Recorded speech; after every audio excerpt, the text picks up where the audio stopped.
I Lavretsky. Echo Beto. Che Guevara. Progress Publishers. First Steps. Character Formation. A Lost Battle. The Grandma. Fighting in the Mountains. The Daily Life of a Guerrilla. Through Santa Clara to Havana. In the Whirlwind of Revolution. The World of Socialism. A Shock Worker for Communism, Cuba SF, Yankee No. A Mysterious Disappearance. The Camp on the Nankawasu River. And again the thunder of battle. On the other side of the barricades. The immortal cause of revolution.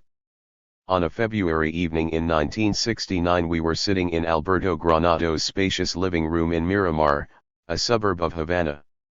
The company included Don Echo Beto Guevara Lynch, Alberto, and myself. Alberto's Venezuelan wife, Julia, joined in from time to time. We talked of Che's childhood and adolescence.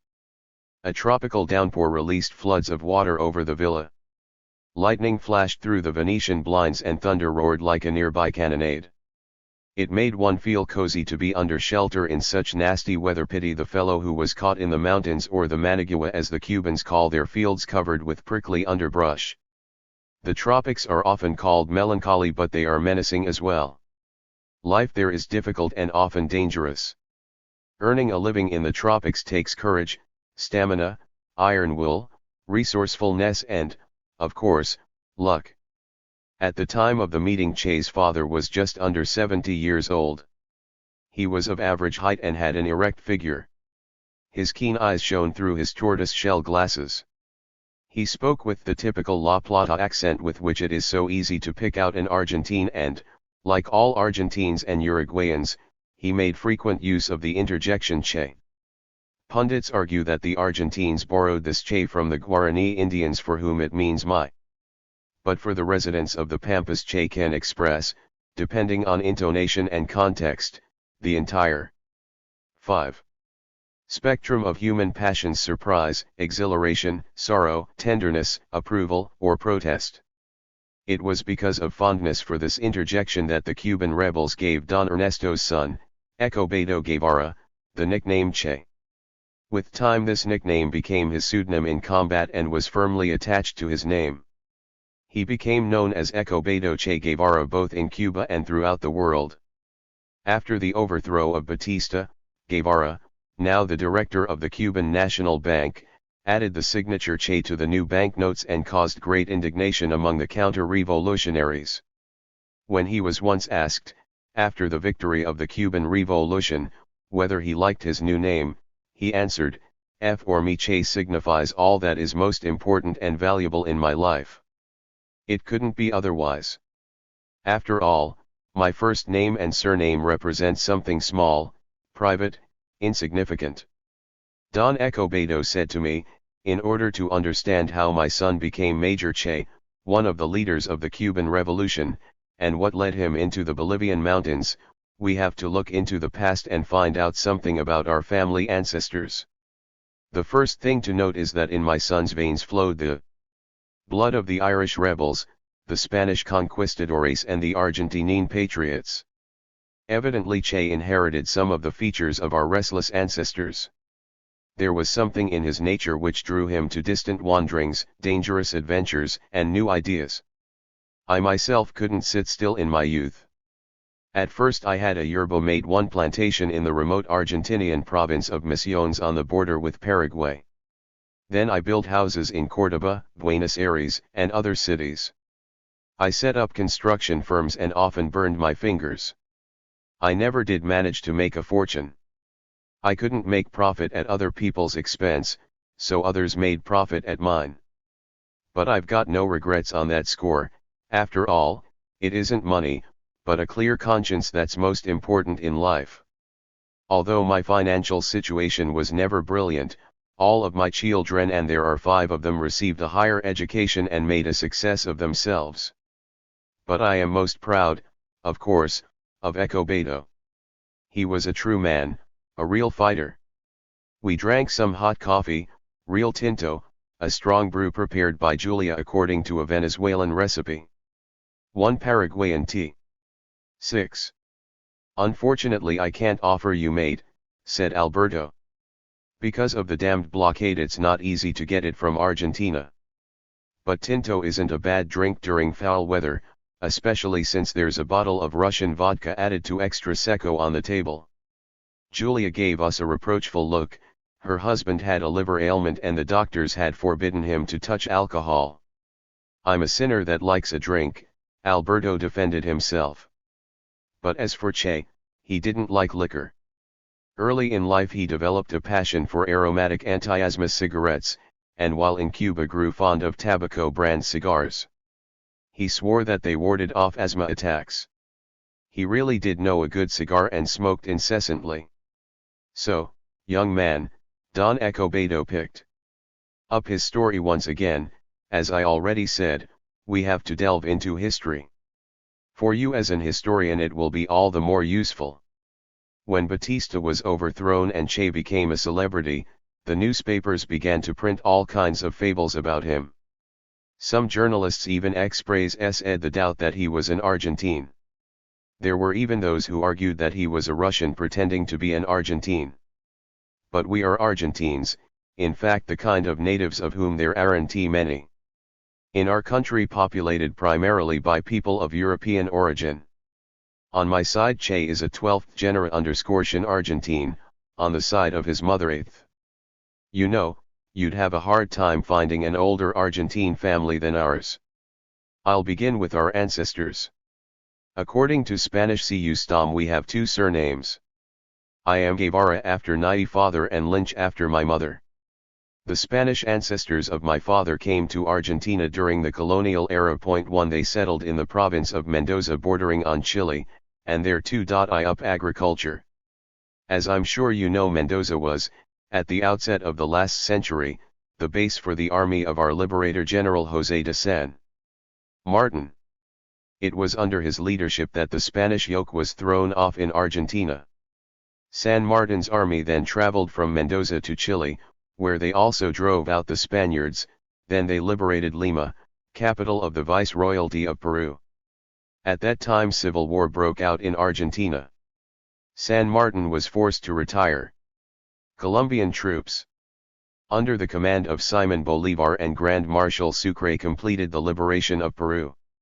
The civil war in Argentina ended in 1829 with the seizure of power in Buenos Aires by General Juan Manuel de Rosas, a protege of the rich cattle ranchers of that city.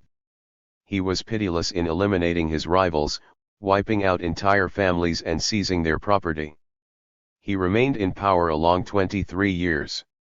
In 1840 my paternal grandfather, Juan Antonio, and his brother José Gabriel Guevara, fled from Mendoza to Valparaiso to escape persecution by Rosas.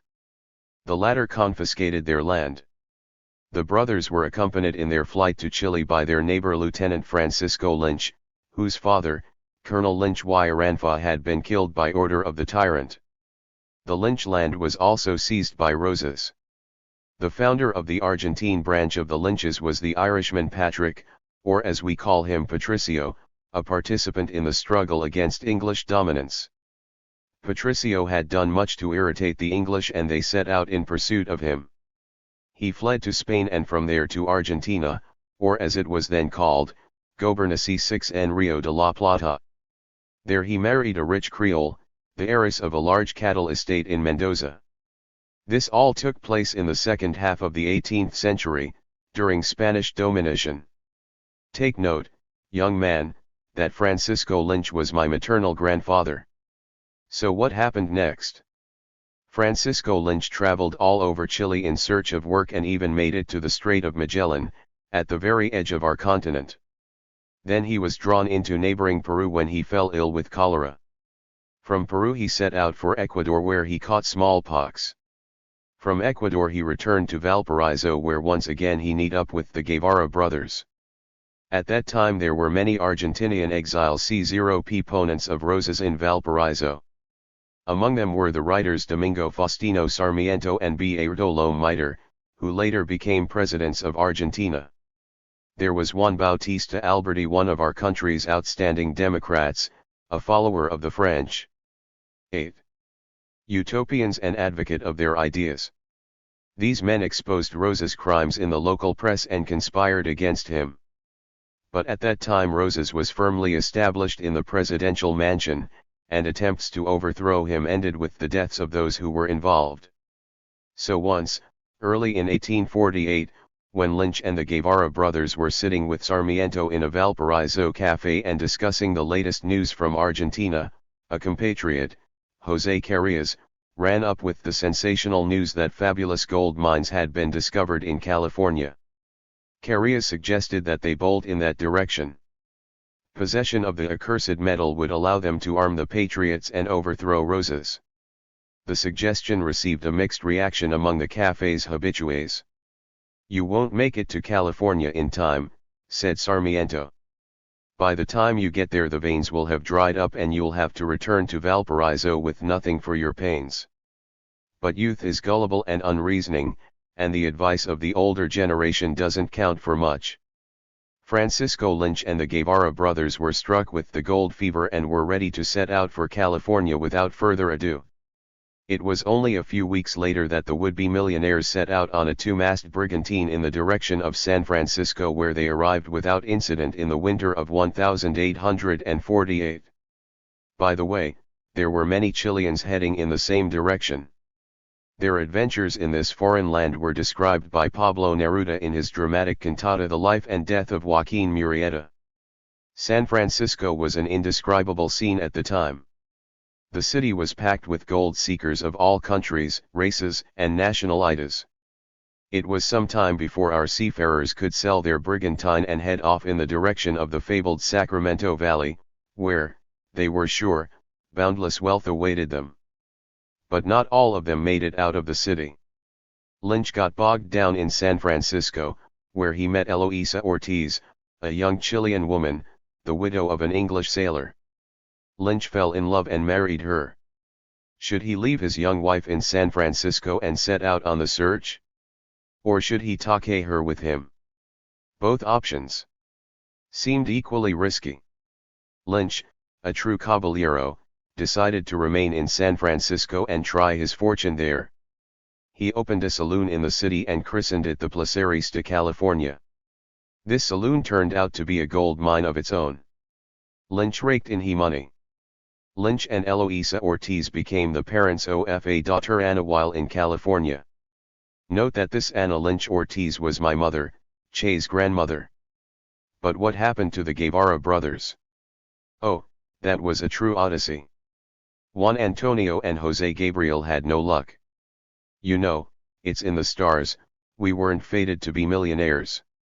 The plot they worked in the Sacramento Valley turned out to be empty. They scoured every inch of the soil, panned tons of earth, and all in vain. There was no more gold there than at the bottom of this goblet. But every cloud has a silver lining. Our prospectors returned to San Francisco totally exhausted and in mean spirits. Lynch put them up and gave them work in the saloon. There they made the acquaintance of a local aristocrat, Don Guillermo de Castro. His wife's grandfather, the Spanish grandee Gaston de Peralta, had been viceroy of New Spain, from which the Yankees seized California. Don Guillermo de Castro owned numerous estates. He even owned the Grand Canyon in Arizona. Young man, don't think that I'm giving you a lot of useless detail that has nothing to do with the question that interests you. Quite the contrary. You'll see that Guillermo de Castro and his señora, the granddaughter of Viceroy Peralta, are directly connected with yours truly, and thus with Che. Don Guillermo took a liking to the Guevara brothers and appointed them managers of his San Lorenzo cattle ranch near the present city of San Diego. It wasn't a mistake, for my relatives knew the business well. Neither did the Guevara brothers lose out in accepting the offer, and my grandfather Juan Antonio did especially well, for it was precisely there, on the San Lorenzo ranch, that true happiness waited for him. It was there that he met Don Guillermo's only daughter Concepcion. They fell in love, and where there's love marriage follows. At least that was how it was in those good old times. Don Guillermo was overjoyed to give his daughter to an Argentine of Spanish blood. As for my grandfather, the marriage made him the inheritor of all of Don Guillermo de Castro's properties, including the Grand Canyon. I'll point out right now that all of this land and the Grand Canyon were then deceitfully annexed by the American authorities. Our family waged a long battle in court.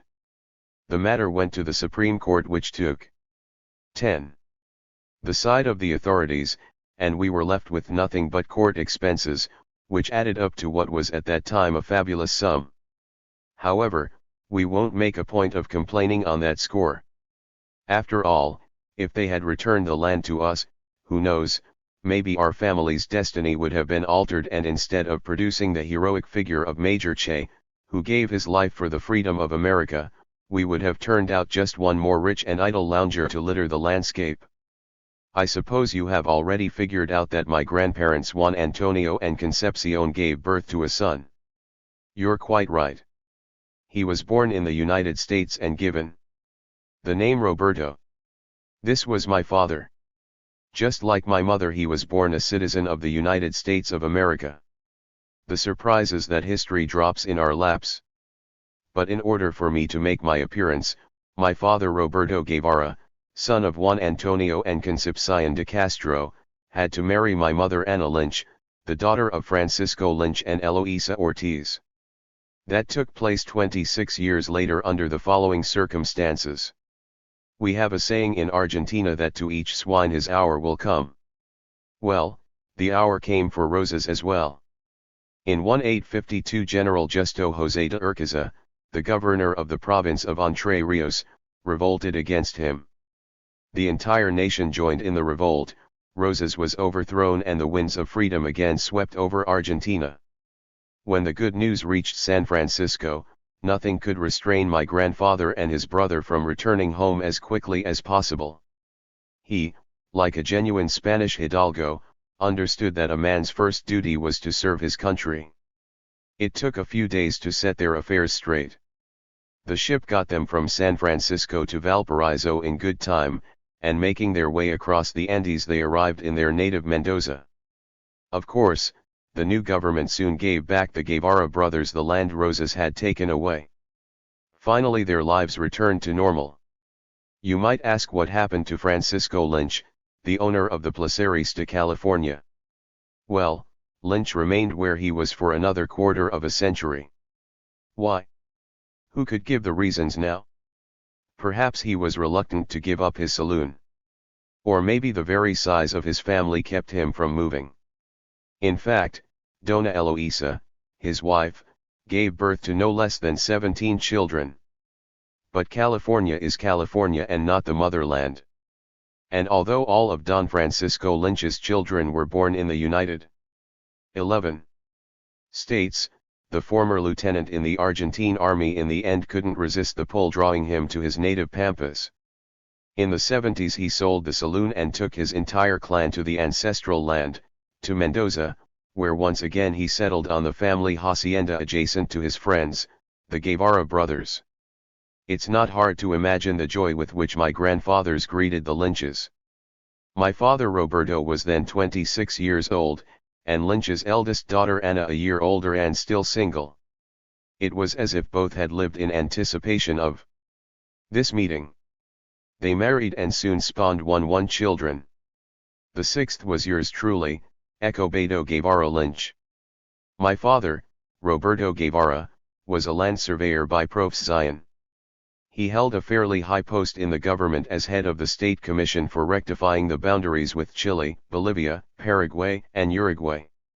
He was constantly on the road, engaged in negotiations with our neighbors. It's worth pointing out that the present-day boundaries of Argentina were established to no small measure through his direct efforts. Now, young man, a few words about myself. I studied in the architectural department of the National University at Buenos Aires, but with interruptions, for I had to work. All that was left of the estates of my grandfather were memories. He had many children besides my father, and my parents, as you know, had one children. So you see that we couldn't make a living on rent, which was good, for none of us became parasites. Don Escobedo, tell me please, the eminent Argentine writer Benito Lynch, the author of Vultures of Florida, which, by the way, has been translated into Russian, is he your relative? Benito is the grandson of Don Francisco Lynch, my cousin. The number of relatives is really staggering, and they come in all types: rich, comfortably off, smart and stupid, famous and unknown, revolutionary and reactionary. One of my cousins, Admiral Lynch, was the Argentinian ambassador to Cuba not long before my son arrived there. There is even a German branch of the Lynch family. One of my aunts, a daughter of Don Francisco, married her German music teacher and so spoiled our lineage. The offspring of this marriage became followers of the maniac Hitler. As for me, throughout my entire life I have been a staunch enemy of Nazism and fascism. The same was true of my wife and all my children. Back in the 30s my family took part in the Argentinian movement against fascism and anti-Semitism. 1-2. And in the movement to ID Republican Spain. During World War II we participated in the movement of solidarity with the Allies, in particular with de Gaulle's France Libre, which then evoked our warmest sympathies. My wife, Celia de la Serna y de la Losa, whom I married in 1927, like me belonged to an old Argentine family. We were even distantly related. Celia's uncle, Juan de la Serna, was married to my aunt, one of Don Francisco Lynch's daughters. Celia's father, the lawyer Juan Martin de la Serna, made Argentinian history as the founder of the city of Avellaneda near Buenos Aires. Today Avellaneda is a major industrial center, the location of our renowned Frigorificos meat-packing houses. The word ours must be qualified, for they are owned by Swift, Armour and other British and American companies. I'm sure, however, that sooner or later these Frigorificos will come under the ownership of the Argentine people, to whom they rightfully belong. It should be noted that my wife's family also includes its Spanish grandee in the past. Don't think that either she or I consider it of any particular importance, but a fact is a fact. There is a Russian proverb, Don Ecobedo, to the effect that you can't leave out a word from a song. Exactly. Anyway, I was thinking of General José de la Serna y Hinojosa, the last Spanish viceroy of Peru. It was his troops which were smashed by Marshal Sucre of Great Colombia at the memorable battle near Ayacucho. Don Ecobedo, Marx and Engels mention José de la Serna in an article entitled Ayacucho I, in which they provide details of this historic battle, marking the culmination of the 15-year war for the independence of Latin America. That's the first time I've heard of it, although it doesn't come as a surprise, for Marx and Engels were universal scholars and maintained a lively interest in the events about them. The Battle of Ayacucho, which gave the decisive boost to the struggle for independence waged by our patriots, could not avoid attracting their attention. Let's return, however, to my wife Celia. She was a free spirit and took no account of the conventions of our aristocratic caste. She was interested in politics and gave her own, bold, and original judgments on all questions, all this despite the fact that she had been brought up in a closed Catholic college.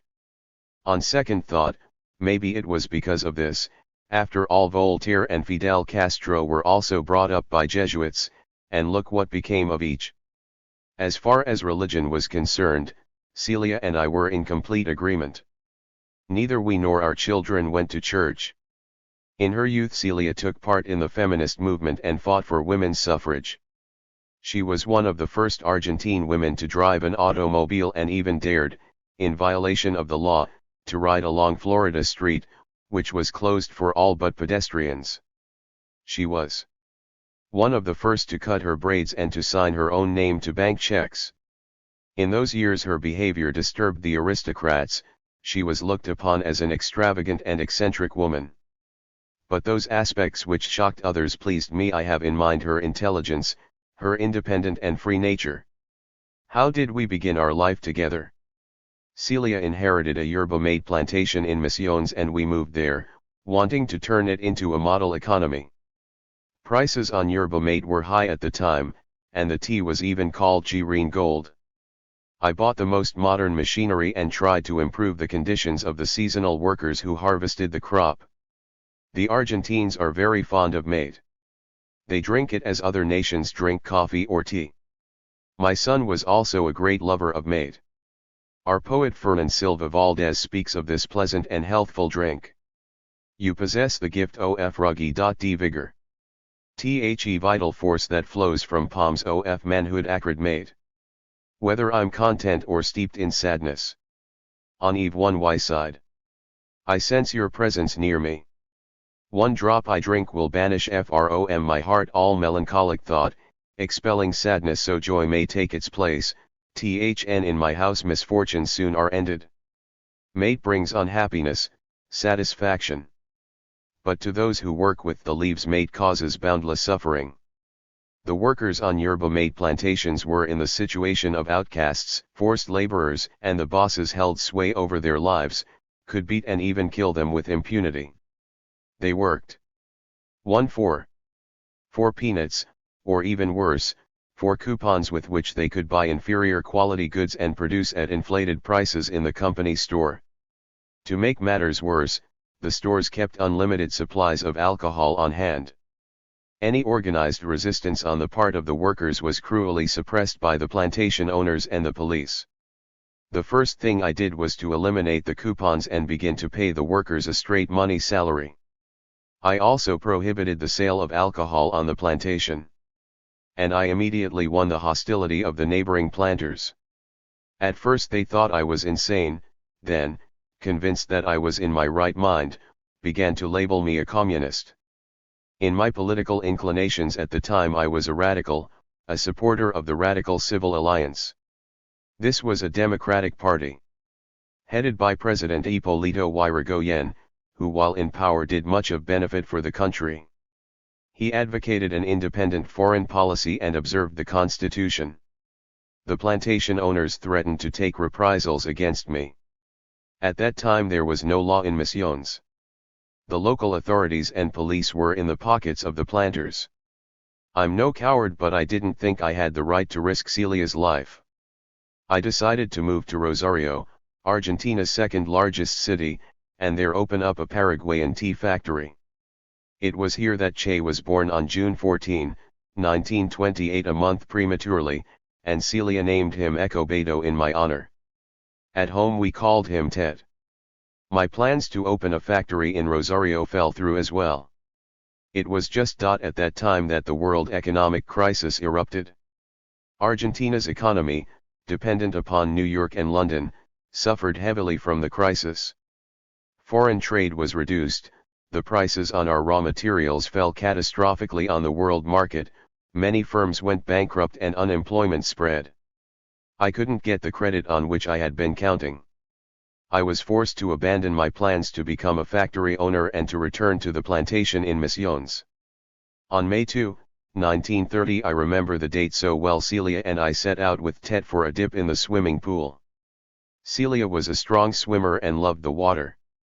The day turned out to be chilly and a brisk cold wind blew. Suddenly Ted began to cough and wheeze. We took him straight to a doctor, who determined that the child had asthma. Perhaps he had caught a cold, or it could be that he inherited the disease, for Celia as a child had also been afflicted with it. 15. At that time medicine was powerless against asthma. Today, doctors say that it is caused by allergies. But then even that fact was unknown. All that they could advise us was a change of climate.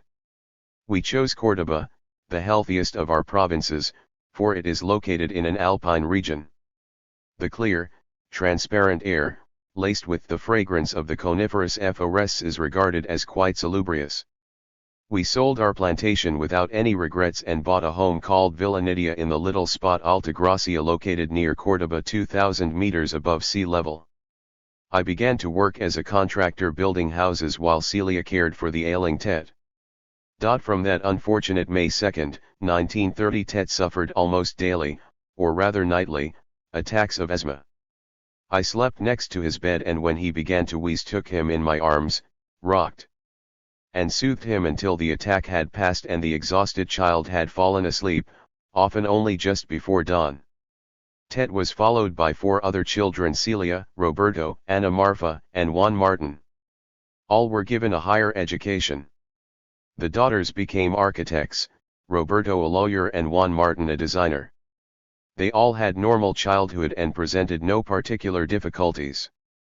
With Ted things were different. He couldn't even enroll in school. For 2 years Celia taught him at home. To be sure, he did begin reading at the age of 4, and from that time on until the end of his life he was an avid reader.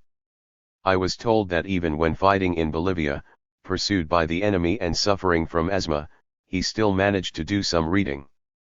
What did he read? How can I express it? He read everything. Both Celia and I were also book lovers, and we had a large library adding up to several thousand volumes. This library was the highlight of our home and represented our most important possession. There were classics ranging from Spanish to Russian. There were books on history, philosophy, psychology, and art. We had the works of Marx, Engels, Lenin, and books by Kropotkin and Bakunin. The Argentine contingent was represented by José Hernández, Sarmiento, and others. There were books in French, which Celia spoke and taught Che. Of course, like all of us, Che had his favorite authors. In childhood he preferred Salgari, Jules Verne, Dumas, Victor Hugo, Jack London. Later he took to Cervantes and Anatole France. He read Tolstoy, Dostoevsky, and Gorky.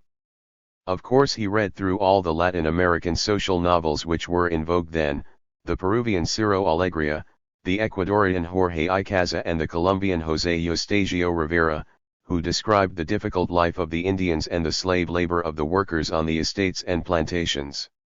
From childhood on, Che loved poetry. He knew well the works of Baudelaire, Verlaine, Garcia Lorca, Antonio Machado, and he loved Pablo Neruda's verse. He knew many poems by heart and had tried his own hand at writing verse.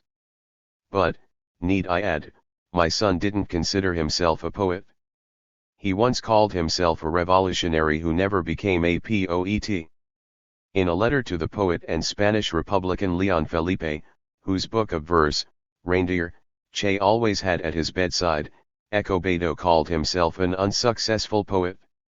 The Cuban poet Roberto Fernández Redamar tells how, not long before Che left Cuba for the last time, he borrowed from Roberto an anthology of Spanish verse from which he copied down Neruda's poem Farewell. My son never parted with poetry until the bitter end. As you may know, the contents of his backpack were found to include not only the famous Bolivian diary but also a notebook with his favorite poems. Escobedo was also fond of painting, had a good grasp of art history, and wasn't bad with watercolors. I was told / I interrupted Don Escobedo, that Che didn't like modernist painting. Once when visiting a modernist exhibit in some European country, he told the journalists that he had nothing to say about modernist painting for he simply didn't understand it. He allowed that there could be some sense to it, but it escaped him.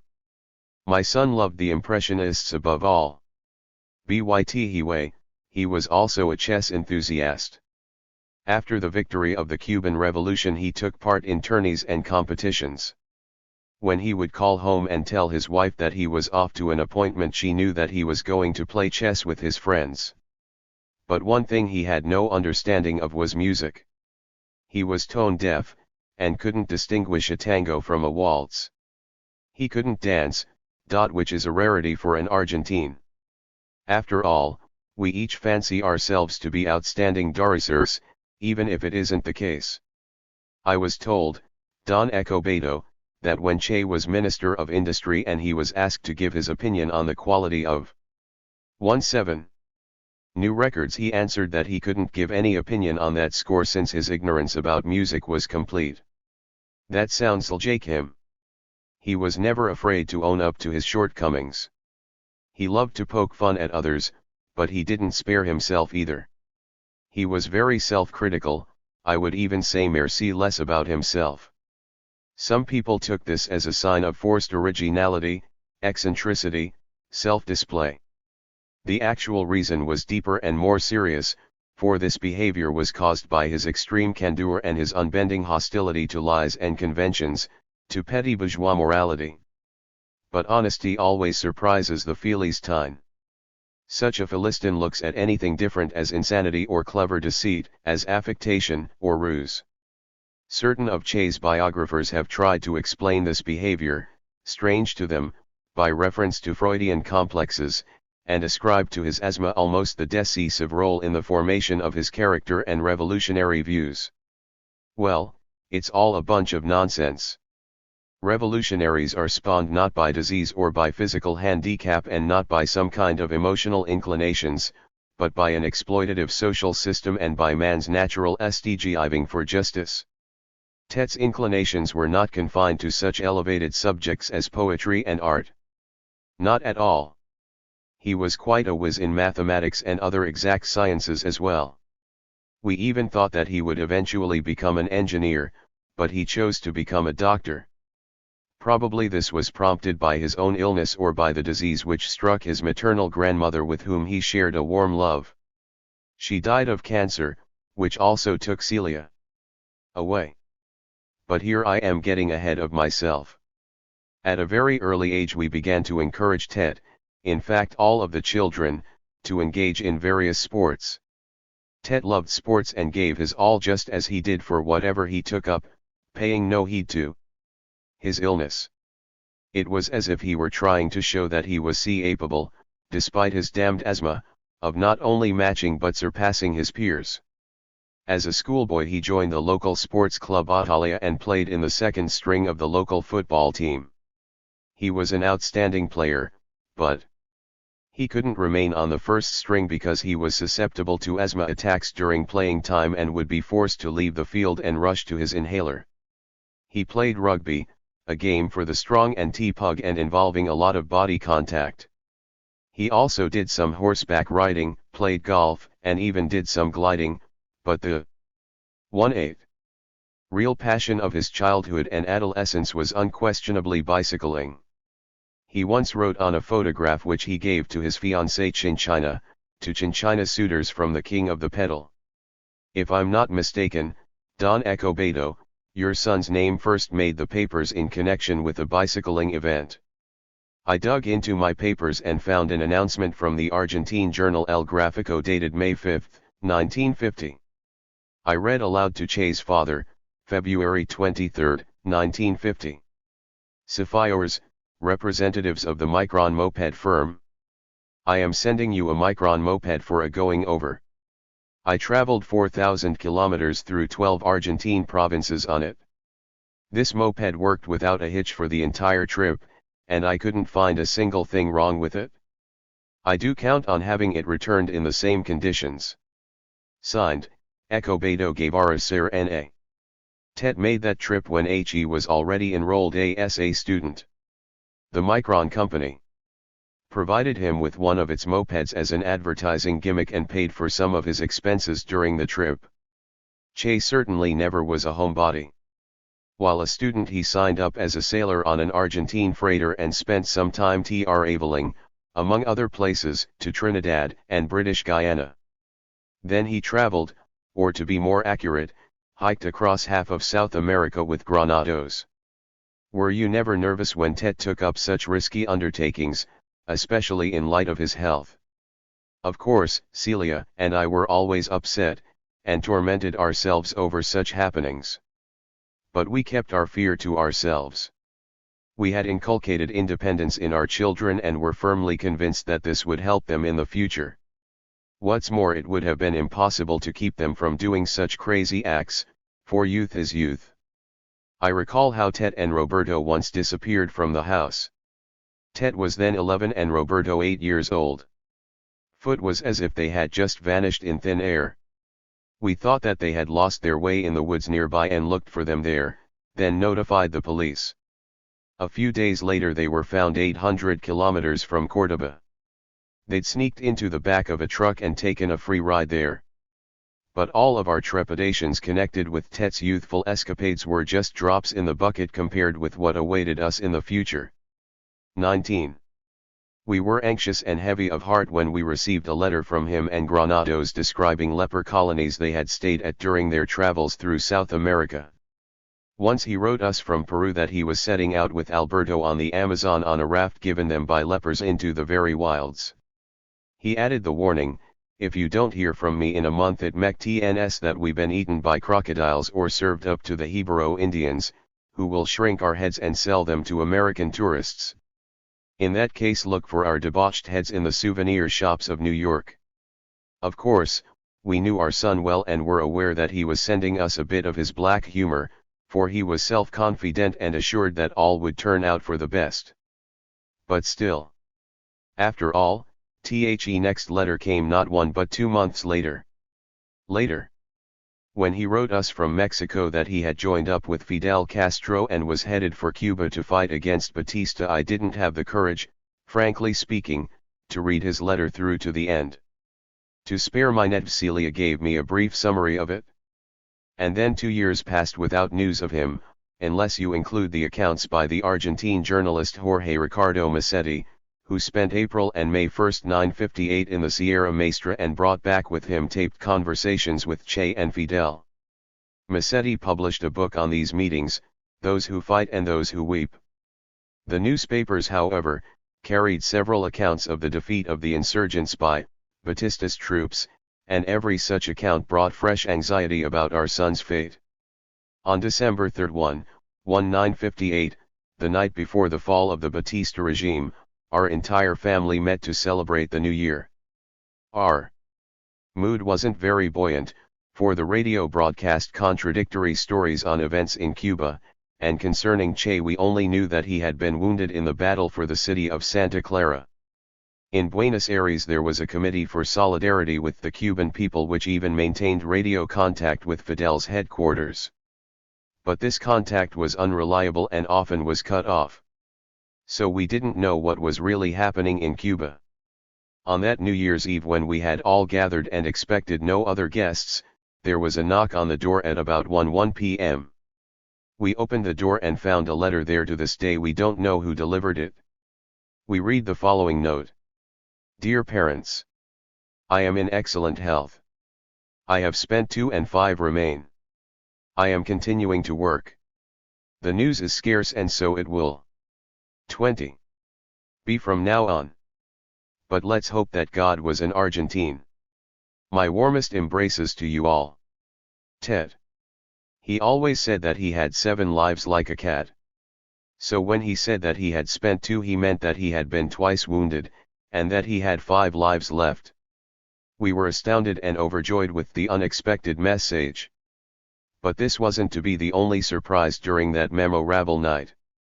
Not even 10 minutes had passed when we were left with another envelope. In it was a postcard with a drawing of a red rose and the words, Merry Christmas and a Happy New Year. Ted feels grand. On the next day, January 1, 1959, Massetti and Alberto Granados visited us with the news of Batista's flight from Cuba. A week later, on January 7, when Havana had already been liberated by the insurgent army, Camilo Cienfuegos, having set up a pleasant surprise for Che, sent a plane for us from Havana. I was taken ill from all these upheavals, and Celia flew to Havana alone. When she embraced her son at the airport she couldn't hold back the tears. This was the first time she had given in. A month later I flew to Havana as well. Che met me at the boarding platform. I asked him if he was now considering dedicating himself to medicine. He answered, I can give you my title of doctor as a souvenir. As far as my plans are concerned, well, I think I'll stay here or continue the struggle in other areas. As you know, another area for him was Bolivia. Our family was unaware that he was fighting there, although the papers wrote about it. Early in January 1967 we got a letter from Ted which had been posted in Argentina. The letter was addressed to me, but congratulated my sister Beatriz, Che's favorite aunt, on the occasion of her birthday. I can read you the letter. Don Escobedo. Through the dust kicked up by the hooves of Rocinante, with my spear poised to hurl at the enemy Jarits who are pursuing me, I hurry to send you this almost telepathic message and pass on a ritual New Year greeting and a hug for you all. May the señorita, your sister, greet her 15th year surrounded by the love of her relatives, and may she recall for a moment her absent and sentimental cavalier, who would like to see you all around sooner than was the case the last time. Such are my specific wishes which I entrusted to a passing star that met me during my travels according to the wishes of the Magic King. See you soon. And if I see you no more. Your son. D. 21. The two concluding lines were written in Italian. The letter was composed in Che's normal mockingly dramatic, conspirative style. It was Beatrice's 80th, not her 15th birthday. As far as can be determined, the letter had been sent through Tanya, who maintained the link between Che's unit and the outside world. These were the last words from my son. What about Che's studies? Was he a good student? He was very gifted, talented, but no honors student. I already said that his first years in school were made up at home. Then he began to attend secondary school in Altagracia, but because of his health he was frequently absent. In 1941, when he was 13, he enrolled in the Dean Funes State College in Córdoba, where Celia drove him every day in a beat-up old car. 4 years later, in 1945, Tet finished college. That same year we moved to Buenos Aires, where Tet enrolled in the medical department of the local university. I'm afraid I've worn you out with my persistent questions, Don Escobedo, but I have one more point of some importance to me. What factors and events influenced the young Che's political development? Did he take part in political movements during his student years? What opinions did he express in this area? A lot of journalists have confronted me with that type of question, and ignorant hack writers have pumped out reams of pure fantasy on the subject, as they have on everything connected with Che. As for his political views, I can tell you the following about his sympathies and antipathies when he lived under his father's roof. Celia and I were, as far as domestic policies were concerned, in fundamental opposition to the oligarchic and military rulers who followed in quick succession ever since Hipólito Yrigoyen was overthrown in 1930 and the first Argentine guerrilla came to power, General Uriberu, who promised to save the country from communism. Uriberu was replaced by Justo, after whom the country was ruled for a protracted interval by two oligarchs, the pro-British Ortiz and the pro-German Castillo. The latter was overthrown in 1941 by a triumvirate composed of guerrillas in military uniform, Rawson, Farrell, and Ramirez, who in turn were succeeded by Colonel Perón. In 1956 Perón was deposed by a junta of generals and admirals headed by Lonardi and Aram. 22. Buru. There's no point in going any further in time, for Tet left Argentina in 1953, as it turned out, forever. Major foreign events flow together with internal developments to affect the life of Argentina. There are a number of reasons for this. First of all, our economy is tightly bound to London City and New York's Wall Street, and everything that happens in Britain and the USA both interests and disturbs us. Second, a substantial number of Argentines are immigrants or the children of immigrants, primarily from Italy and Spain. We have a large German colony, many Jews, Poles, Syrians, and English. It's only natural that these national contingents respond with passion and energy to developments in the country where they or their parents were born. Third, our intelligentsia, and particularly those in the arts, have always been pulled towards France. Paris was the Mecca for our intellectuals, writers, actors, and painters. So we've always been sensitive to FR and NCE's destinies. On the other hand, events in the Soviet Union also interest us. We have our own very active Communist Party of Argentina. In general, socialist ideas are rather widespread in Argentina. A socialist workers' party was founded in our country back at the close of the last century, and its founder, Juan B. Justo, was the first to translate Marx's Das Kapital into Spanish. Argentina has long published numerous books on socialism and Marxism, many of which I have in my own collection. But not all who write about communism and the Soviet Union are friends. There are also the enemies who, with their diametrically opposed stances, pile up one slander after another, and invent every imaginable fantasy. Then they were helped by Hitler, Mussolini, and Franco, and today, as you know, the dirty work is carried on by the Yankees. A consequence is that the Argentine newspapers cover foreign events very thoroughly, I'd even say more so than they do internal events. All this helped Tet follow the most important developments taking place in the world. I tried to give my children an all-round education. Our home was always open for their peers, who included children of both the rich and the poor families of Córdoba and children of communists, too. Tet, for instance, made friends with Negrita, the daughter of the poet Cayetano Córdoba Iterburu, who held communist views and was married to Celia's sister. Don Escobedo, I happened to fight in Spain in the International Brigades. While in Madrid early in 1937 my friend, the poet 23.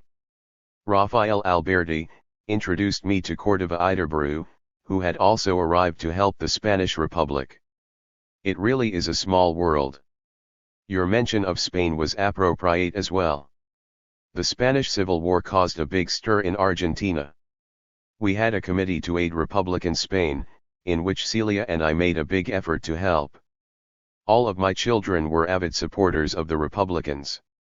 We were neighbors and very close friends of Dr. Juan González Aguilar, Negrin's deputy prime minister in the government of the Spanish Republic. He emigrated to Argentina after the defeat of the Republic and settled in Altagracia. My children became friends with the González children, were classmates in school and then studied in the same college in Córdoba, where Celia drove them and Tet every day. Tet also made friends with the son of the Spaniard Fernando B. Arrol, who had died fighting against the fascists. I also recall the renowned Republican General Jurado, who once stayed at the González home. Jurado often visited us and told of the Civil War, of the brutalities of Francoists and their German and Italian allies. All of this had its influence in shaping Tet's future political views. Then the Second World War broke out and, of course, our entire family and all our friends were firm supporters of the Allies, of Russia, and we fervently hoped for the defeat of the Axis and were overjoyed with the victories of the Red Army.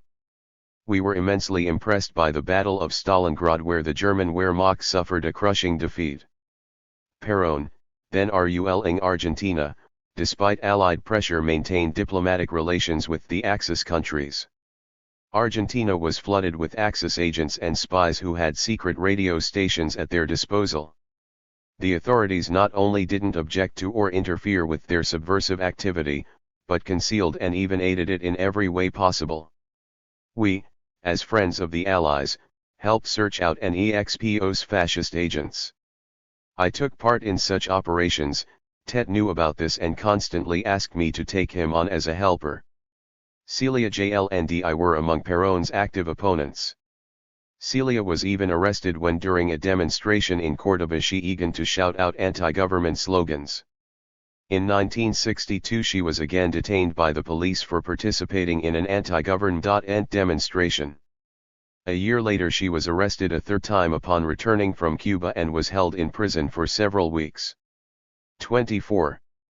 During Perón's rule in Argentina there were a number of underground fighting organizations. I took part in one of the organizations active in Córdoba. Our home was used to manufacture bombs employed in defense against the police during demonstrations. All of this took place in front of Tet's eyes, and he once said to me, "Papa, either you let me help you or I'll begin to act on my own, I'll join another fighting organization." What could I do but give in so that I could guide his activities and protect him from getting caught and suffering police repression? Tet was undoubtedly a Democrat and anti-fascist at the time, but stood, well, not exactly aside of the political battles, but on his own. It was as if he were saving himself for more serious and decisive contests of the future. It goes without saying that because of his illness I did not prod him to take more active part in politics, but neither did I do anything to interfere with such activities. Everything that he did at the time he did on his own, he decided for himself how to act in any given situation. Once again I dug about in my notes and found a copy of a letter from Che to Fernando Barril, written in 1959 soon after the victory over Batista. I read the letter to Don Escobedo. Dear Fernando, I know that you had doubts about me as an individual, was I real or not, although in fact I am now quite different from the person you knew.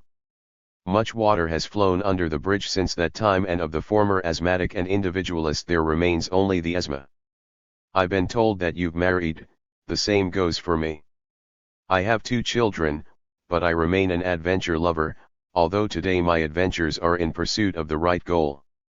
Give my greetings to your family from a relic of the past, and please accept a fraternal embrace from Che, for that's my new name. Thus, as an individualist and adventure lover, that's how Che saw himself in his youth. Well, yes, that's true, agreed Don Ecobedo. It was already well past midnight. The thundershower had ended.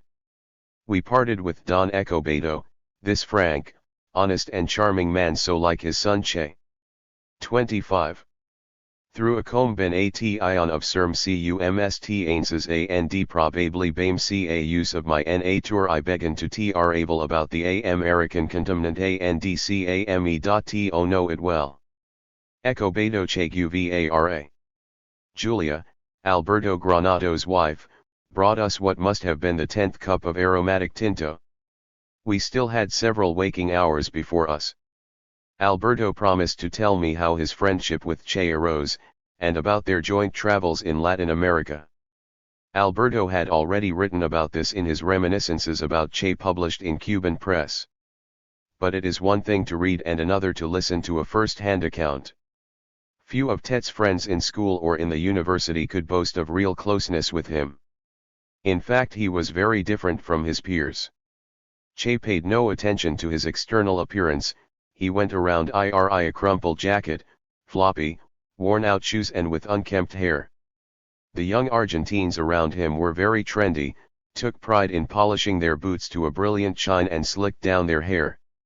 Ecobedo also stood out with his Frenchant character, his sharp biting humor. What then attracted them to him? It must have been his inner qualities, his chivalry, his unfailing readiness to stand up for a comrade, his romanticism, imagination, and perhaps above all his courage. Despite his serious illness, he not only kept up with but even forced ahead of the others in games, fun, and the antics of the young. At the same time there existed an invisible barrier separating him from his friends, and it was by no means easy to cross this barrier. Why was that? Could it be that behind it was hidden the poetic soul, or the soul of a vulnerable and easily wounded child suffering from a chronic disease? The only exceptions were Chinchina, Che's early sweetheart, and Alberto Granados. Both of these exceptions were in fact logical, for young people such as he allow that protective barrier to be crossed either by a sweetheart who is often quite dissimilar in nature and mentality. 26. Or by a friend who, while as different as chalk from cheese, does not intrude on the farmer's inner world or lay claim to the role of spiritual mentor and protector, or as so often happens become a tyrant, demanding in exchange for friendship blind submission and unconditional devotion. This was the kind of case where extremes met. From Che himself we know little of his relationship with Chinchina, but if we accept the reminiscences of her sister and other acquaintances, Che loved her and was planning to marry her. Chinchina, the daughter of one of the richest landowners in Córdoba, belonged to the upper circle of Argentinian beef barons. She was in command of all that had been denied the young Che: enviable good health, breathtaking beauty, the elegance and refinement of the aristocracy, and immense wealth. The scions of the best families in Córdoba tried to win her affection and hand in marriage. Che, for his part, attended formal parties in Chinchina's home dressed in his usual threadbare coat and dilapidated shoes, shocking the local snobs not only by his external appearance but by his biting replies to their questions and mordant comments on their political idols. What was Che looking for? The love of Chinchina. He proposed that she leave her father's home, forget about her wealth, and go abroad with him to Venezuela, where he intended to work with his friend Alberto Granados in a leper colony, like Albert Schweitzer whom Che worshipped. But Chinchina, an ordinary girl, loved Che with an ordinary love. She was prepared to marry Che but on the condition that he remained with her, or to put it more accurately at her disposal. His quixotic project of moving to the Venezuelan wilds and devoting himself to healing the lepers struck her as touching and noble but completely unrealistic. An irreconcilable conflict broke out between the elevated and the mundane, the poetry and the banal prose of life. This conflict could not end in a compromise. Neither could budge from the adopted position. So they peacefully parted, she to a successful marriage and he along the road which allowed of no turning back. Alberto Granados, or Mile 1 as his friends called him, was 6. 1 abbreviated from me Alberto. 27. His striving towards a knowledge of the uncharted was resonant with Tet's nature. But, in addition to this, Alberto worked in a leper colony. Only a person of strong moral fiber and courage could choose such work as a profession. In addition, this Samaritan was graced with an indefatigable love of life which reminded one of Kohlsbrugnen, who he in fact resembled. Couldn't it have been precisely these features which drew Che to my interlocutor? However, let us listen to what Alberto Granados had to say. I had 2 brothers, Tomas Francisco and Gregorio Patricio. We were born in a little settlement called Hernando in southern Córdoba. As for me, I first completed the pharmaceutical program in the university, but a career as a druggist didn't appeal to me. I became caught up in the problem of healing lepers and continued my studies in the university for another 3 years to become a biochemist. In 1945 I began to work in a leper colony located 180 kilometers from Córdoba. I first met Che in 1941 when he was 13 years old through my brother Tomas. They were classmates in the Dean Funes College. We were brought together by a love of reading and a passion for nature. I became a frequent guest in the Guevara home where I made use of a wonderful library as if it were my own. Che was an inveterate debater and I spent more than one night with him, arguing until we were hoarse over some author or another. My brothers and I spent all our free days in the beautiful vicinity of Córdoba where we lived like free savages in the wilds. Che almost always joined up with us. His parents let him go without reservation, for the clean mountain air helped him in his fight against asthma and our Fong hikes on foot strengthened his organism and gave him stamina. To be sure, at the time doctors thought that strenuous exercise was dangerous for an asthmatic, but as young medics we held another opinion, namely that sport was the best remedy against this illness. Che's relatives shared this opinion. Che quickly mastered the lore of nature while in these surroundings. He learned how to make a shelter of branches and how to light a fire. This all came of use when he fought in the hills of the Sierra Maestra. Of course, way back then it never entered our heads that he would later have to use his woodsmanship for guerrilla warfare. 28. Certainly we knew that in the early 19th century our patriots had carried on guerrilla actions against the Spaniards. We were aware of the warfare waged by the peasant leaders Pancho Villa and Zapata during the Mexican Revolution. We knew of the struggle of the Nicaraguans, led by the legendary General Sandino, against the interventionist Yankees. We had information about the guerrilla warfare in China. We were enthralled with the feats of the Soviet partisans in the rear of the German troops during the Second World War.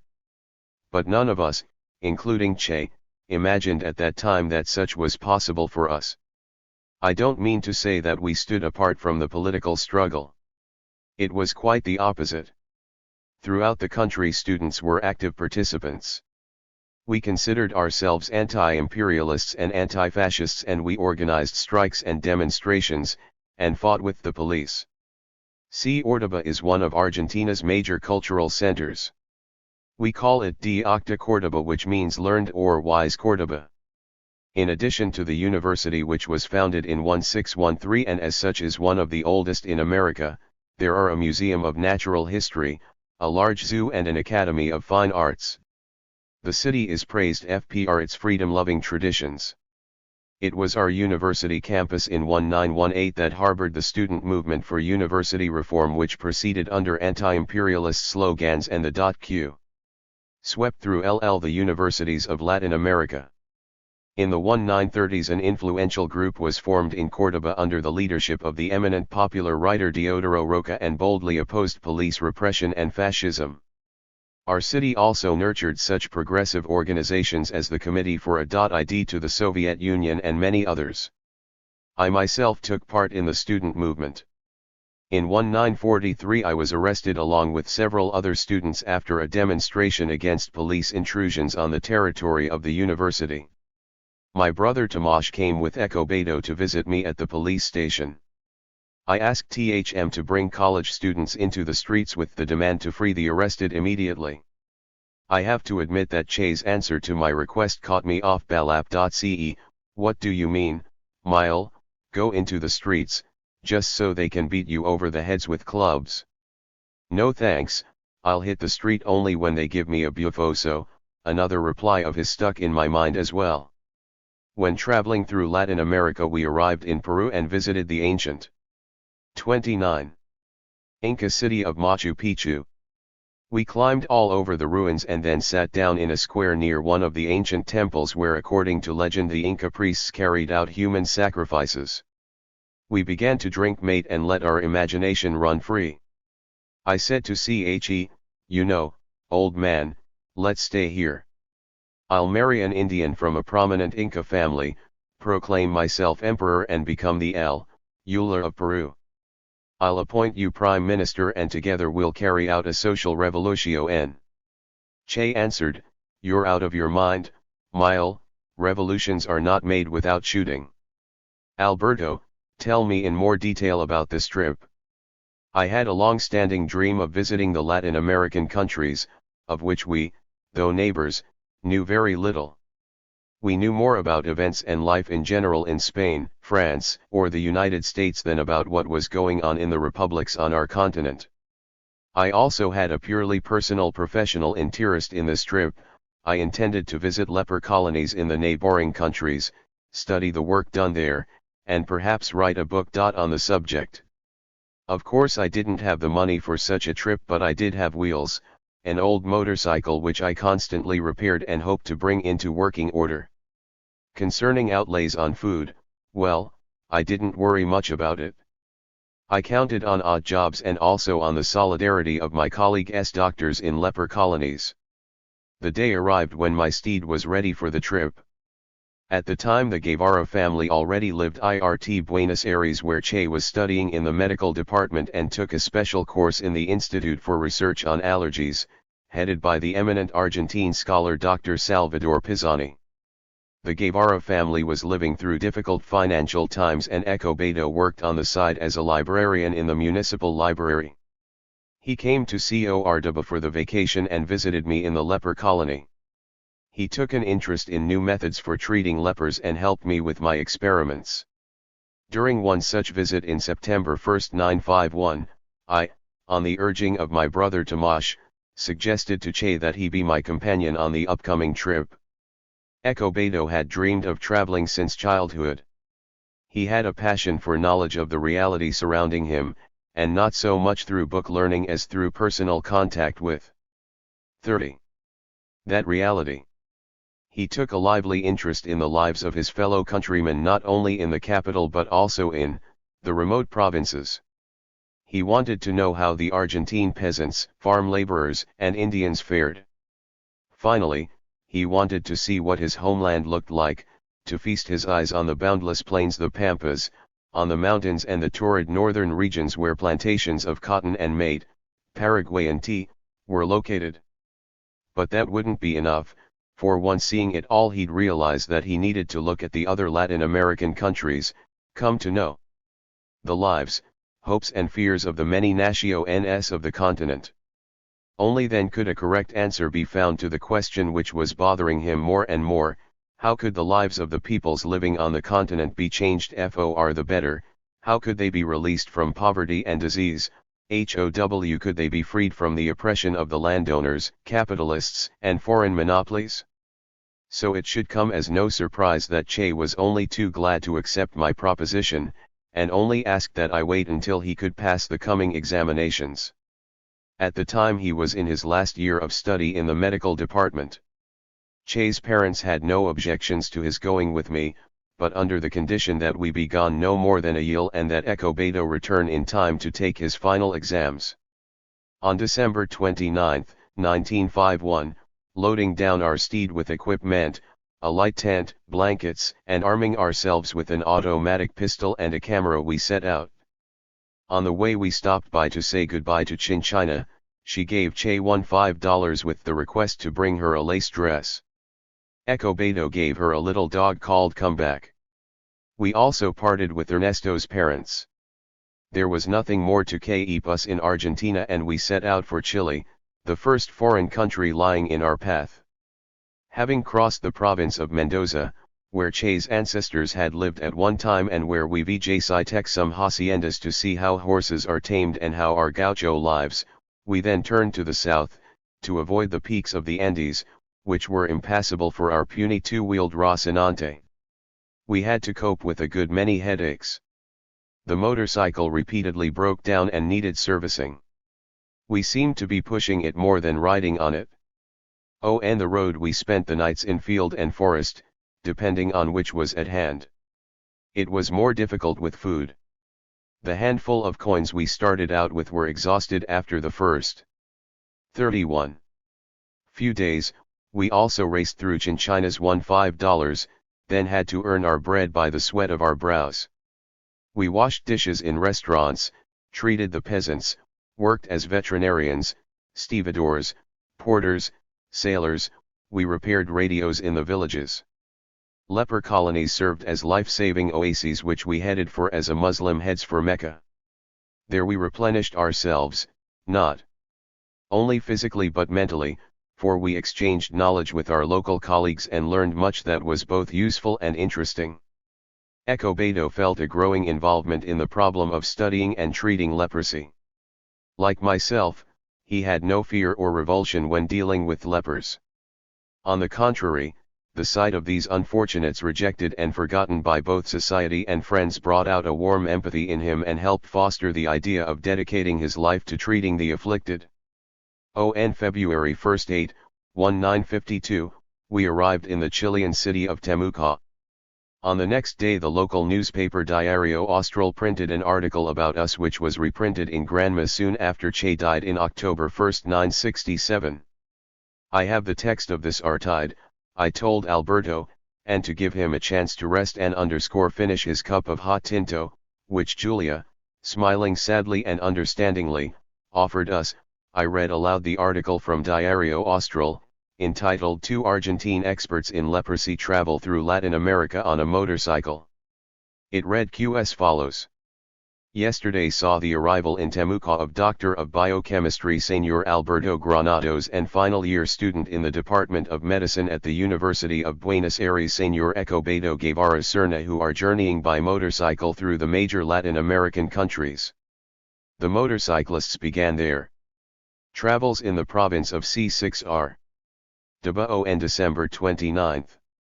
They headed to the south through Mendoza and Salta, and entered Chile crossing the border at Pula. They have made stops at Petrobio, Osorno, and Valdivia, and from there traveled by motorcycle to Temuco, where they arrived yesterday. Specialists in leprosy. Our learned guests are specialists in leprosy and allied diseases. They have a good deal of experience with the corresponding situation in their country. There are approximately 32,000 of those afflicted with the disease receiving treatment in leprosaria in Cerritos, Diamantes, General Rodriguez, Córdoba, and Posadas. They have also visited leper colonies in Brazil, the country with the highest rates of those afflicted with the disease. Interested in visiting Easter Island. In addition to their plans to learn of health conditions in the various countries of Latin America, Senors Granados and Guevara, traveling at their own expense, are especially interested in visiting the Chilean leprosarium in Rapa Nui. Our friends HQPE, upon arriving in Valparaiso, to establish contact with the leaders of the Easter Island Friendship Society and investigate the possibility of visiting this distant leprosarium, located on our island in the Pacific. The traveling scientists plan to conclude their expedition in Venezuela. After their one-day stop in Temuco, CFI.or's Granados and Guevara will continue their travels tomorrow morning in the direction of Concepcion. Alberto laughed. Yes, They certainly got their story mixed up. We had not been to Brazil, of course. But we did dream of going to Easter Island. But in Valparaiso, the place where Che's ancestors set out in search for Californian gold a century ago, we were told that we had to wait 6 months for the steamer to Easter Island. So, unfortunately, we were obliged to give up the idea of competing with Thor Heyerdahl. Easter Island, to be sure, does have a certain place for Che's biography, but it is connected with his time in Bolivia. From Valparaiso we continued on our travels, but now on foot, hitchhiking and hopping trains and steamships. Our two-wheeled Rocinante gave up the ghost not far from Santiago. Anything could get it working again, and we had to make a tearful parting with our friend. We put it in a two-may hut, said our last farewells, and continued on our way. We made it on foot to the Chuquicamata copper mines belonging to the American Braden Copper Mining Company. We spent the night in the barracks of the mine guards. In Peru we got a first-hand view of the life and customs of the 33 Quechua and Aymara Indians, vegetating in hopeless poverty, downtrodden and exploited by the landowners and authorities, poisoned by the coca leaves, one which they consume in order to relieve their hunger. We were interested in the traces of the ancient Inca civilization. In Cuzco, which we reached not without incident, Escobedo spent hours on end in the local library, immersing himself in books on the ancient Incan Empire. We spent several days among the picturesque ruins of Machu Picchu, the immense dimensions of which so amazed Escobedo that he expressed his intention of devoting his energies to the study of the Incas of bygone /ys. I even nicknamed him the archaeologist. See, he cited with rapture the inspired lines by Pablo Neruda dedicated to the holy city of the Incas. And so I mounted the causeway of the earth that rose before me, climbing far atrocious tangles intertwined in list forests to meet Yoi, Machu Picchu.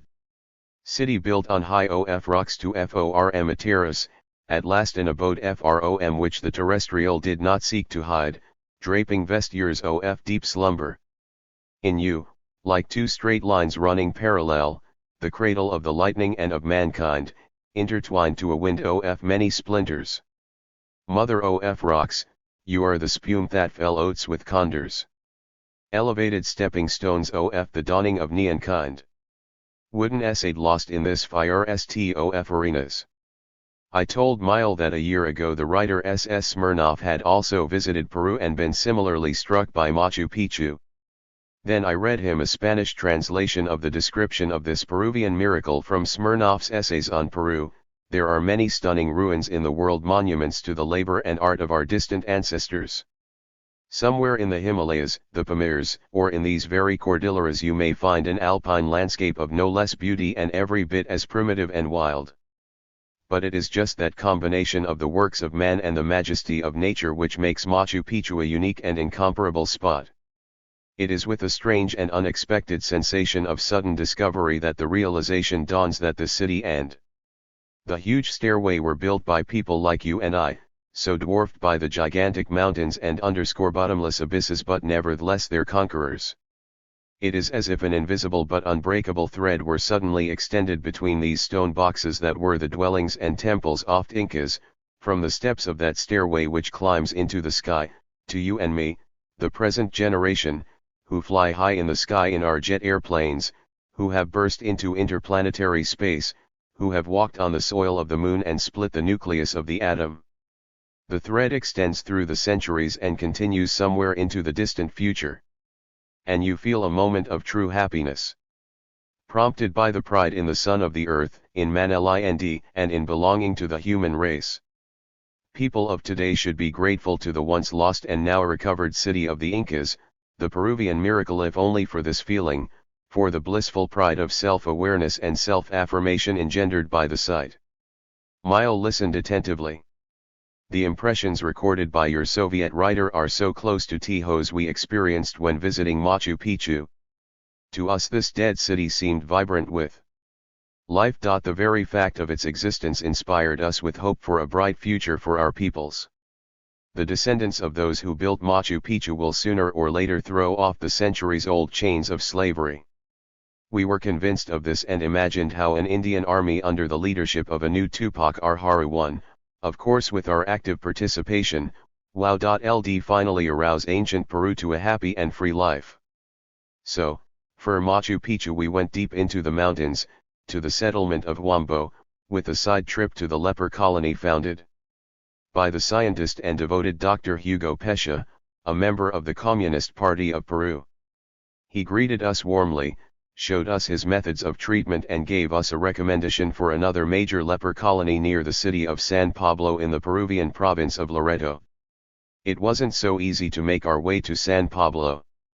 In the settlement of Pucallpa, on the Rio Ucayali we managed to get on a ship which took us to Iquitos, a port located on the bank of the Amazon. This was the district where one of the first Peruvian guerrilla units began to function in the 60s. In Iquitos we were delayed for some time, since Ernesto's health deteriorated apparently because of the pervasive dampness and fish diet. Asthma was literally suffocating him and he was forced to take to bed for rest in a local infirmary. But his iron will helped Escobedo overcome not only this asthma attack, but 1,000 other obstacles in our way. I should point out that Che wasn't an easy traveling companion. He was trenchant, even sarcastic, and I can say at least I was never bored. There were times when we argued and even quarreled over trifles. But you know, neither of us were vengeful, and we'd soon cool down, continuing in peace and agreement until the next conflict. Nevertheless he was an ideal partner. Despite his ailment, he shared all burdens on the road and never would allow special consideration for his illness. In difficult situations he demonstrated an enviable fortitude, and once he decided to do something he would carry it through to the end. His stay in the Iquitos hospital quickly brought him back on his feet and soon we could resume our travels on the Amazon in the direction of San Pablo. Doctors in the leprosarium in San Pablo greeted us warmly and offered us a laboratory, inviting us to take part in treating the afflicted. We tried apply psychotherapy and arranged amusements for the lepers. We organized a soccer team made up of the afflicted, set up competitions, hunted them for monkeys, talked with them on various subjects. Our attention and amicable relations with them considerably elevated their spirits. They became truly attached to us. Trying to find some way to thank us, they built us a raft like the Contiki, so that we could reach the next point on our journey, Leticia, the Colombian port likewise situated on the banks of the Amazon. On the eve of our departure from San Pablo, a delegation of lepers, men, women, and children, came to say farewell. Their ship floated up to the dock where our raft, named the Mambo Tango in our hull, was tied up. The tango, of course, is an Argentine dance by origin, and the mambo is a Peruvian dance. This exotic name was to symbolize Argentine-Peruvian friendship. It rained, but this didn't dampen the enthusiasm of those seeing us off. At first they sang songs in our honor, then 3 of TJIE lepers gave farewell speeches.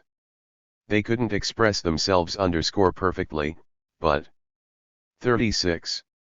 It came straight from the heart. Then El spoke and, like Escobedo, was very upset to be leaving these simple and good people, with whom we had made such good friends during our brief stay in San Pablo.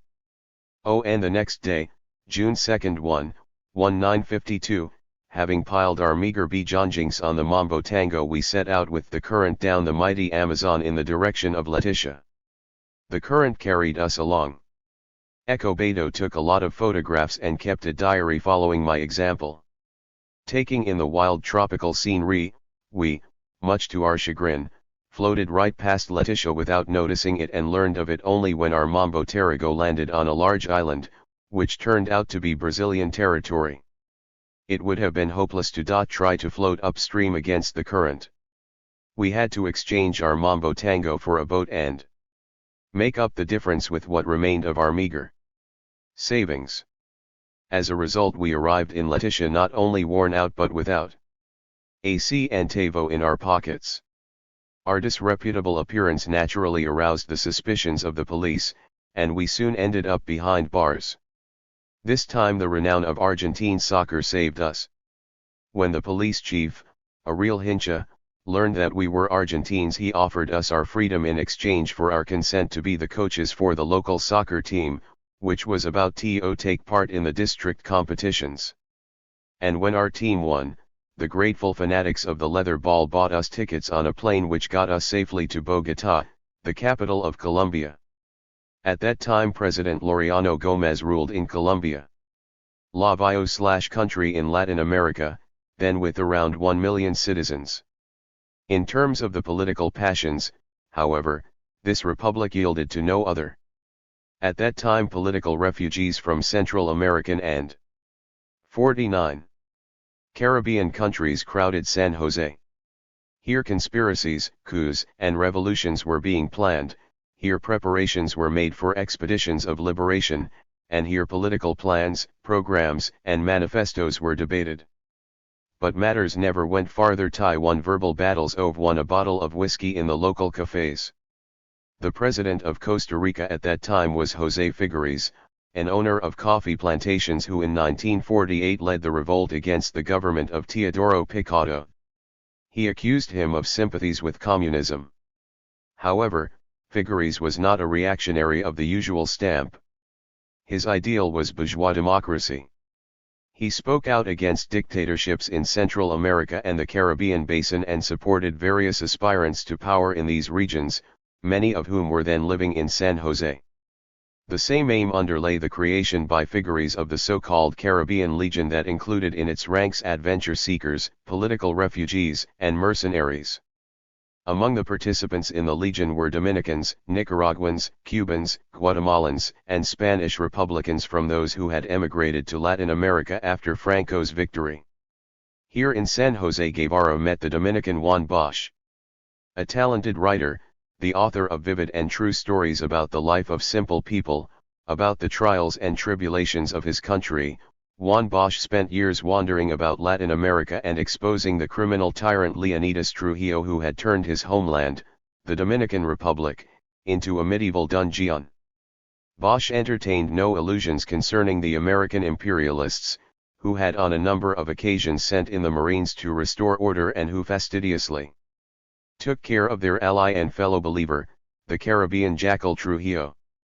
In San Jose Guevara met with Cubans, participants in the underground struggle against the dictator Batista.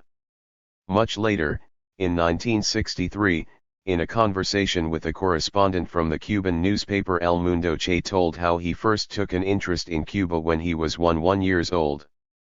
At that time the great Cuban chess grandmaster José Ra-11 El Capablanca came to Buenos Aires. The young Tet was a passionate chess player, and it goes without saying that he worshipped Capablanca. For a long time this exhausted his interest in Cuba. It is possible that on the road from Buenos Aires to Bolivia Che read reports in the newspapers about an assault by a group of daredevils headed by 50. The young lawyer Fidel Castro on the Moncada barracks in Santiago de Cuba. We write it is possible, for Che himself never made mention of this. But even if he did read about this event in the papers, it is unlikely that it held his attention for long. Clashes between youth and the police are a normal happening in Latin American countries. And how could he have thought at the time that it would be precisely Cuba, that sugar bin of the United States which Americans themselves unabashedly called our colony, which would become the arena of revolutionary war and the first country in the Western Hemisphere to raise the banner of socialism, and that he was destined to play an outstanding role in these events. Moreover, the first Cubans whom he met in San Jose could tell him only about the defeat of Fidel Castro's fighters in the storming of Moncada, about the heroic death of many of them and the arrest of the survivors. Yes, these were brave men and true patriots. But they didn't have the strength necessary to take on Batista's forces, who were armed to the teeth and backed by American imperialism. It was a common saying at the time that nothing ever happens in Cuba, meaning that no change was possible there since the island was so closely bound to the northern giant. In any case, the public eye at the time was focused not on Cuba, where Fidel, his brother Raúl and others involved in the Battle of Moncada now whiled their time away behind bars, but on Guatemala, over which storm clouds were steadily thickening. The newspapers reported that in neighboring Honduras all kinds of adventurists and criminals were gathering under the protection of the local dictator, a former lawyer in the hire of the United Fruit Company. They were versed in the trade of murder by specialists from the CIA preparing to overthrow Arben's government. At the head of the hirelings was the Guatemalan Lt. Colonel Castillo Armas, who had already in 1950 led an insurrection against Arbenz before fleeing to Honduras. Here he entered the service of the Green Monster. Armas received $150,000 a month from the Americans to recruit and arm mercenaries. Preparations for the intervention were carried out openly, and official circles in Washington cynically stated that these preparations met with their approval and received their support. It was important to rush to Guatemala. At the close of 1953, Escobedo, Guevara and a few other Argentines set out by bus from 51. San Jose to San Salvador, from where they made it hitchhiking to TJIE city of Guatemala, capital of the Republic, on December 24. This city is located 1,800 meters above sea level, higher than any other capital in Central America. Next to it are volcanic mountains, and the city was destroyed by earthquakes a number of times. The predominant one-story homes are drowned in an ocean of greenery. The parks are the home of numerous songbirds, among them the remarkable tisontle, which resembles the sparrow but is known as the bird of 400 voices. The symbol of Guatemala is also a bird, the quetzal, a tiny thing with a marvelous long tail and feathers all colors of the rainbow. The quetzal dies in captivity. Guatemala City pleased Escobedo at first sight. The rarefied air reminded him of Altagracia. He had letters of recommendation to various Guatemalans. In addition, he had a letter from an acquaintance in Lima to the Peruvian revolutionary Hilda Guidi. Hilda was a mestizo, in her veins ran both Spanish and Indian blood. She had graduated from the economic department of the University of San Marcos in Lima and was an activist in the left wing of the Opera, a party outlawed by the Peruvian dictator General Adria. Hilda worked in the State Institute for the Development of the National Economy. Like many other left-wing refugees, Hilda supported the Arbenz government. Escobedo found Hilda in the Cervantes boarding house, where political émigrés from a number of Latin American countries were living.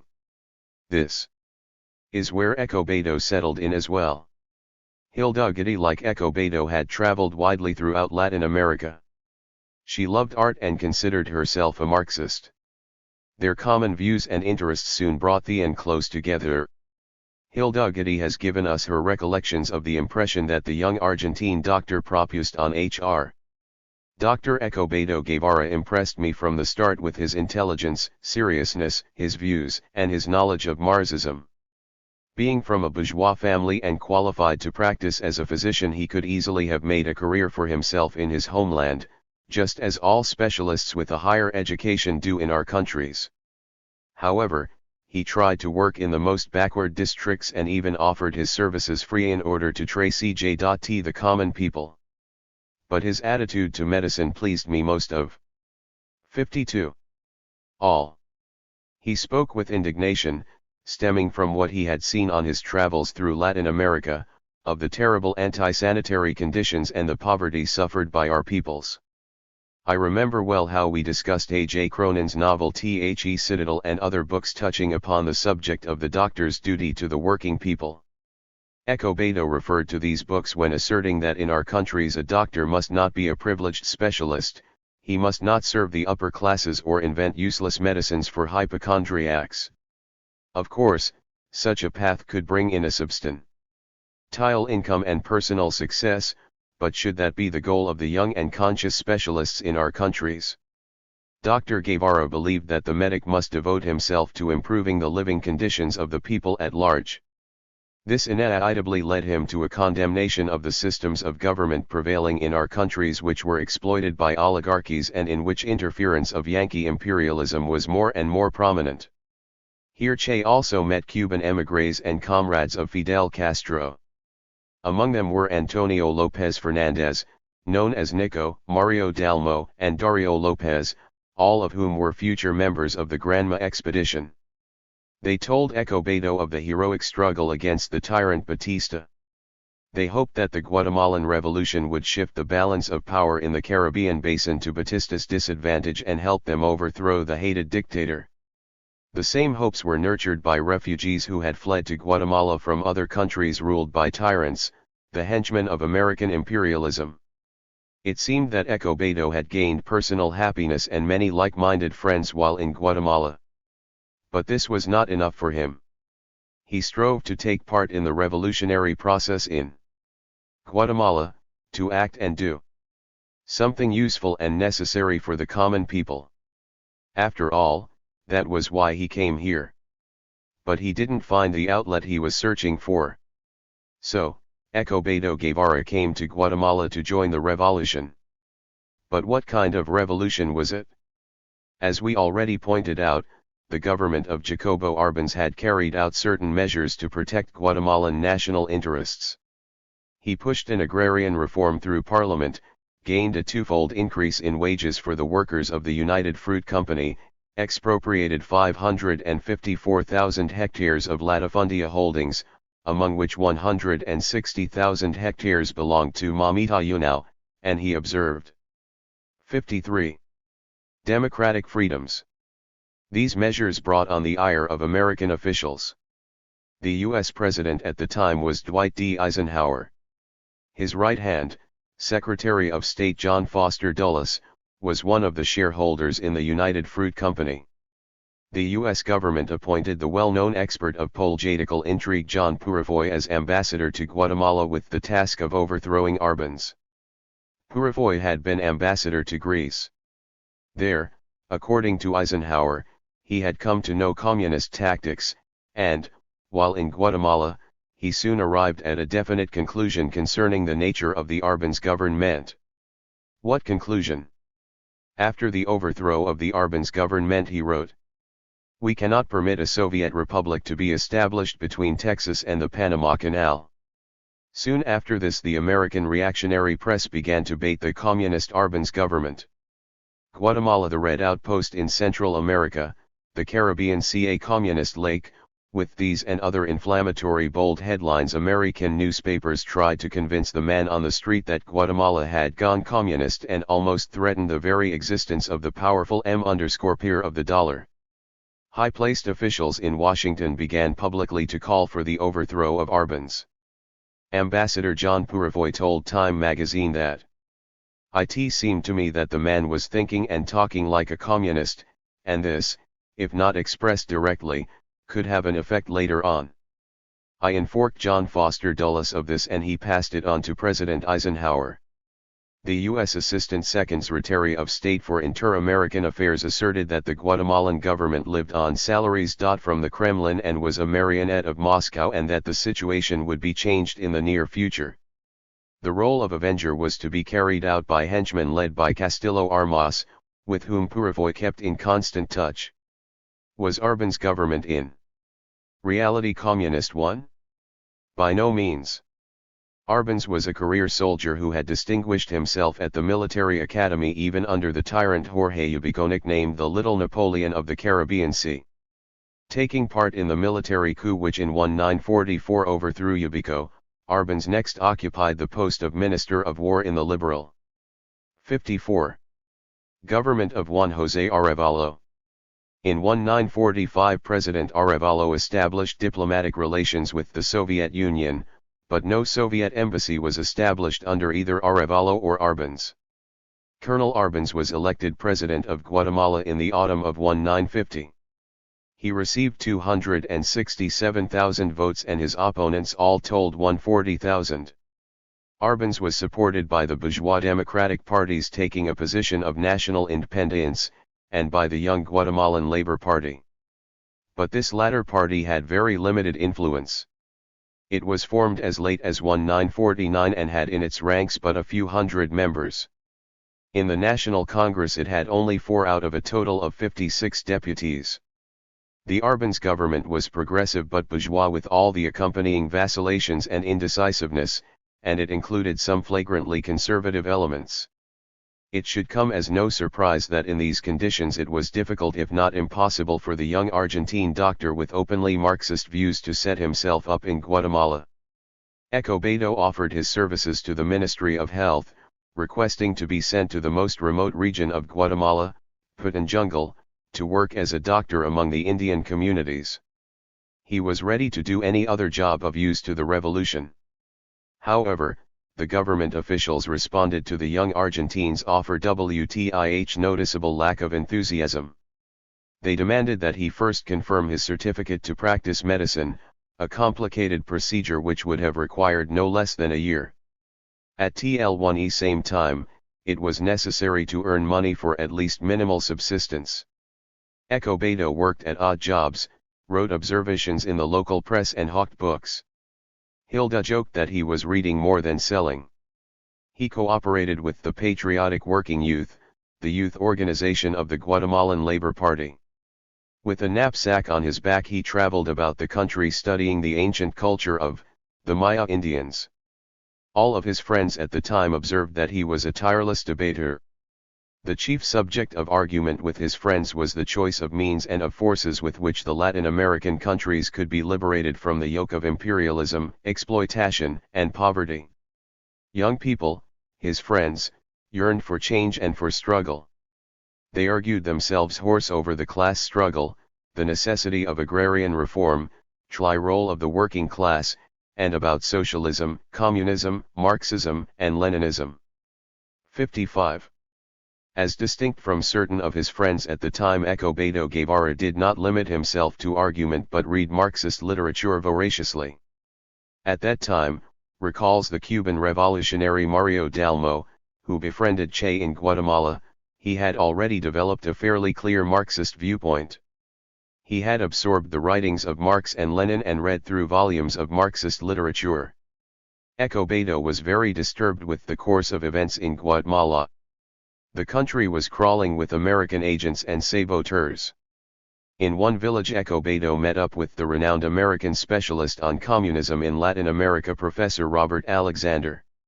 "Many gringos, many indeed," said Che to his companion. "What do you think, what are they up to here? They pretend to be conducting research, but in fact they are spying at the instruction of the American Secret Service. The American government was preparing to put a straitjacket on recalcitrant Guatemala." In March 1, 1954, at the insistence of Washington, the 10th Inter-American Conference was convened in Caracas and J.F. Dulles gave a speech accusing Guatemala of being communist. Under pressure from Dulles, the conference, despite the resistance of a number of Latin American governments, adopted an anti-communist resolution, virtually sanctioning the intervention against Guatemala. Arbenz categorically denied any connection with communism or communists. He also categorically and truthfully denied any ties whatsoever with the Soviet Union. On March 1, 1954, Arbenz wrote in a message to the Guatemalan Congress, "It should be clear even to the most unperceptive viewer that the Soviet Union has not interfered in our country's affairs and does not threaten us with any form of intervention." But Arbenz was not anti-communist nor anti-Soviet, and it was this that aroused the ire of the Washington bosses. The sardine dared to cross the shark. A banana republic dared to challenge Uncle Sam. It was an unheard-of violation of the sacred Monroe Doctrine. How else could the behavior of the Arbenz government be described? Convinced that the application of economic sanctions accompanied by threats had produced no effect on Arbenz, Washington decided to unleash its pack of hounds against him. On June 17, 1954, the Armas gangs armed and drilled by American intelligence agents left Honduras to invade Guatemala. 56. In territory and occupied a number of border settlements. Shootings of supporters of the Arbenz government began. The planes of the invaders started bombing the capital and other strategic points in the country. The intervention forces numbered only 800 mercenaries, of whom 200 were Guatemalans and the remainder foreigners. At the time, the Arbenz government had at its disposal 6,000 or 7,000 troops. Nevertheless, at the initial stage of the invasion, the government troops declined to fight the mercenaries and instead retreated towards the center of the country. President Arbenz hoped to reach a peaceful settlement of the conflict. He sent a complaint to the United Nations Security Council demanding the immediate withdrawal of the invading troops. Guatemala's complaint was supported in the Security Council by the USSR. The Soviet representative declared, Guatemala has been subjected to armed attack from land, sea, and air. Before us we have an instance of obvious and overt aggression, an attack against one of the states of Central America, Guatemala, a member of the United Nations. Therefore the duty and obligation of the Security Council consist in taking immediate measures to halt the aggression, and the Security Council must not renege upon this obligation, and no other body can replace the Security Council on this question. Despite the insistent demands of Guatemala and the Soviet Union, the Security Council took no effective measures to halt the aggression. Meanwhile, the working people of Guatemala appealed to the government to take decisive measures against the mercenaries. They demanded weapons, the organization of a home guard, and the mobilization of the people for the defense of the republic. The government refused to arm the people, although bowing to popular pressure it ordered the army to drive the enemy from the country's territories. The Guatemalan army moved to the offensive and crushed the mercenaries, the remnants of whom fled in panic to Honduras. This turn of events caused consternation in Washington. The aggression organized by the CIA, the Pentagon, and the State Department against democratic Guatemala threatened to collapse, and the American establishment does not forgive its servitors such failures. This point was driven home by commentaries on events in Guatemala in the New York Herald Tribune, which 57 remarked that the army of the Guatemala government, 6,000 strong, had been trained along U.S. lines. Therefore, if it defeated the anti-communist Armas, it would be thanks to the U.S. Secretary of Defense. The Pentagon, keeping a military mission with a communist-influenced government, now realized the irony of the situation. The American advisors would be recalled, the paper predicted, if the insurgents were defeated. The patrons of Armas in Washington took the hint. Seeing that the hopes they had placed in the mercenaries had not been justified, they began feverish preparations for a military coup to overthrow Arbenz, employing to this end their agents who had earlier been functioning in the role of supporters of the president. The key figure in this operation was Purifoy. It was he who drew up the ultimatum which high-ranking military figures sent to Arbenz. They demanded his resignation, threatening to overthrow him if he refused. To conceal their designs, the conspirators promised to respect the life and freedom of all citizens and to continue the struggle against the mercenaries. Arbenz could not withstand the pressure, and without even asking the opinion of the parties supporting him, Razi.Gned as president on June 27, 1954. He turned over power to the head of the Guatemalan Armed Forces, Colonel Diaz, and sought asylum in the Mexican embassy. Soon afterward he left the country. Diaz's first act was to outlaw the Guatemalan Labor Party and arrest its leaders, then to turn the reins of government over to Purifoy's hireling Colonel Monzon. The latter gave in to Castillo Armas, who at the head of his men once again marched into Guatemala. A few days later, welcomed by reactionaries of all stripes including the local archbishop and Purifoy, the newly fashioned dictator entered the capital triumphantly, where mass executions of the supporters of the former president had already begun.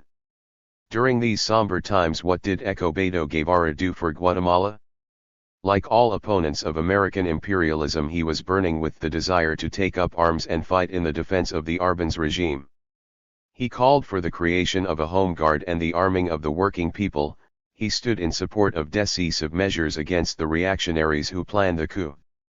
But his calls, like those of other sober-minded people, fell upon deaf ears. Arbenz hoped that he could cope with the mercenaries through his armed forces alone. He believed in the loyalty of the officer corps. 58. Escobedo, recalled Hilda, asked to be sent into the region of fighting, but no one paid any attention to him. Then he joined anti-air defense groups, helping them during the air raids and transporting weaponry. Escobedo did not retreat from any type of work. Together with members of the Patriotic Working Youth, testified Mario Dal Mau, he went patrolling in the middle of fires and bomb explosions, subjecting himself to mortal danger. This young Argentine, appealing to the Guatemalans to resist American imperialism, could not but come to the attention of CIA agents following the development of events in the Guatemalan capital. The American Secret Service entered him in a list of dangerous communists to be liquidated immediately upon the overthrow of Arbenz. The Argentine ambassador, learning of this, rushed to the Cervantes boarding home to warn his compatriot about the danger and offer him asylum in the embassy. When Castillo Armas entered Guatemala, Escobedo moved to the Argentine embassy, where not only his countrymen but Cubans and a few Guatemalans sympathizing with Arbenz found refuge. This crowd divided into two groups, Democrats and Communists. Escobedo without hesitation sided with the latter, although he was not a member of a communist party. The Argentine ambassador suggested that Escobedo return to Argentina at official expense. But Guevara had not the slightest desire to return. He thought it better to travel to Mexico, where many of his Cuban and other Latin American friends had already gone, ready to continue their struggle and retaining hope of victory in another place. As long as there remained such hotbloods believing that the impossible could be done, all was not yet lost. The Guatemalan events left a deep impression on Che's mind. He matured politically during those numbered days when the fate of the Arbenz government was being decided. He was given more than ample proof that the chief enemy, and a cruel and insidious one, was American imperialism, that it employed anti-communism and anti-Sovietism to conceal its own criminal moves, that the CIA and Pentagon had at their disposal a reliable network of agents in army circles, that an authentic People's Revolution UST smash this machine and replace it with a People's Army. And that, finally, it was necessary to arm the people, for only people. 59. Prepared for combat could hope for success in the struggle against imperialism. Che's evolution did not pass by the American agents unnoticed. Later, when the American Secret Service began to compile a dossier on Fidel Castro's men then fighting in the hills of the Sierra Maestra, it was quite clear to them that they had in the person of Che Guevara a revolutionary with Guatemalan experience. In April 1958, the Argentine journalist Jorge Ricardo Massetti visited Fidel Castro's fighters in the Sierra Maestra. He interviewed Che among others. Massetti asked his compatriot about the truth of the rumors that the insurgents were communists. Che answered, "It is to me that the Americans above all ascribe communism. Not a single American journalist who has journeyed to the mountains has failed to ask me about my activities in the RANKS of the Guatemalan Communist Party. They all think the question set that I was a member of the Communist Party of that country simply because I was and remain a firm supporter of the democratic government of Colonel Jacobo Arbenz. Did you hold a position in the government?" Massetti continued his pointed questioning. "None whatsoever. But when the North American incursion began, I tried to get together a group of young people like L1E to strike a blow at the fruit adventurists. It was necessary to fight in Guatemala, but almost no one fought. It was urgent to resist, but almost no one wanted to do so. After the victory of the Cuban Revolution, Che, both in letters 1. aired speeches, often recalled his Guatemalan period. In one such speech in 1960, Che said, "After long wanderings, finding myself in Guatemala, the Guatemala of Arbenz, I tried to make a number of observations in order to work out the pattern of behavior for a revolutionary doctor. I tried to figure out what was imperative in order to become a revolutionary doctor. But then the aggression began, an aggression unleashed by the United Fruit, the State Department, John Foster Dulles, they can all be lumped together, and their puppet, who was called Castillo Armas, was called, say in the past tense. 1. The aggression succeeded because the Guatemalan 1 Armas was killed in 1955 by one of his bodyguards. 60. People had not yet reached the degree of maturity now attained by the Cuban people, and one fine day I left, or more correctly, fled from Guatemala. It was then I understood what was the key. In order to become a revolutionary doctor, you first need a revolution. Isolated individual efforts, or purity of ideals, or the striving to give one's life in the name of even the noblest of ideals, or solitary struggle in some remote part of Latin America against hostile governments and social conditions obstructing progress are worth nothing. In order to make a revolution, it is necessary to have that which exists in Cuba, the mobilization of the entire people, who, using weapons and the experience of united action attained in struggle, would learn the meaning of weapons and of national unity. Is it only a revolutionary doctor who needs the people's support? By no means. Any fighter for the happiness of the people can make progress only if he takes part in the struggle of the entire people and if he works for the unity of action of all forces in opposition to imperialism and all types of oppression. In this very same year, Che wrote to one of his correspondents in the USA, "My experience in Arbenz, Guatemala, which stood firm against colonialism but which became a victim of aggression by the North American monopolies, led me to one essential conclusion: in order to be a revolutionary, you need the existence of a revolution. The Bolivian revolution got stuck halfway, the Guatemalan revolution went down in defeat, but the real revolution was still in the future, and coming closer every day. I met Fidel Castro one chilly Mexican night, and I recall that our first conversation was about international politics. The very same night, just a few hours later at dawn, I had already become a participant in the forthcoming expedition." Eco Beto Che Guevara.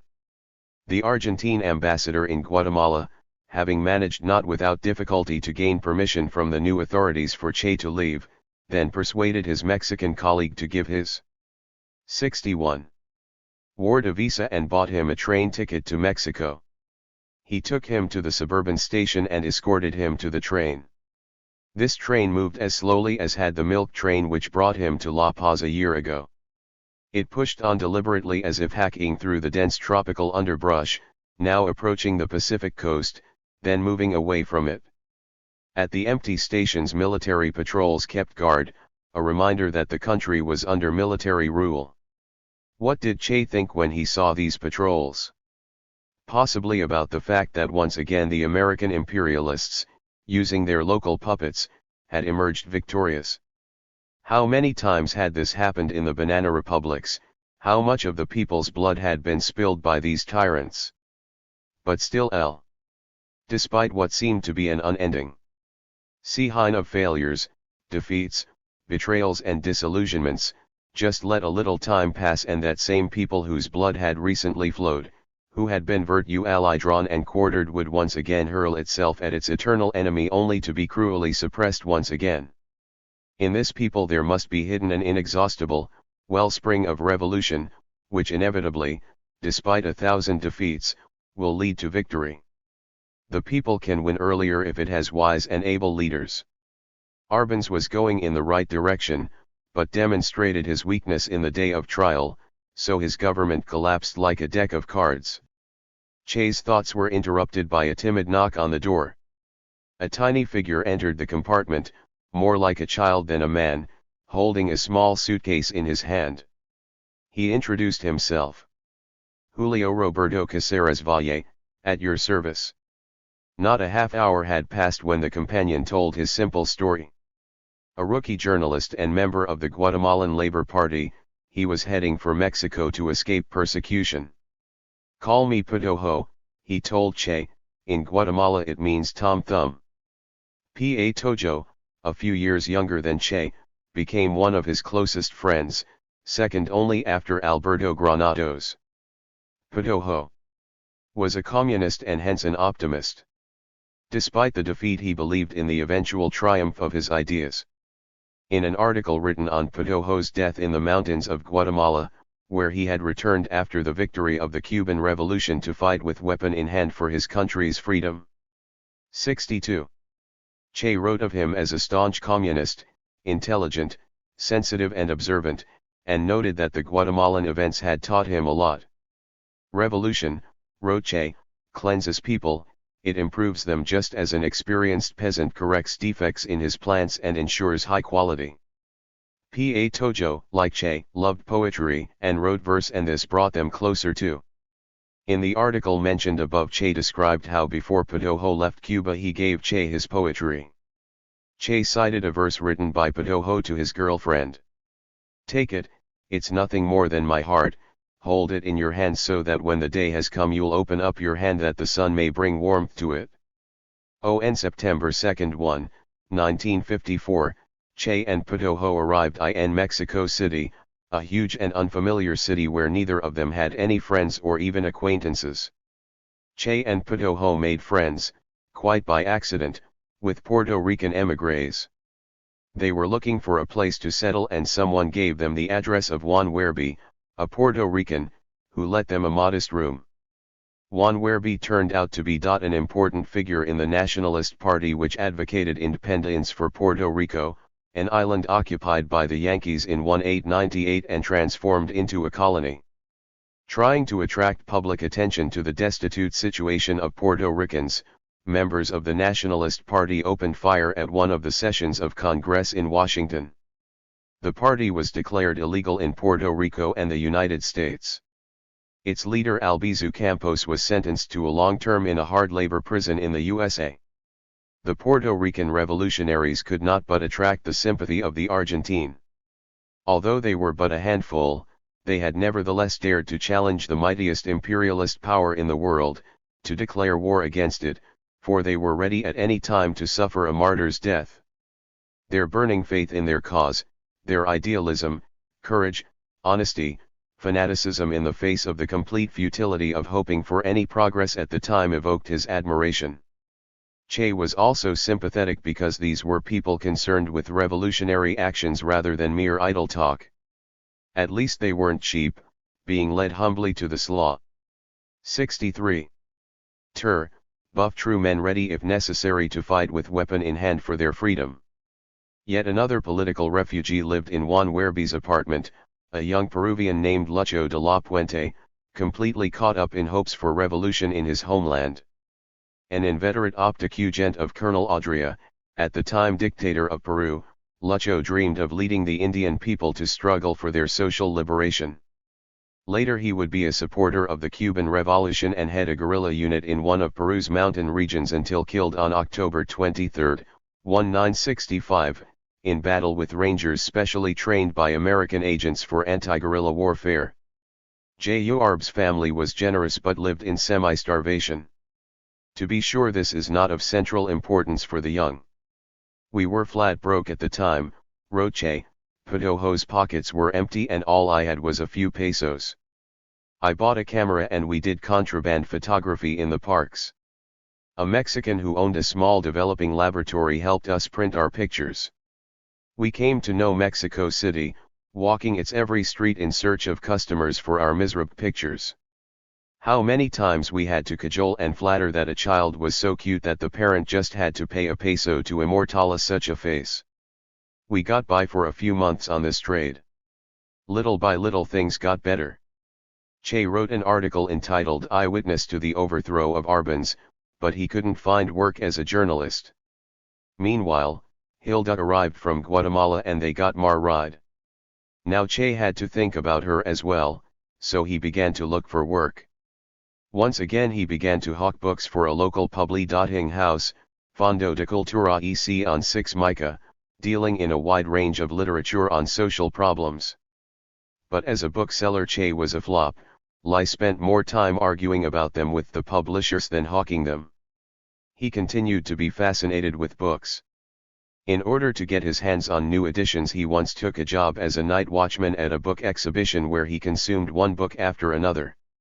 Finally he succeeded in beating his rivals for a place in the allergy ward of the local hospital. For some time he gave lectures at the medical department of the National University, then switched over to scientific research in the Institute of Cardiology. He gained access to the laboratory in the French hospital where he conducted experiments on cats which he bought up from an old lady for a peso each. 64. The political climate then predominant in Mexico did not particularly encourage Che. The Mexican Revolution of the second decade of the century, which had overthrown the reactionary dictator Porfirio Diaz, had long ago faded away. The so-called new bourgeoisie, eager for profit, had come to power. They opened wide the country's gates for the influx of American capital, concealing their actions with pseudo-revolutionary demagogy. The forces of the left were divided enches, Ladakh. The Communist Party, subjected to constant persecution, did not have sufficient strength to unite all progressive forces in the country into a powerful anti-imperialist revolutionary movement.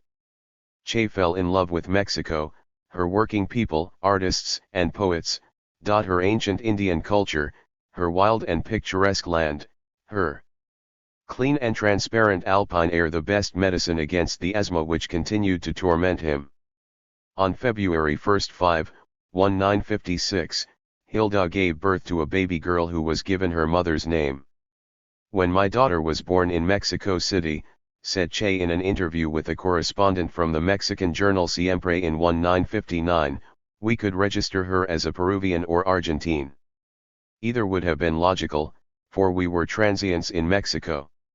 Nevertheless, my wife and I decided to register her as a Mexican in homage and our respect to the people who had sheltered us in our bitter hour of defeat and exile in Mexico. Che met Raúl Roa, the Cuban writer and publicist and opponent of Batista. After Batista was overthrown, he became the Minister of Foreign Affairs. Raúl Roa recalls of his meeting with Guevara, I made his acquaintance one night in the home of his compatriot Ricardo Rojo. He had just arrived from Guatemala, where for the first time he had taken part in a revolutionary and anti-imperialist movement. He was still deeply wounded by the defeat. Che seemed and was young. His image fixed itself in my memory, a clear mind, ascetic paleness, asthmatic breathing, a prominent forehead, a thick head of hair, firm judgments, energetic jaw, calm movements, a sensitive, penetrating glance, a quick wit, a quiet tone and a resonant voice. He had only just begun work in the allergy ward of the Institute of Cardiology. We talked about Argentina, Guatemala, and Cuba, looking at their problems through the prism of Latin America. Already at that time Che had risen above the level of 65. Narrow Creole nationalism and argued from the position of a continental revolutionary. This Argentine doctor, as distinct from many other émigrés concerned only with the problems of the homeland, thought not so much about Argentina as about Latin America as a whole, trying to detect its weakest link. It was also clear that at the time of his meeting with Roa, Che did not consider Cuba to be this link, although he was well up on political events in that country. In order for Cuba to draw his attention more than any other Latin American country, he needed to meet with militant men, with those who bypassed fruitless arguments and called for immediate action. His starting point was his acquaintance with Raúl Castro and then with Fidel. At the close of June 1, 1955, 2 Cubans arrived at the hospital to make an appointment with a doctor. The doctor on duty was Escobedo Guevara. Che recognized one of them to be Nico Lopez, his friend from the Guatemalan period. J3 were overjoyed at the unexpected meeting. Nico told Che that his comrades in the attack on the Moncada barracks had been freed by amnesty and were gathering in Mexico City. They intended to put together an armed expedition to Cuba. Now, this looked like the real thing. Che expressed an interest and Nico offered to introduce him to Raúl Castro. The meeting with Raúl took place a few days later. He told Che of the Moncada episode, about the cruel slaughter inflicted by Batista's men in arms, about the truffle of his brother Fidel, about the latter's speech in court, which later became known under the title History Will Vindicate Me, about their misadventures in the hard labor prison on the Isle of Pines and, finally, about their firm determination to continue the struggle against the tyrant Batista. What was his impression? Somewhat later Che said of Raúl, it seemed to me that he didn't resemble the others. At least he talked better and was clearly a thinker. Raúl was also pleased with his interlocutor. He immediately sized him up as a person who could be of use on the planned expedition. Che had the Guatemalan experience behind him and was a doctor. They agreed that Raúl would introduce him to Fidel, whose arrival from New York was expected in the immediate future. 66. In the United States, Fidel was collecting money from Cuban emigrants to finance the planned expedition. Speaking in New York at a meeting held against Batista, Fidel said, I can tell you that in 1956 we shall obtain freedom or become martyrs. What did the hopes of the young Cuban patriot rest on? First of all on his own people, who hated Batista, on its courage and decisiveness, which had been demonstrated many times over during its entire history. Was it not true that in the 19th century the Cubans fought almost 50 years to gain their independence? Had they not overthrown the hated dictator Machado in 1933? And now, too, Batista was running amok. This meant he feared the people. Fidel also counted on the support of his followers, participants in and sympathizers with the July 26 movement he had founded. These were basically students, young workers, office employees, craftsmen and senior pupils in the high schools. They lacked political experience and even had no clear program, but they did have another valuable quality, love for their country and hatred of Batista. For these young people Fidel was a true hero. Like his followers he was young. He was a talented speaker, had a striking appearance, was madly courageous and possessed an iron will. He was well versed in Cuba's history and could make his way unerringly through the maze that was contemporary Cuban politics. He knew which evils had to be combated and spoke of them with firm conviction in his speech "History will vindicate me before the court." They met in the home of Maria Antonia González at 49, Amparan Street. Maria Antonia was a Cuban married to a Mexican and she was in deep sympathy with the young patriots.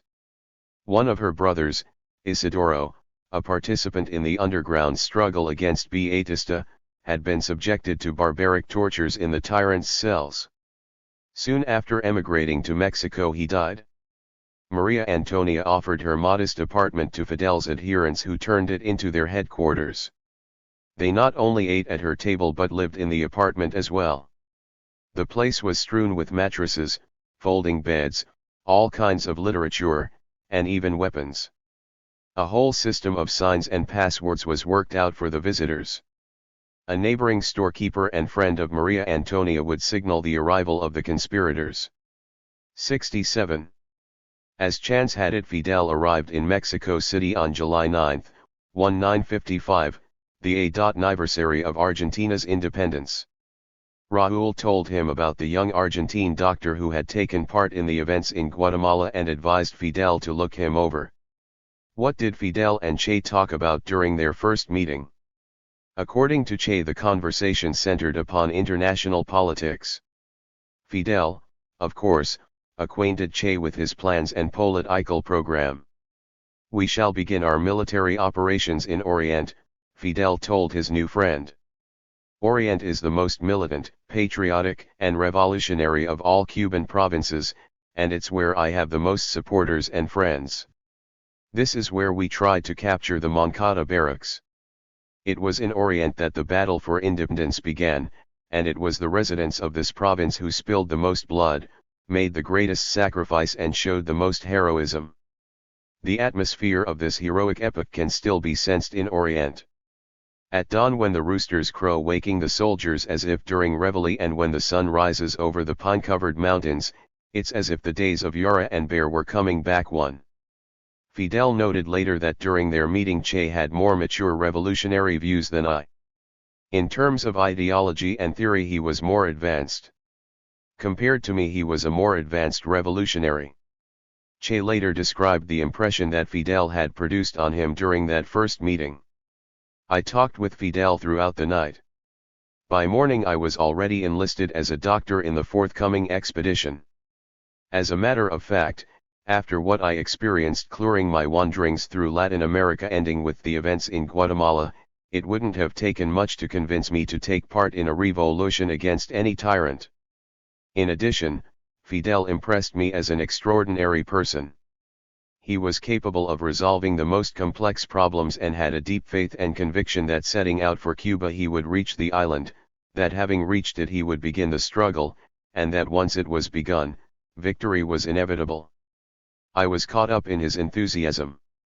It was necessary to take action, enact concrete measures, struggle. The time had come to stop complaining and begin to move." 68. However, at the start Che's optimism was well seasoned with a strong dose of skepticism. Victory, Che recalled after the overthrow of Batista, seemed doubtful when I first made the acquaintance of the commander of the insurgents, to whom I was drawn by love of adventure. At the time I thought that it wouldn't be so bad to die on the beaches of another country in the name of such elevated ideals.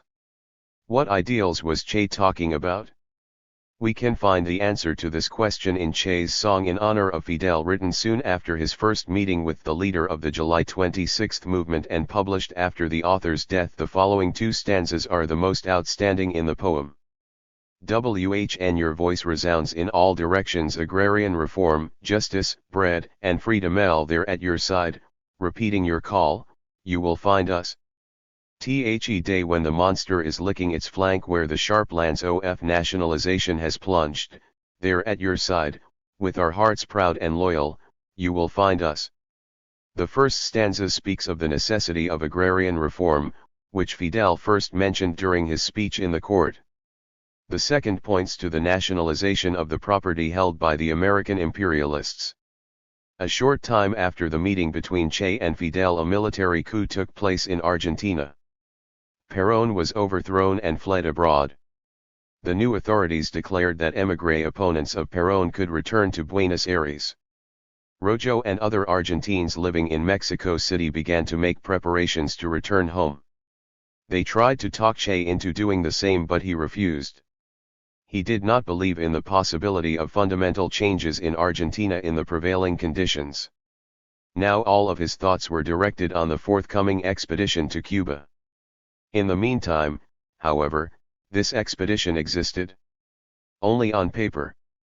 The actual enactment would require an enormous amount of work, collecting money, gathering in Mexico the future participants, providing them with food, checking them up and disguising them.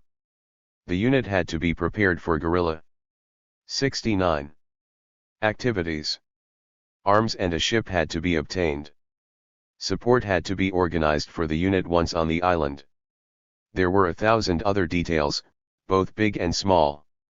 Moreover, everything had to be carried out in total secrecy and kept from the ears of Batista's detectives and from the agents of the Dominican tyrant Trujillo, who feared that a successful uprising against Batista might spread to his domain. At first glance, the entire attempt to organize an expedition in a foreign country might seem a foolhardy undertaking. Bulletin not for the Cubans, not for the residents of the Antilles or Central America. In the 19th century, during the struggle for independence, the Cuban patriots organized such an expedition, relying on the United States, the Dominican Republic, Honduras and J1/Tulxico. In the 1940s, a number of armed expeditions were undertaken from Guatemala against the tyrant Trujillo. Opponents of the Nicaraguan dictator Somoza made an incursion into this country from Costa Rica. Opponents of the Venezuelan tyrant Gómez organized insurrectionary expeditions against him from the island of Trinidad. In all these expeditions, Latin Americans from other countries took part, and not only adventure seekers but also people struggling for progressive ideals. The fact that Fidel carried out his preparations in Mexico and the involvement of the Argentine Guevara was quite logical, so to speak, in the spirit of the old tradition. It seems that the landing of a unit not far from Santiago was timed to coincide with an uprising to seize power in the city led by Frank Paez, a young conspirator and associate of Fidel. It was hoped that this would bring about the collapse of Batista. Apparently, during the preparations in Mexico for the expedition, it was not foreseen that the base area for the insurgents might be the Sierra Maestra. But the possibility of a protracted guerrilla war was not excluded, and the future insurgents had to be trained accordingly. Consequently, it was imperative to find a specialist in guerrilla warfare who would teach the men of the unit. The soldiers had to be taught the tactics of the guerrilla and all its ways and means, and be prepared for the hardships accompanying such a life. Marfa Antonia introduced Fidel to a friend of the family, the Mexican Arsacio Vanegas Arroyo, the owner of a small printing press. He began to run off paper money, manifestos, and other documents for the members of the July 26 movement. Arcia. 70. also turned out to be a wrestler. Learning about this, Fidel suggested that he take on the physical training of the future participants in the Granma expedition, and he did not object. Arcetio began to go on long hikes with the Cubans in the nearby hills, taught them judo, and rented a hall in which they could practice track and field. Moreover, recalls Arcetio, the group took courses in geography, history, the contemporary political situation and other subjects. Sometimes myself remained to hear the lectures. They also went to the cinema to watch war films. But Arcetio, though a very helpful person, could not give them what they needed most. All he knew about guerrilla warfare was what his grandfather had told him about the exploits of Pancho Villa. Fidel found the necessary specialist in a former colonel of the Spanish army, Alberto Bayo. The colonel was a colorful personality. Born in 1892 of a Spanish family in Cuba, in childhood he left with his family for Spain. Later he completed a military academy, fought in Morocco, served in the Foreign Legion, then became a pilot. Don Alberto was a writer as well. He wrote verse and tales of soldiers' life. When the Civil War began, Bayo took the side of the people and fought bravely against the Francoists. He took part in the landing on the island of Mallorca, which had been seized by Franco's mutineers, and he was in charge of the instruction of partisan groups and units. After the fall of the Republic, Bayo first emigrated to his place of birth, Cuba, where he opened a private school of mathematics. Soon, however, he moved to Mexico and, adopting Mexican citizenship, became the owner of a furniture factory. He served as an instructor in a combat aviation school and from time to time took part as a qualified specialist in attempts to overthrow various dictators of one or another banana republic in Central America. In 1955, Bayo published in Mexico a rather unique textbook entitled 150 Questions to the Guerrillero. This work was a kind of handbook of guerrilla warfare. One could learn from it not only how to lay an ambush, blow up a bridge, make hand bombs or other devices, but also how to dig an escape tunnel, how to operate an airplane, and even how to whistle imitatively. In brief, it was a veritable partisan Bible. It goes without saying that such a specialist was a real find for the future insurgents. It did not take Fidel Castro much effort to convince the colonel, poet, aviator, and expert in guerrilla warfare 71. And sabotage to take on the task of training the aspiring liberators of their common homeland from Batista's tyranny. To be sure, at first Bayo demanded, for the sake of respectability, 100,000 Mexican pesos for his services, then agreed to half the sum. As things turned out, however, Bayo not only took not a penny from his young friends, but even sold his furniture factory and turned over the money to his students. He had no doubt in their victory. Passing himself off as a Salvadorian political émigré, Bayo soon bought an hacienda for $26,000 from a certain Erasmo Rivera, a former soldier in Pancho Villa's partisan army. The place was called Santa Rosa and located in a hilly area overgrown with wild shrubs 35 kilometers from the capital. The members of Fidel's unit, including Beto Guevara, set up a new base there. Fidel put Che in charge of the cadres in Colonel Bayo's university, which in substance made him the leader of this guerrilla camp of sorts. The training of the future fighters was stepped up.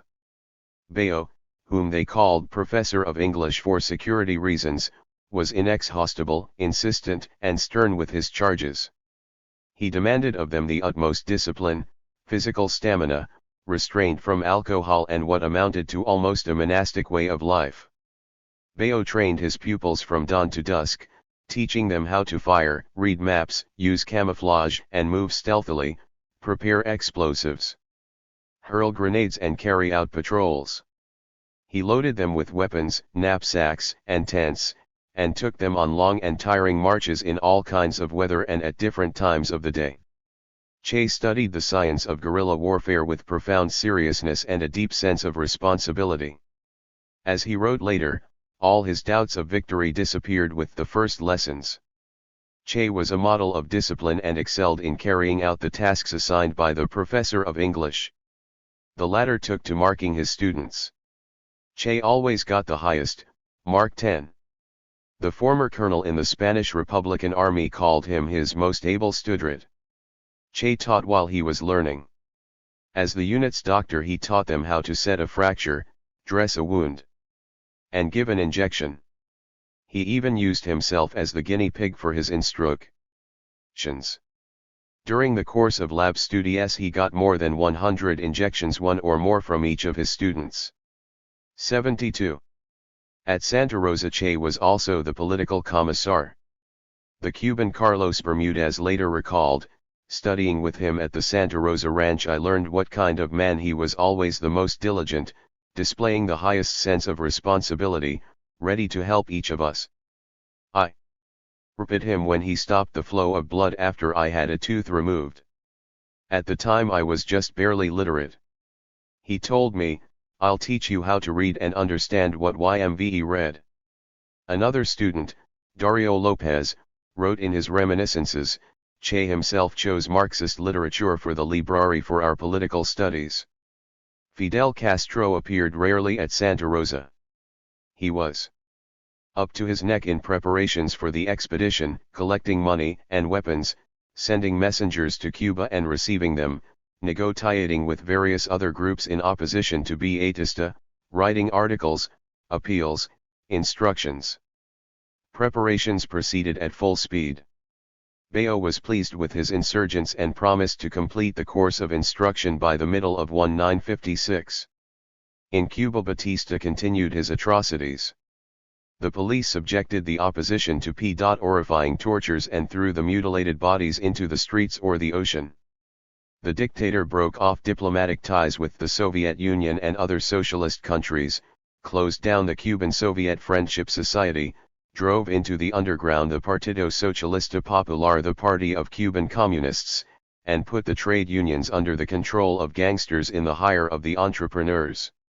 American capitalists operated in the country, American officers in the army and the CIA in the police.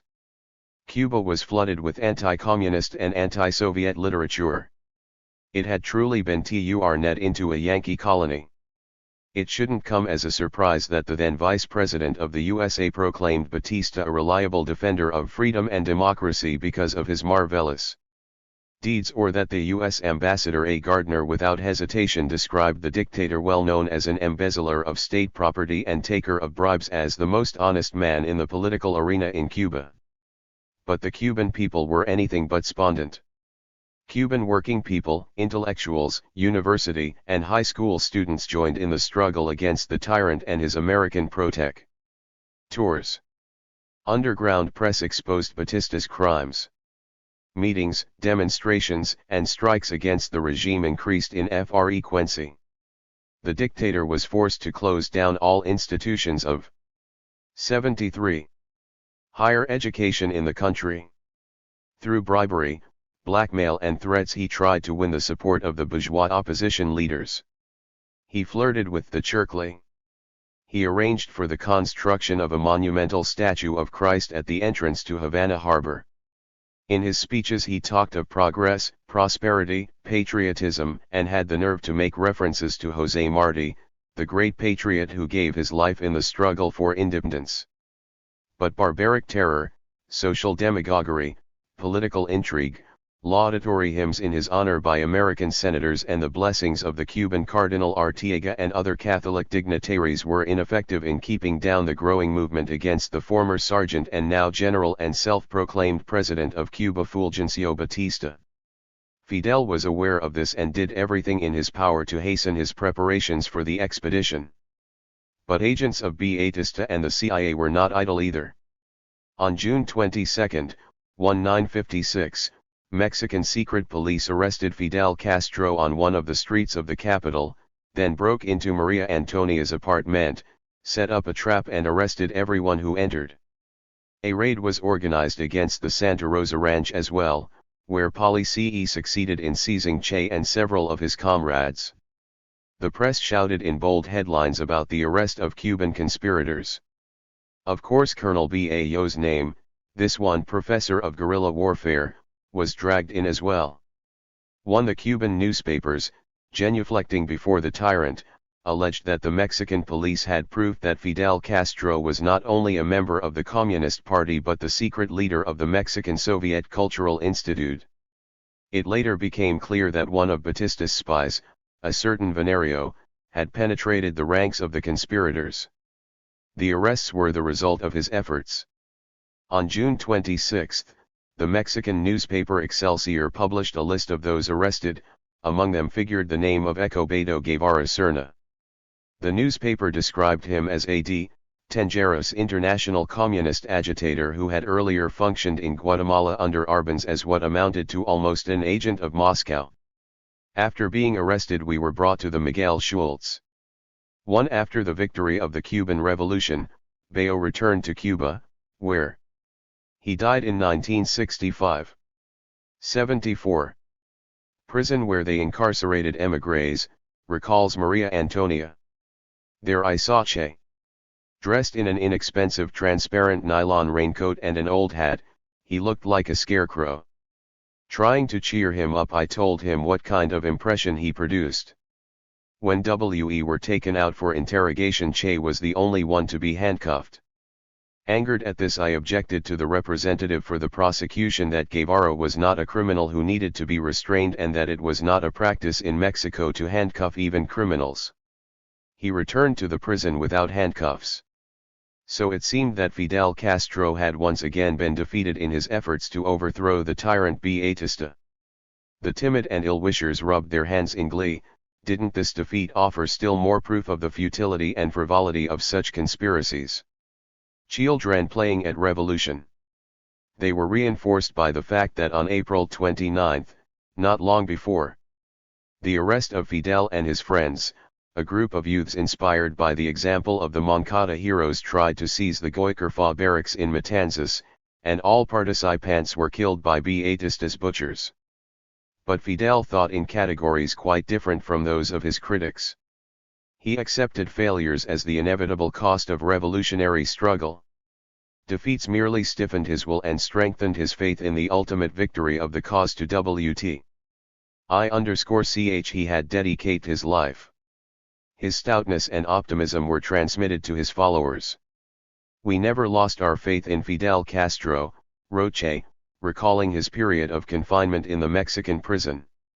The arrest of the revolutionaries aroused the indignation of the one progressive sector of Mexican society.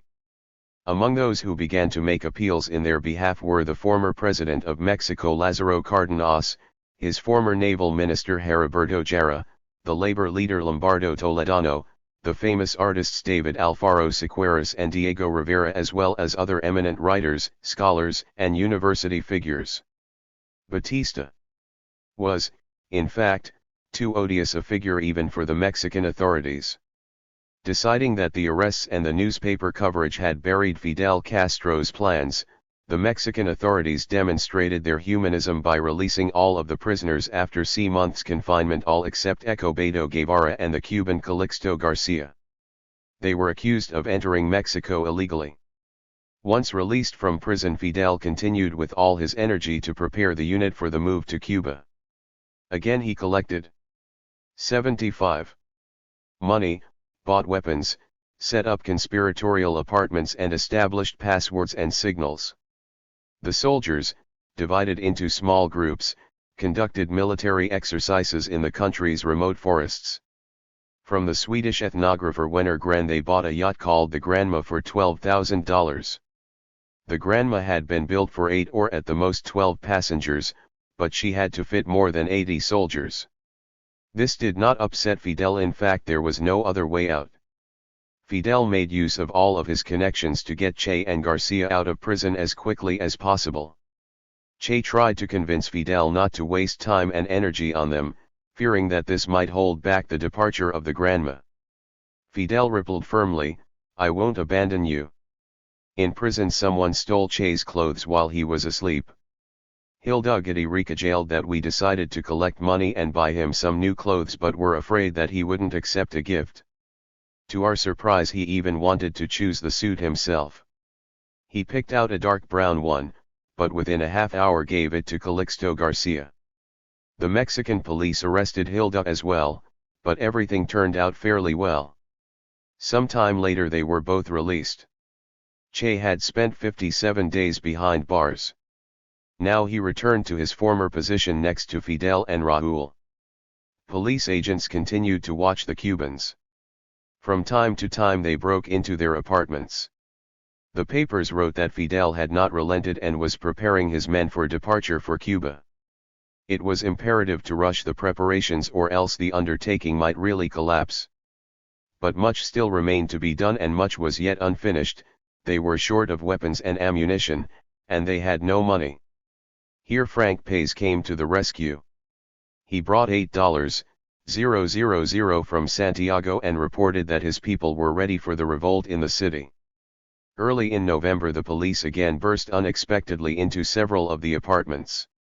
Fidel learned that his personal bodyguard Rafael del Pino, the man in whose name the Granma had been purchased and who was entrusted with the radio equipment, had agreed to turn over the entire group to the Cuban embassy in Mexico for the sum of $5,000. Now delay meant sure de p.th, Fidel gave the order, isolate the provocateur and without delay gather everyone with weapons and equipment. 76. In Tuxpan, a small fishing port in the Gulf of Mexico, where the Granma was docked. Maintaining strict secrecy, Fidel ordered that some firearms be stockpiled in a secure place in Mexico. In reply to the puzzled questions of his comrades, Fidel said, "If we meet with failure again, I'll return to Mexico, find reliable people and again return to Cuba, this time by airplane. We'll land by parachute in the mountains. And I'll keep on until either they kill me or we free our homeland from tyrants and exploiters." Fidel gave the final instruction, to send to Frank Paez in Santiago the agreed-upon telegram with the words "The book is sold." With this message Paez could begin the uprising at the established time in the capital of Crete. Che took his handbag with his medical instruments, raced home to Hilda, kissed his sleeping daughter and hastily wrote a farewell letter to his parents. Like all his other letters to those close to him, the message was spiced with black humor. It could be summarized as follows: "The cause which I'm off to serve is worth dying for, although it is a bit like beating one's head against the wall. Don't forget your inhaler, and don't lose it," Hilda told him. But of course Che forgot it. The things that can happen to a greenhorn guerrilla fighter. At 2 in the morning, November 25, 1956, the unit boarded the Granma in Tuxpan. There was noise, laughter, and confusion on the pier. The local police had been won over by AM or died a piece or simply bribed, and were conspicuous by their absence. Some time passed while 82 people with guns, ammunition, and other military supplies loaded in the toy-size yacht, which now looked like a full can of sardines. Rain pelted down and the sea was stormy, but there could be no hesitation now. Forward was the only way to go. Che, Calixto Garcia, and 3 other future insurgents arrived at the departure point last. It had only been possible to make it to Tuxpan by automobile. Getting off at one of the train stations, Che and his friends began to thumb down passing cars. "It turned out very difficult to find a ride," recalled Calixto. "We stood on the street for a long time. Finally we stopped a car and asked the driver to take us to the port. He demanded 180 pesos and we agreed. But after a while he 77 got the jitters and refused to go any farther. It was a difficult situation, so much time had already been lost, and now this unforeseen difficulty. Then Che said to me, 'Watch the road and I'll take care of the driver.' After some difficulty he talked him into taking us as far as Poza Rica, which was a bit more than half the way, and there, changing to another vehicle we proceeded along to the rendezvous point. Finally we saw the little town of Tuxpan. Entering it we met Juan Manuel Marquez and he led us to the Riviera where the Granma stood at the bank. The latecomers hurried on board the Granma. Fidel ordered, 'Pull in the lines and full steam ahead.' The unbelievably overloaded Granma dimmed her lights, laboriously moved away from the pier and headed on course for Cuba. The fighters were singing the Cuban anthem and the song of the July 26 movement. Fidel kept his word. In 1956 they were to become either heroes or martyrs. 78. Onward, to meet the DAWN. Comrades in Strage. Wit, l'bayonet and shells. We sh all clear our own way. The young Guard. At sea the Granma ran into a storm. The ship, Che wrote in his reminiscences, began to resemble a tragicomedy. All around were miserable faces, hands clutched to the stomach, some buried their heads in a bucket, others were sprawled in the strangest poses. Out of 82 on board, only 2 or 3 sailors and 4 or 5 passengers escaped seasickness. Unexpectedly the ship began to take in water. The bilge pump broke down and the ship's engine stopped. They tried to bail out the water with buckets. To lighten the load they threw their canned food overboard. Then it was discovered that the cause of the inundation was an open tap in the heads. With difficulty they got the engine working again. Calixto Garcia recalled this episode. It would take a rich imagination to picture the scene, how we ever managed to squeeze 82 armed and outfitted men on that little craft. The yacht was packed tight. People were literally sitting one on top of another. We had taken a minimal amount of food supplies. During the first days each was given a half can of condensed milk. But that soon ended. On the 4th day everyone received a piece of cheese and sausage, and on the 5th all that remained were rotten oranges. Yet they still had 3 days of travel ahead of them. While on the Granma, Che suffered from severe attacks of asthma, but, as Roberto Rocañafes recalled, he held up and found the strength to joke and cheer the others up. 79. Because of this Roberto, who, by the way, was an experienced sailor and had been appointed navigator by Fidel, the group lost several precious hours. Trying to determine their coordinates, Roberto climbed up on top of the wheelhouse and was swept overboard by a wave. It took some time to find the ill-fated sailor and haul him aboard. The overloaded yacht steamed slowly towards the island, several times fallen off course. Fidel had counted on landing at the village of Nicaro near Santiago on November 30. From there he hoped to head for Santiago, where Frank Paez and his support were to begin the uprising on that very day. But on November 30 the Granma was still 2 days away from the coast of Cuba. At 5:40 a.m. in Santiago the supporters of the courageous Frank Paez poured in the city streets and seized the government buildings. But they could not hold the city. That same day Batista's airplanes spotted the Granma near the shores of Cuba.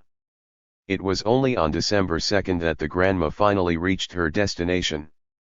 The order was given to prepare for battle, recalled one of the participants.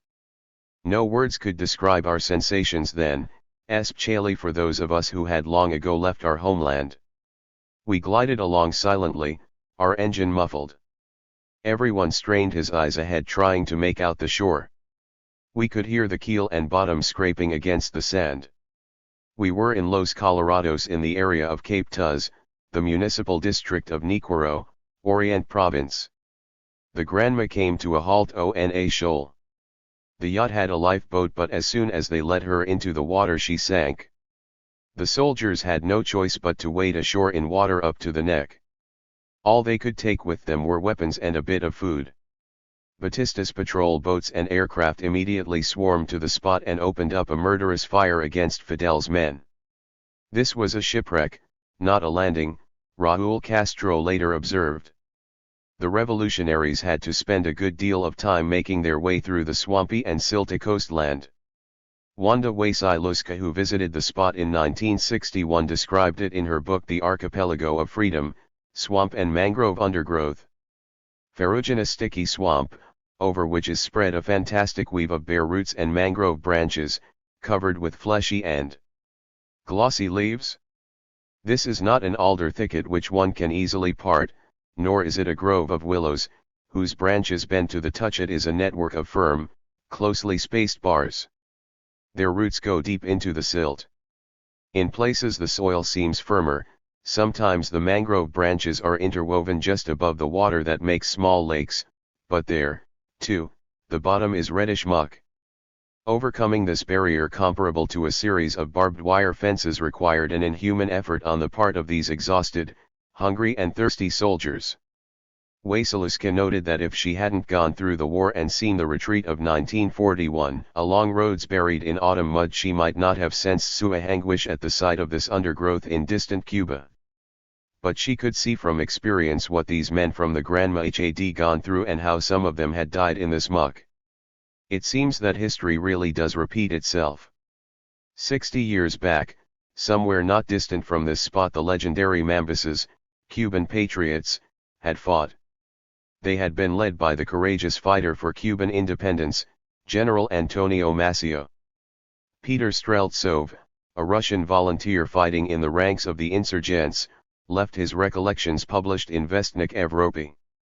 He wrote of his comrades: "They mutilated their bare feet against the rocks, and the heavy boxes they were carrying rubbed the skin on their backs raw. They came down with the yellow fever, falling on the bare rocks with muted groans. The healthy ones continued forward, literally carrying the liberation of their H9 Meland on their backs. Many of them ate virtually nothing during the entire transit, that is to say, 4 to 5 days. But despite this I never heard a complaint or reproach, so great was the onrush of patriotism among the insurgents." Now the grandchildren and great-grandchildren of these heroes were traversing the same mournful route of sacrifice and deprivation, on their way to bring down the new enslavers of their homeland. For 2 days Fidel Castro's men, trusting in chance guides, tried to get away from searching enemy planes. Throughout the night of December 4, Roche, we moved about a sugar cane plantation. We relieved our thirst and hunger by nibbling on sugar cane, throwing the scraps out as we proceeded. This was an inadmissible oversight, since Batista's troops could easily follow our trail. But, as it became clear much later, it wasn't these scraps but .81. Our guide who gave us away. We released him on the very eve of the events described here, and he led our pursuers directly to our unit. We committed that error more than once before we understood how careful and vigilant we had to be.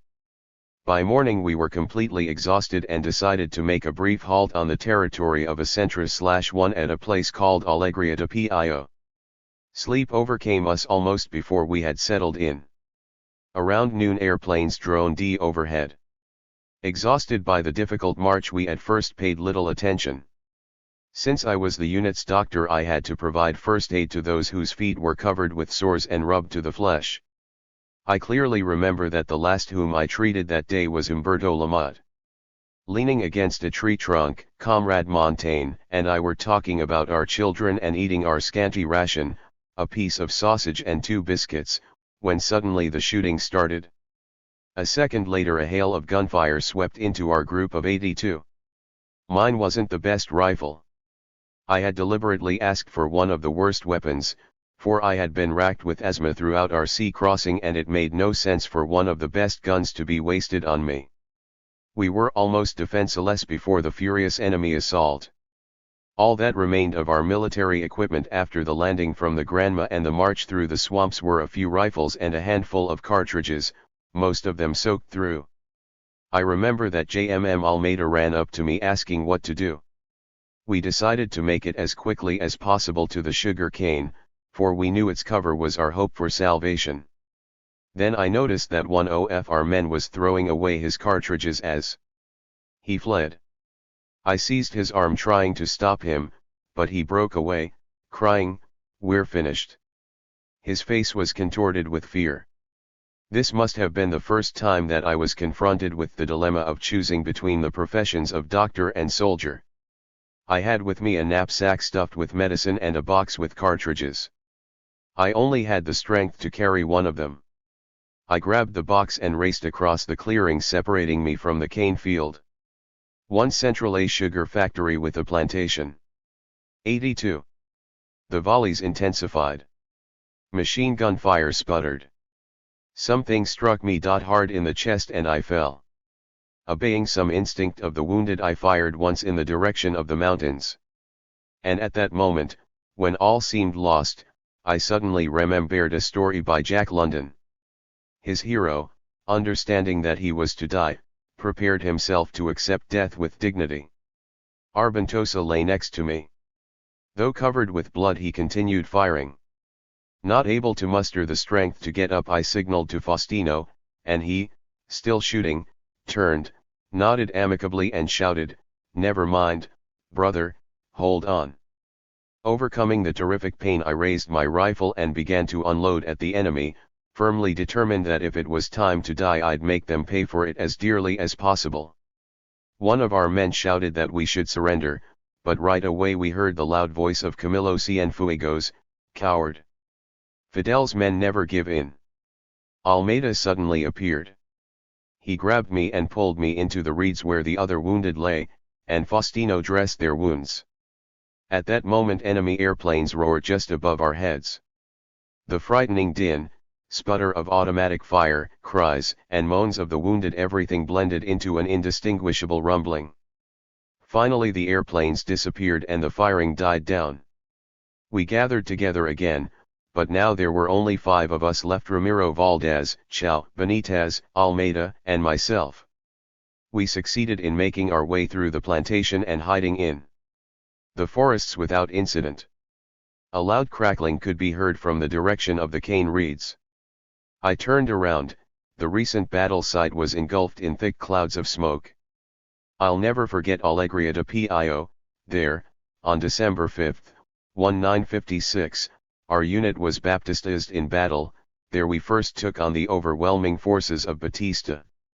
In this battle almost half of Fidel's men perished and some 20 fall prisoner. Many of them were tortured and shot. But when on the next day the survivors gathered in a peasant hut at the foothills of the Sierra Maestra, Fidel said, "The enemy defeated us, but could not destroy us. We shall fight and we shall win this war."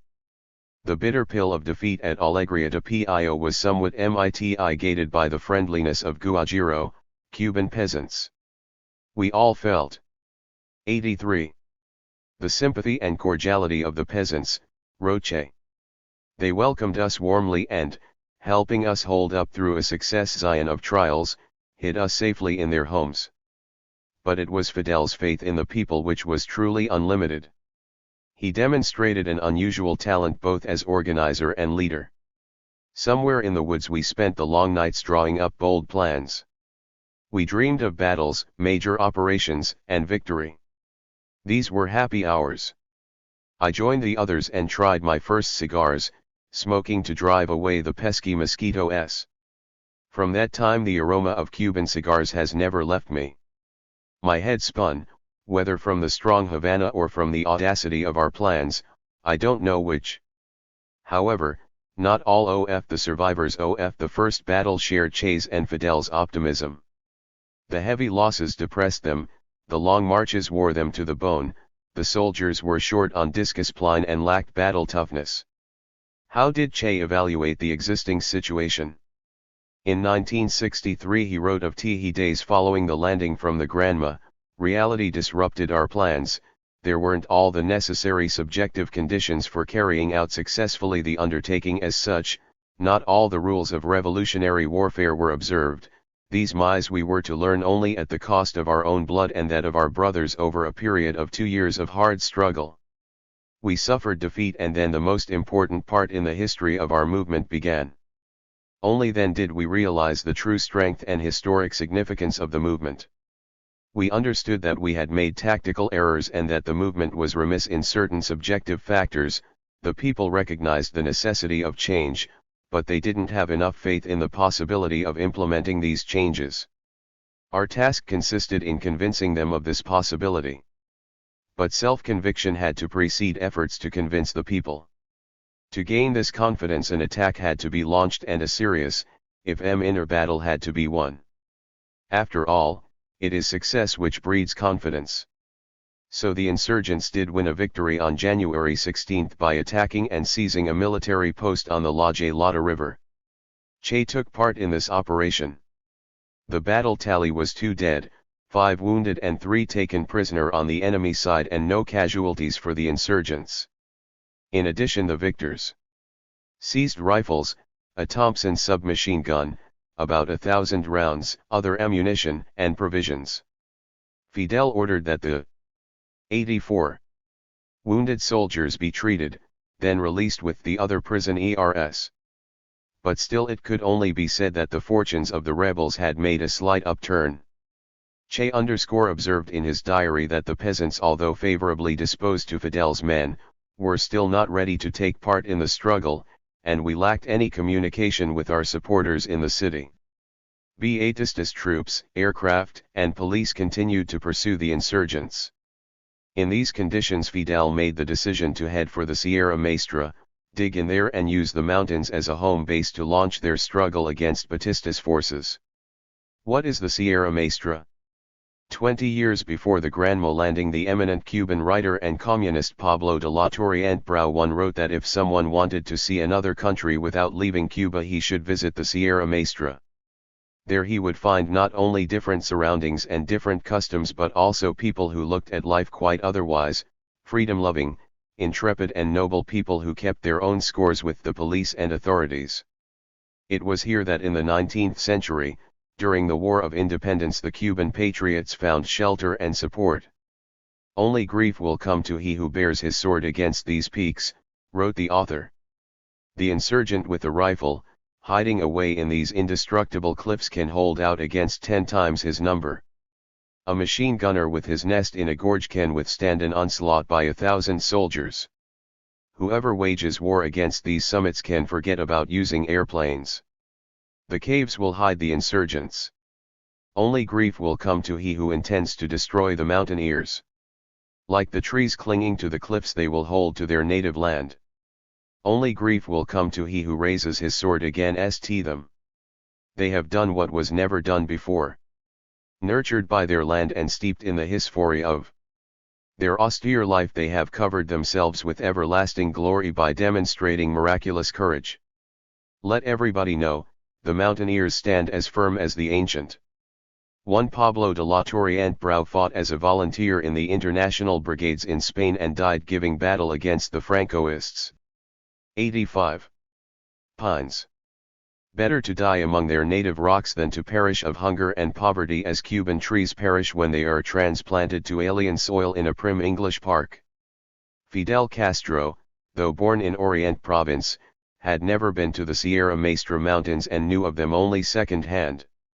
This was true of everyone who was on the Granma. Che knew of the Sierra Maestra still less. The mountains were unfamiliar but looked unassailable and promised salvation. And the rebels who survived the defeat at Alegria de Pio made for them. They were not mistaken. The Sierra Maestra became an invincible fortress, the first free territory in Cuba and in America.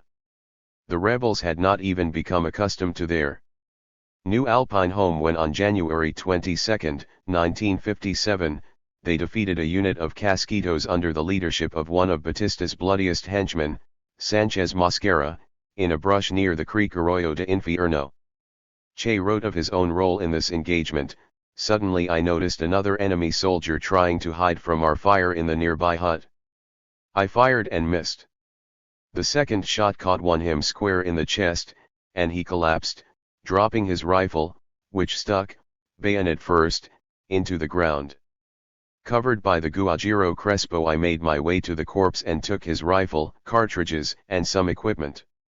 Under insurgent pressure, Sanchez Mosquera was forced to beat a hasty retreat, leaving behind 5 dead Casquitos. The rebels suffered no casualties. On January 28, Che wrote a letter to Hilda and had a trusted friend drop it in a mailbox in Santiago. This letter is our first written evidence of Che's estimation of the events in the 2 months after the Granma landing. He wrote, "Dear old woman, I am writing you these burning Martian lines from the Cuban Managua. 2. I am alive and thirsting for blood. You might say that I'm really a soldier, for a mess kit is serving as my writing desk, a gun is slung over my shoulder and a new possession, a cigar stuck between my teeth. Things. 1 Martian from Jose Marti, poet and fighter for Cuban independence. 2 Managua thickets of wild, prickly underbrush.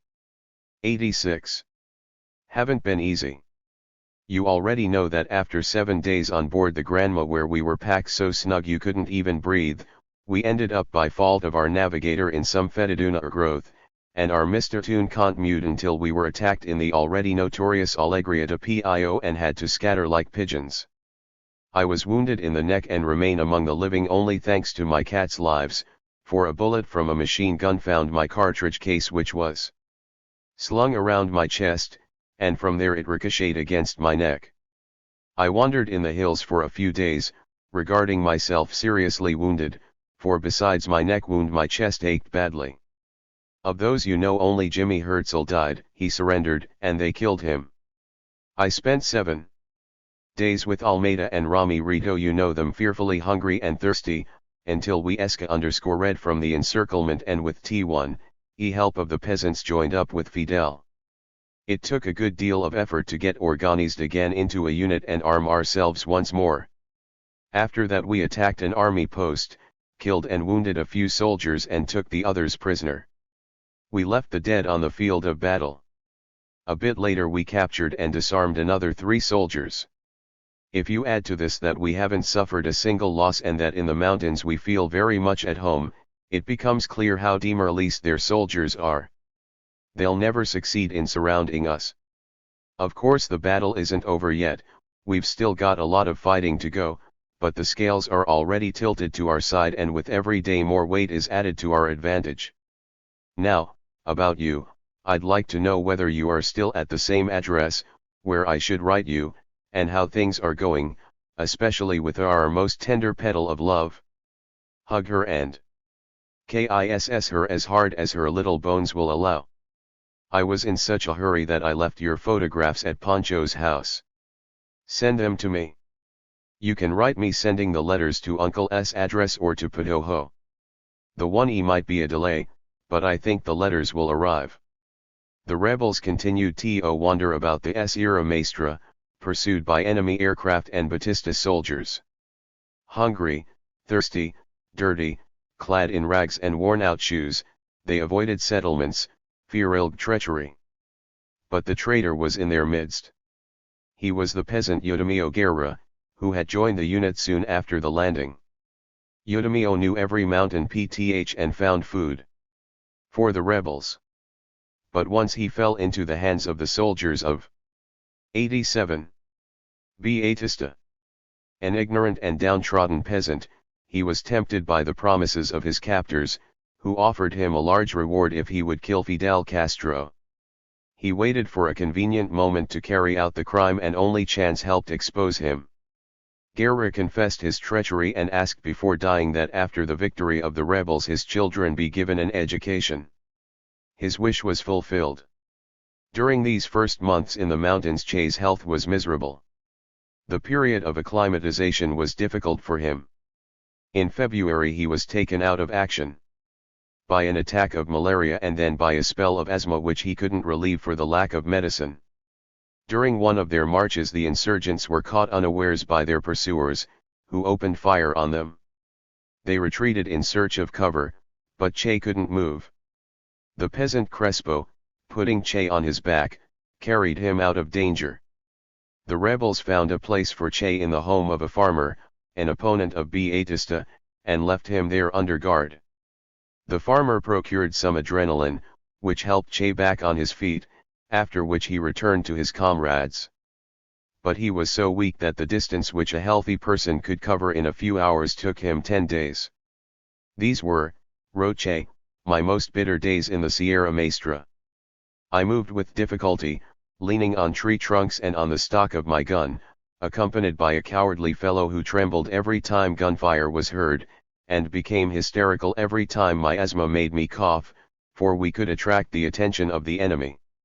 In April 1, 957, also during an asthma attack, Che clashed with soldiers under the command of Sanchez Mosquera. Running out of ammunition, he barely made his way to shelter. Asthma at first took pity and allowed me to run a few meters, then it took its revenge, my heart thumped as if it were ready to leap out of my chest. Suddenly I heard the crunch of branches, but by now I couldn't even force myself to run. But this time it was one of our new men, who had lost his way. Seeing me he said, "Don't be afraid, Commander, I'll die by your side." The trouble was, I didn't want to die at all, I'd rather send him to the devil instead. I think that's what I did in fact. That day it seemed to me that I was a coward. Only when asthma had completely knocked him out did Che, fearing to be a burden on his comrades, take to bed in a nearby peasant hut. When this happened, instead of a rifle in his hands he 88 would have a book or a notebook in which he was taking down the most important events around him. In an extant photograph from those times we see him stretched out holding Emil Ludwig's biography of Goethe. Captain Marshal Orozco, who fought in Che's column, wrote, "I recall that he had a lot of books. He read a lot and didn't waste a moment. Often he would sacrifice sleep, in order to read or take down notes in his diary. If he got up at dawn he would begin the day with reading. Often he would read late into the night by the light of the campfire. He had excellent vision. He could not live without poetry while in the Sierra Maestra too." One of the insurgents, Calixto Morales, remembered, "I was sent to Santiago, and he asked me to bring him 2 books. One was Canto General by Pablo Neruda and the other a collection of verse by Miguel Hernández. He really did love poetry." Another witness, Captain Antonio, wrote, "I still don't understand how he could keep on his feet, for time and again his asthma suffocated him. However, he kept moving in the mountains, with a knapsack on his back, with weapons and all equipment like the most seasoned soldier. He had an iron will, of course, but of even more importance was his devotion to his ideals. This is what gave him the strength. If he was caught by an asthma attack while on the march, Che would not allow himself to fall out of rank." Joel Iglesias, a participant in the fighting in the Sierra Maestra, recalled, "When Che was suffering an attack he never let it affect the column's movement. The most that he would allow was that someone else carry his knapsack. Che considered that the column should never lose time because of his illness. This was the general rule for everybody. The ill ones never held up the unit. If you can't move, stay home and recuperate. If you can, then keep going." He never violated this rule. This rebel foreigner, doctor, suffering from fits of asthma attracted the special attention of the Guajiros, evoking the surprise of some and the respect and compassion of others. An old peasant woman living in the mountains, Ponciana Perez, recalled, "Poor Che. I saw how he was suffering from asthma and could only sigh when an attack began. He would fall silent, breathing quietly to keep his pain to a minimum. During such an attack some people become hysterical, cough and open their mouths." 89. Che tried to restrain the attack and hold back the asthma. He would hole up in a corner, seated on a stool or a stone, and rest. Sometimes, talking with him, I noticed that he would begin to pause between words, a sure sign that he was suffering an attack. I would hasten to make him something hot to drink to warm up his chest. This eased his pain. Holy Virgin! It was hard to watch this strong and handsome man suffer and wheeze as he did. But he didn't like it when someone pitied him. One would just say poor man and get a swift and loaded glance from him. It was better to give him a bowl of medicinal soup unspiced by sighs or glances and without pitying words. Although this unusual rebel was different from them and spoke the queer language of the Argentines, the Guajiros trusted him. Che won over many peasants by his simplicity, courage and fairness, human qualities esteemed at any latitude in this world. One of the insurgents, Rafael Chao, added about Che, he was always in a good mood and talked in even tones. He never shouted at anyone, although his speech was interlaced with strong words. Yet he never allowed himself to yell or jeer. This, despite the fact that he did have a sharp, in fact very sharp tongue when the need arose. I'd never seen anyone less egoistic. Even if all he had left was one boniato one, he would give it to his comrades without question. The guerrillero must be an ascetic, said Che, and he observed his own maxim. The guerrilla commander, taught Che, must be a model of irreproachable behavior and readiness for self-sacrifice, and he followed his own dictates.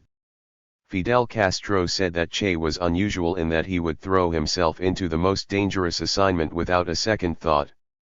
This man, who had devoted himself to serving higher goals and who dreamed of the liberation of the other countries of Latin America, amazed his comrades with his altruism, his willingness to carry out the most difficult tasks and to risk his life daily.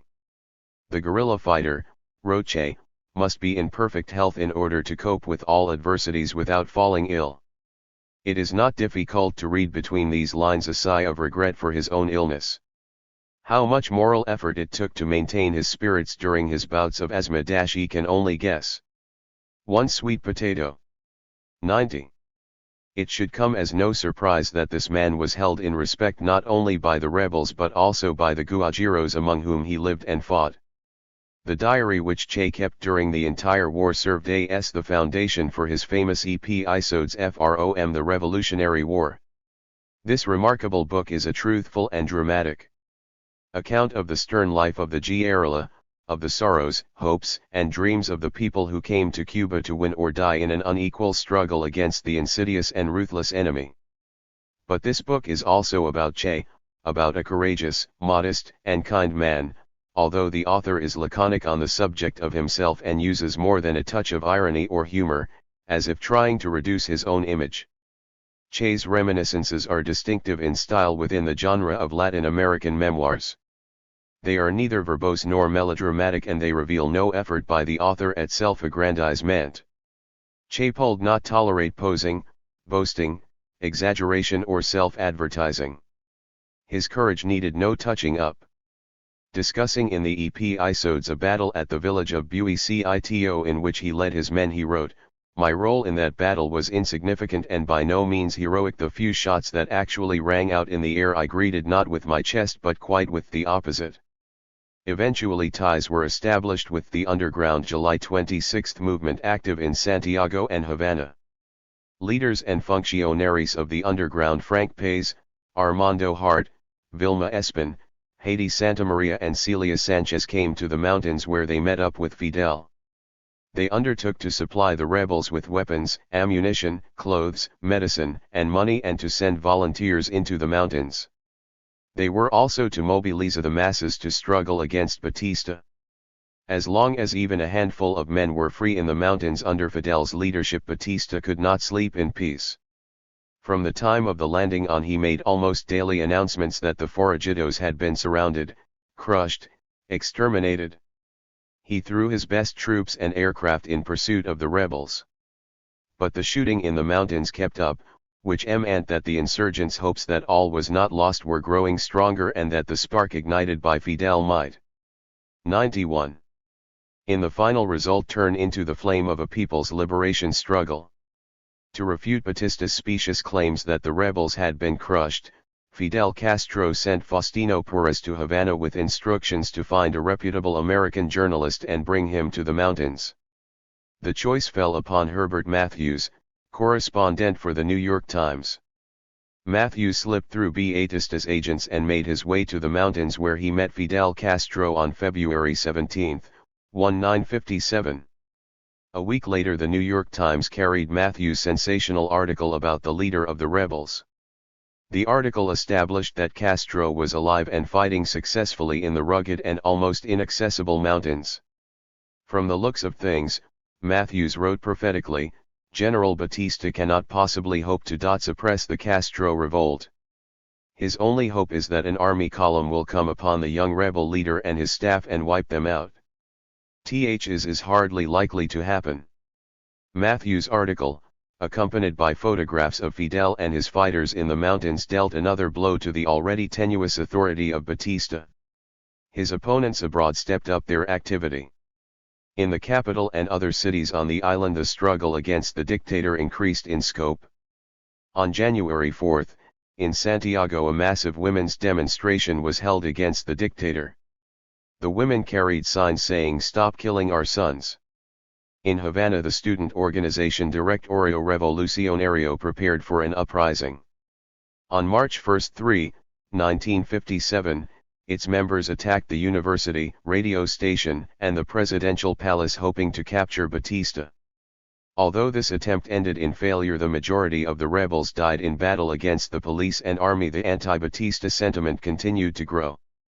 The terror, arbitrariness, corruption, the embezzling of state funds and groveling before American businessmen, the Pentagon, and the State Department typical of the Batista regime provoked the indignation and discontent of the bulk of the island's population, excluding only the ranks of the police and army loyal to the dictator, corrupt bureaucrats, rich sugar industrialists, and that sector of the local bourgeoisie which had banked its fortunes on cooperation with American capital.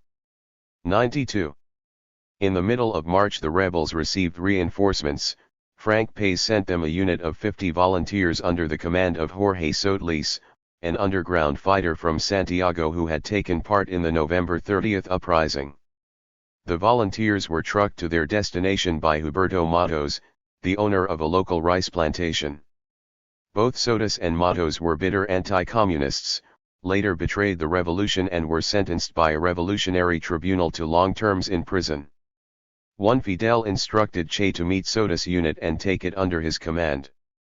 However, Sotis categorically refused to turn over the unit to the Argentine. At that time I was still bothered by my foreign identity and didn't want to aggravate matters, wrote Che. Fidel, learning of this, rebuked Che for not carrying out the order. The new reinforcements were not trained for guerrilla warfare in the mountains. The urbanites had trouble making their way through the mountainous region, tired quickly and dumped their loads, disposing of what was most necessary food, and retaining the superfluous toilet articles. Nevertheless, the arrival of the unit almost doubled the insurgents' strength in one fell swoop. Fidel divided his troops into 3 platoons, putting them under the command of Captains Raúl Castro, Juan Almeida, and Jorge Sotis. The advance guard was placed under the command of Camilo Cienfuegos and the rear guard was given to Ifigênio Amieras, while control over the force guarding the general staff was given to Universo Sanchez. Che was assigned official doctor to the central headquarters, but fact he functioned as advisor or special duties officer under Fidel Castro. Now that their ranks had been bolstered, Che proposed to Fidel that offensive action be launched immediately against Batista's forces. He suggested an attack against the first guard post in Count Aird or a highway ambush to seize a lorry. But Fidel was of a different opinion. First, the new recruits had to be seasoned, inured, to the difficulties of life in the mountains and to long forced marches and taught to handle weapons properly. When they had matured, an attack could be launched against one of the Gary. Sotis fled to the United States, where he was blown up by a mine during preparations for an act of sabotage against revolutionary Cuba. 93. Sons situated in the foothills of the Sierra Maestra. The capture of such a garrison would produce a big splash throughout the country. Che agreed that Fidel's argument was well reasoned. Training began for the upcoming military actions.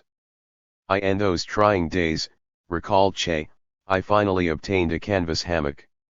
Such hammocks were a real treasure, but according to strict revolutionary code they were be given only to those who had fashioned themselves a hammock out of burlap. The owners of burlap hammocks had first rights on the canvas ones as we received them. However, because of my allergy I couldn't get close to a burlap hammock. The fiber from the sacking irritated my constitution and I was forced to sleep on the ground. But without a burlap hammock I had no right to hope for a canvas one.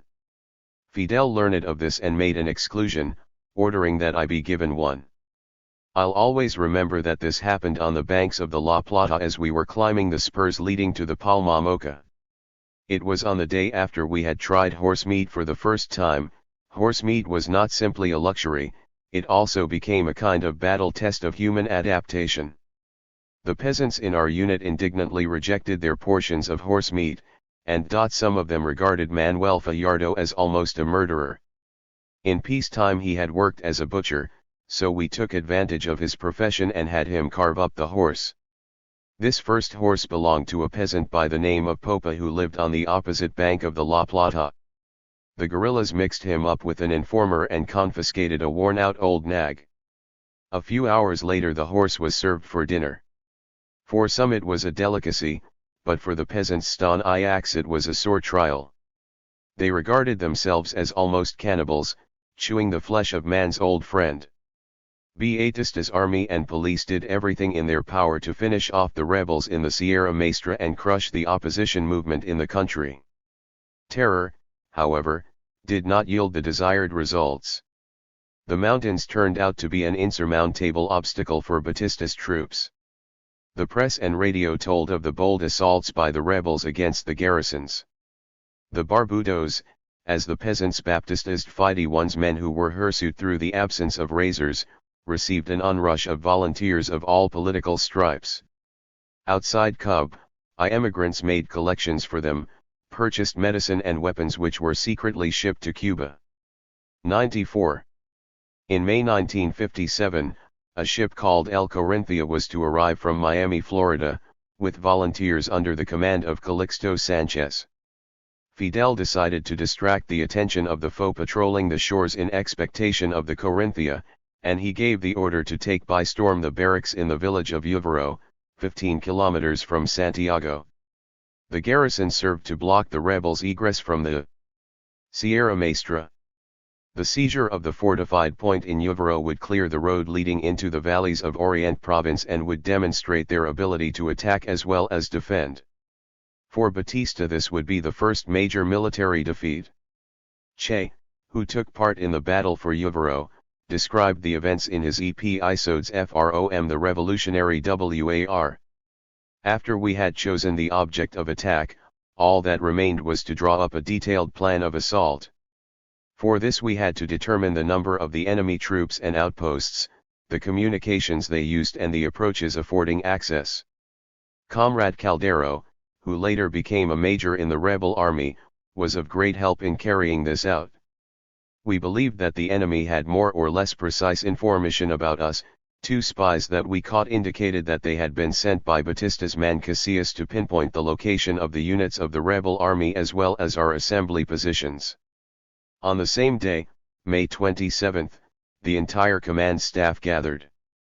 Fidel declared that the battle would soon begin and that all units should be ready to march. Caldero was our guide. He was very familiar with the region around the Uvero barracks and knew all the approaches. We had to travel about 16 kilometers in one night. This wasn't easy, for the mountain road was winding and dropped steeply. 8 hours were taken up by travel. Caution dictated that we stop on several occasions, especially while in the dangerous areas.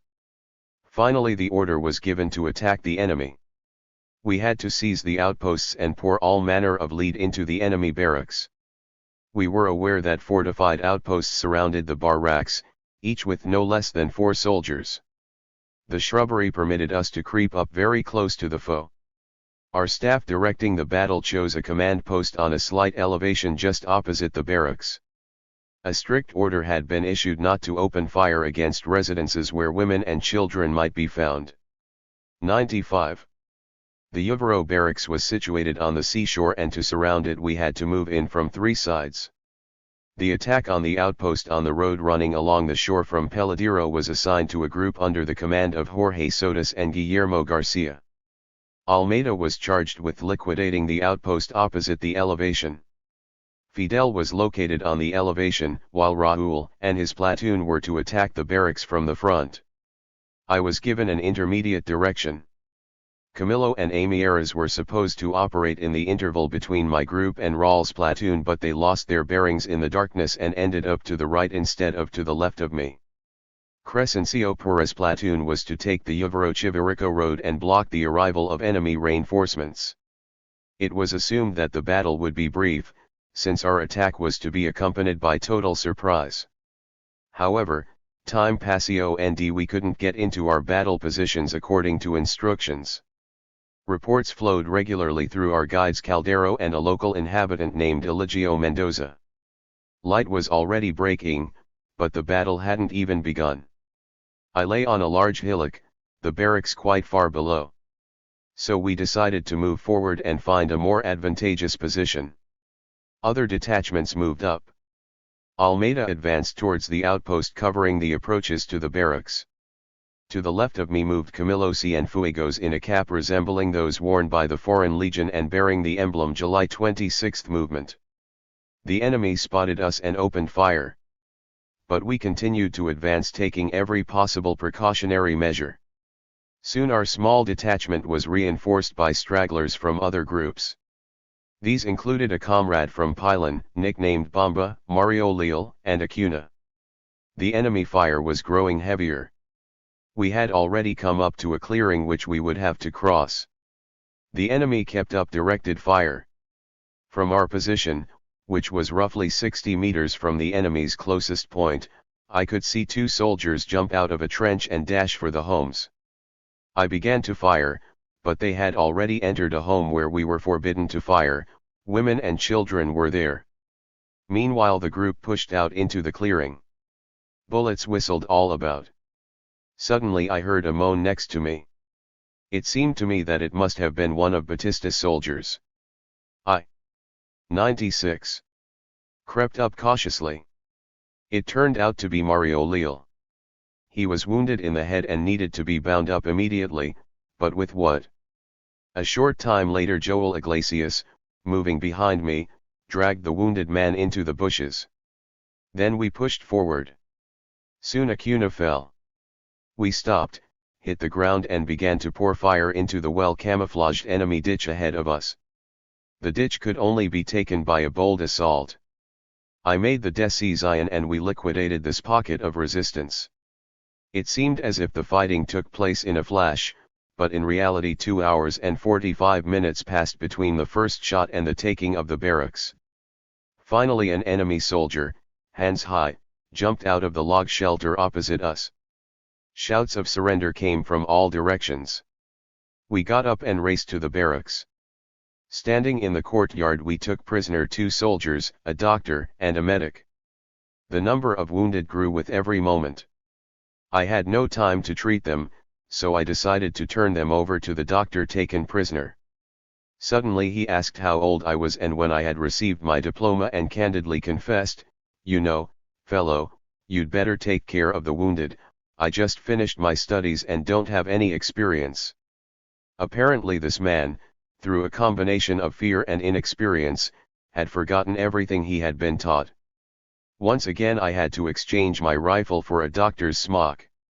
We lost our guide Eligio Mendoza in this engagement when he had raced at the enemy rifle in hand. Eligio was a superstitious man and wore a talisman. When we shouted "Be careful!" at him, he scornfully replied, "My saint will save me." A few minutes later he was literally cut in two by a burst of machine gun fire. The worst wounded whom I had to treat that day was Comrade Dileros. A bullet had smashed his shoulder, penetrated the lungs and lodged in his spine. He was in critical condition. I gave him some sedatives and bound up his chest. That was all I could do for him. We decided to leave 2 seriously wounded comrades, Leal and Dileros, under the care of the doctor from the enemy garrison. I said goodbye, trying to conceal my anxiety for them. They announced that they would prefer to die among their comrades, that they would fight to the last. But there was no other way out. We had to leave them in the barracks with the wounded soldiers, whom we also gave first aid. 97. Loading up one of the lorries with equipment and medicine, we set off for the mountains. We arrived at our base in short order and there we treated our wounded, burying the dead at the turn of the road. Crescencio's platoon did not take part in the storm, since it guarded the road to Chivirico. There the soldiers in this platoon had captured a few of Batista's troops who were trying to escape. When all heads were counted it turned out that the rebels had lost 15 dead and wounded and the enemy 19 wounded and 14 dead. For the rebels the engagement at Guevara was a turning point. It improved their fighting spirit and increased their faith in victory. The outcome of Guevara determined the fate of the enemy's small garrisons situated in the foothills of the Sierra Maestra. A short time later all these garrisons were liquidated. Among those who distinguished themselves in combat at Guevara was Juan Vitalio Acufian Yafis, who later under the sobriquet Joaquin would fight side by side with Che in the mountains of Bolivia and die there. The engagement at Guevara offered further proof that the Argentine asthmatic was a natural warrior. He was courageous, level-headed and quick of wit. It was not for nothing that Professor Bayo had regarded Che his best pupil. But that concerned theory, Rio he was confirmed in practice. However, combat was not a goal in itself for Che. Calixto Morales described Che as soldier in the following manner: for him combat was part of his work and nothing more. After the shooting died away, even if the result was victory, the work had to be continued. Losses had to be added up, a summary of operations drawn up, and the bag counted. That and no more. No meetings. No celebrations. Only on occasion, and then a few days later, would we gather in the evening to discuss the operations. He used even these conversations to point out mistakes, observe deficiencies and subject the past events to detailed scrutiny. Despite Che's efforts to establish himself as strictly a combat soldier and rid himself of the obligation to double as doctor, he never did succeed. He was still pressed to treat the wounded. He carried the work out conscientiously, that is, as far as the conditions and circumstances of guerrilla life allowed. Legends circulated about Che's talents as a dentist in the Sierra Maestra. Once the unit in which he was serving obtained some 98 dental instruments. As soon as the men set up camp, Che enthusiastically began to search for a tooth waiting to be pulled, an operation which would be completely new for Che. Some brave volunteers were found, although later they regretted placing their faith in Che. Not only did I have no experience, the make-do dentist later recalled, but we didn't have enough painkillers either. So we had to rely on psychological anesthetics, and I gave my patients a good tongue lashing if they complained too much while I was fishing around in their mouths.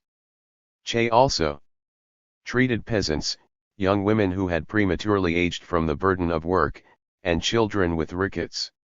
Guajiros suffered from avitaminosis, stomach disorders and tuberculosis. None of them had ever seen a doctor before. But the way to lighten the he-re-burden of these mountaineers, these downtrodden, ill and deeply superstitious people, was not so much by medicine and the services of a doctor as through fundamental social changes and agrarian reform in particular. Che was convinced of this and tried to spread his belief to the other rebels. The best word is action. José Martí. In inflicting the defeat against the forces of Batista at Guevara, the rebels demonstrated that the regular army was by no means as invincible as supporters of the regime had loudly claimed. And although the following day the army command reported that all the rebels disembarking from El Corinthia had been killed or taken prisoner, Batista nevertheless felt compelled to fly the flag at half-mast over the Colombia military base I-11 mourning for the dead Casquitos. The enraged dictator ordered that all peasants be forced to abandon the slopes of the Sierra Maestra, hoping therein to deprive the insurgents of the support of the local population. But the Guajiros resisted the evacuation, many in the ranks of the rebels or helped them in one way or another. They 99. Helped them to find provisions, kept track of enemy movements and functioned as guides. It would be wrong, however, to state that the coming together of peasants and guerrillas proceeded smoothly. This was a complex, contradictory, and protracted process. Not all the peasants understood the political goals and mission of the rebels. The majority of these Guajiros were illiterate and superstitious.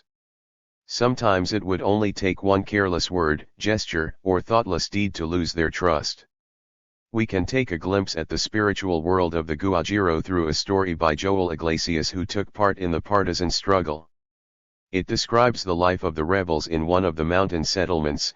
At first, when we had just settled in this district, our circle of acquaintances was limited. But gradually we came to know more and more peasants whom we could trust. This was mainly through the efforts of Che, his constant intercourse and frequent conversations with the peasants. This was how we won their sympathy. They all knew who we were, but no one informed on us. In the evenings we sat down to talk and discussed various things, like how many men Fidel would have when we linked up with him again, or what would happen when the war ended. But One theme intruded into our conversations nearly every evening, the legend of the witch bird, a very ancient and venerable myth in these regions. It tells how one Spaniard once shot at this bird but couldn't kill it, and in fact almost paid for this deed with his life. His hat had been pierced several spots.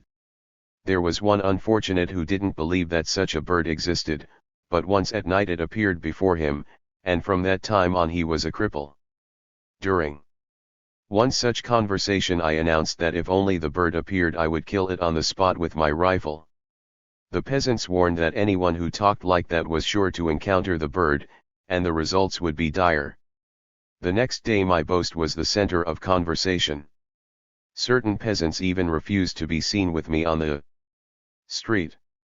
When Che and I were alone he asked me what I thought of the bird and why I had promised to shoot it. I explained that I didn't believe in witchcraft. A few days later we again returned to the subject and I availed myself of the opportunity to explain to the Guajiros that although 100 I didn't believe in the bird, I certainly respected the opinion of those who did.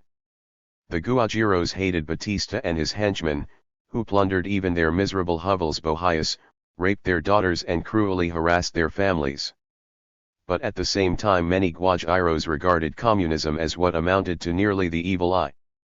This idea was promoted from the church pulpit and on the radio. One episode is related eloquently by Aniria Gutierrez, the first woman in Che's guerrilla unit, joining it when only 18 years old. Once Che asked me of my religious views. This made me ask him whether he believed in God. No, he answered, I don't believe, because I'm a communist. I was dumbfounded. I was very young then, had little experience in politics and had heard only terrible things about communists. I jumped from my hammock and shouted, no. You can't be a communist, you're such a good man. Che laughed long and then began to explain all these dark areas to me. Some of the rebels shared the ignorant peasants' anti-communism. Marshal Orozco recollected, once one of the men said that the war would continue even after Batista was overthrown. Then it would be time to fight the communists. Che nudged me with his leg to draw my attention to these words and then told that soldier, you know, it's very hard to suppress the communists. Why, he came back. Because they are everywhere, yet you never know who or where they really are. You can't seize them. Sometimes you'll be talking with a man and he'll be a communist, but you'll never have an inkling of it. Talking with the peasants and soldiers, Guevara sought insistently to dispel the clouds of anti-communism poisoning their consciousness. Of great interest here is his pamphlet published in the first issue of the rebels' periodical El Cubano Libre, and signed Sniper. This pamphlet, released in 1958, was Che's first article to be published in Cuba. Below is the full text. News of events in distant countries reaches the summits of our Sierra Maestra through newspapers and radio that report quite candidly what is going on there because they cannot tell of the crimes daily committed here. So we read and hear of disturbances and murders taking place. 101. In Cyprus, Algeria, Ifni, and Malaysia. All of these have common features. A. The authorities have inflicted heavy losses on the insurgents. B. There are no prisoners. C. The government is not planning to change its policies. D. All revolutionaries, regardless of country or region in which they are active, are receiving secret aid from the communists. How much the whole world resembles Cuba.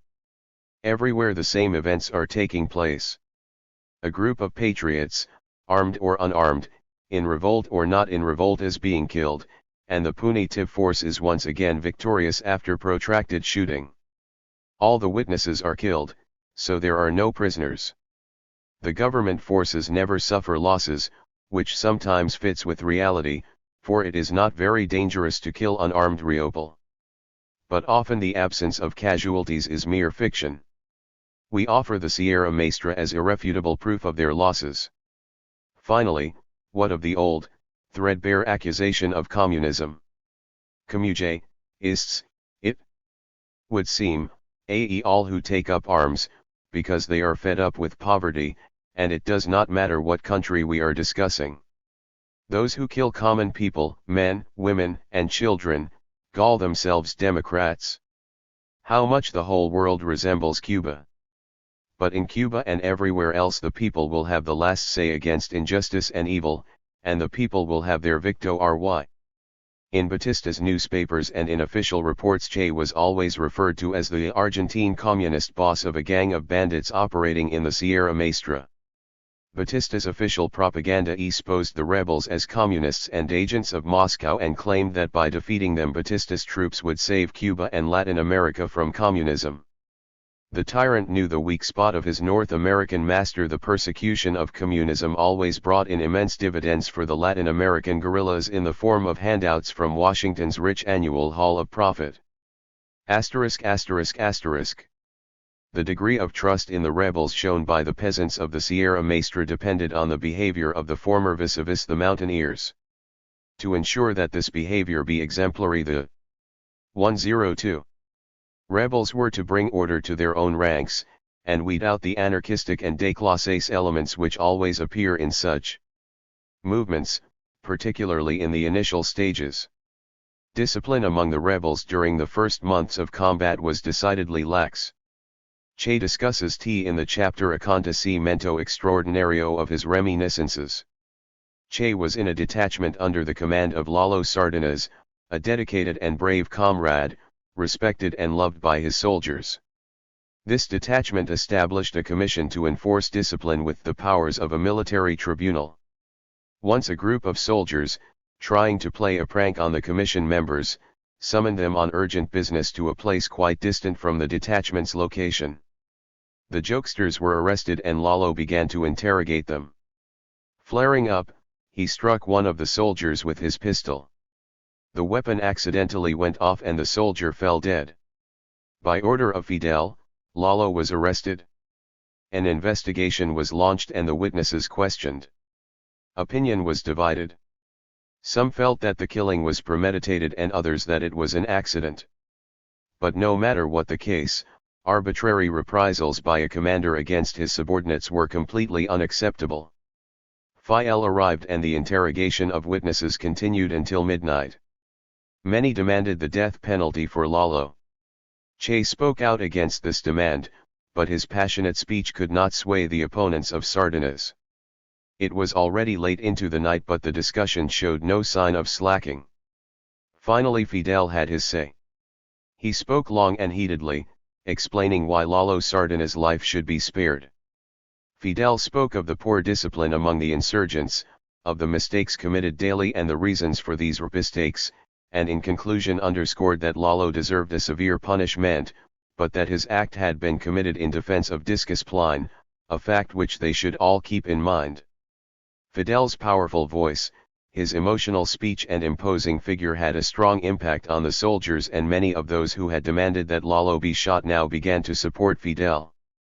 When the question came to a vote, of the 146 men in the detachment 76 voted that Lalo be demoted in rank, while 70 voted that he be shot. 103. Sardinas was demoted and Fidel appointed Camilo Cienfuegos to command the detachment. The rebels had not only to struggle for internal discipline but also fight gangs of marauders who under the pretext of revolutionary goals plundered the peasantry, thus playing into the hands of the Batista regime. Camilo Cienfuegos' unit was assigned the task of liquidating one such gang. Che tells how this order was carried out in the episode entitled The Struggle Against Banditry. It was no easy task to introduce a firm revolutionary order in the Sierra Maestra. The low level of political consciousness of the population called for long and arduous political education. To make matters worse, they were surrounded by Batista's troops. The rebels lived under the constant threat of an incursion into the mountains by the enemy. In one of the mountain districts, Caracas, a band was active, plundering and wreaking havoc on the peasant economy. Its leader was a certain Chinese called Chang. 1 The bandits, disguising themselves under revolutionary slogans, pillaged, raped and killed. The name Chang terrorized the entire vicinity. The rebels managed to liquidate the Chang band. The bandits were tried by a revolutionary tribunal. Chang was sentenced to death and the others to a variety of punishments. 3 young men from the Chang band later joined the rebels and became good and honest soldiers. In those difficult times, wrote Che, we needed a firm hand to eliminate all violations of revolutionary discipline and to prevent the spread of anarchy in the liberated regions. Another problem calling for constant attention was desertion among the ranks of the rebels. The deserters included urbanites who were frightened off by the difficulties, deprivations, and dangers of guerrilla warfare, but there were also peasants who fled. Che tells of an incident when one of the soldiers in his rank was shot for desertion. I gathered the entire unit on the side of the hill where there are about 100,000 inhabitants of Chinese origin in Cuba. These are the descendants of Chinese coolies brought to the island in the second half of the 19th century to work on the sugar plantations. The overwhelming majority have been assimilated into the local population. 104.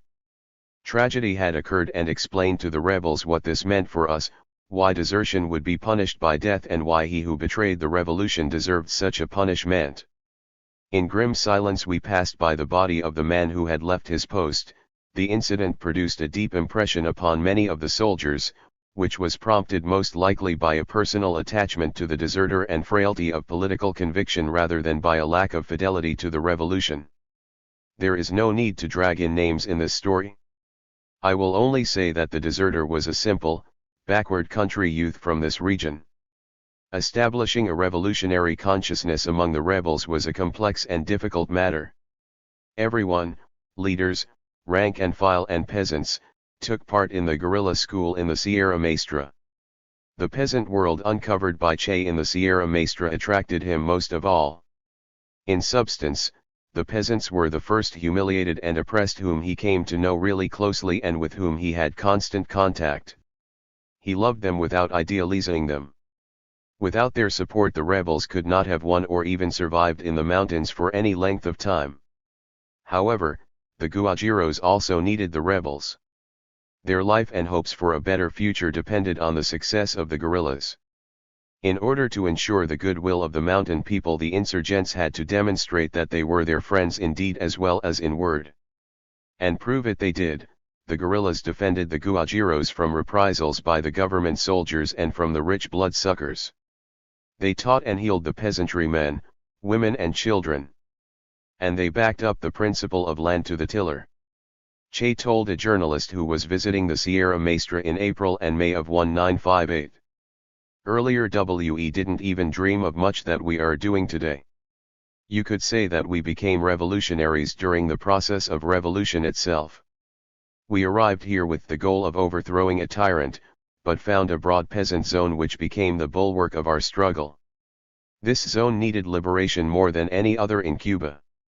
And not insisting on dogma and rigid orthodox views, we have given it our support, not merely verbal as various pseudo-revolutionaries had done before, but effective aid.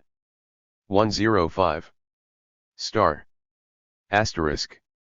Early in June 1957, Fidel divided the insurgent detachments into 2 columns.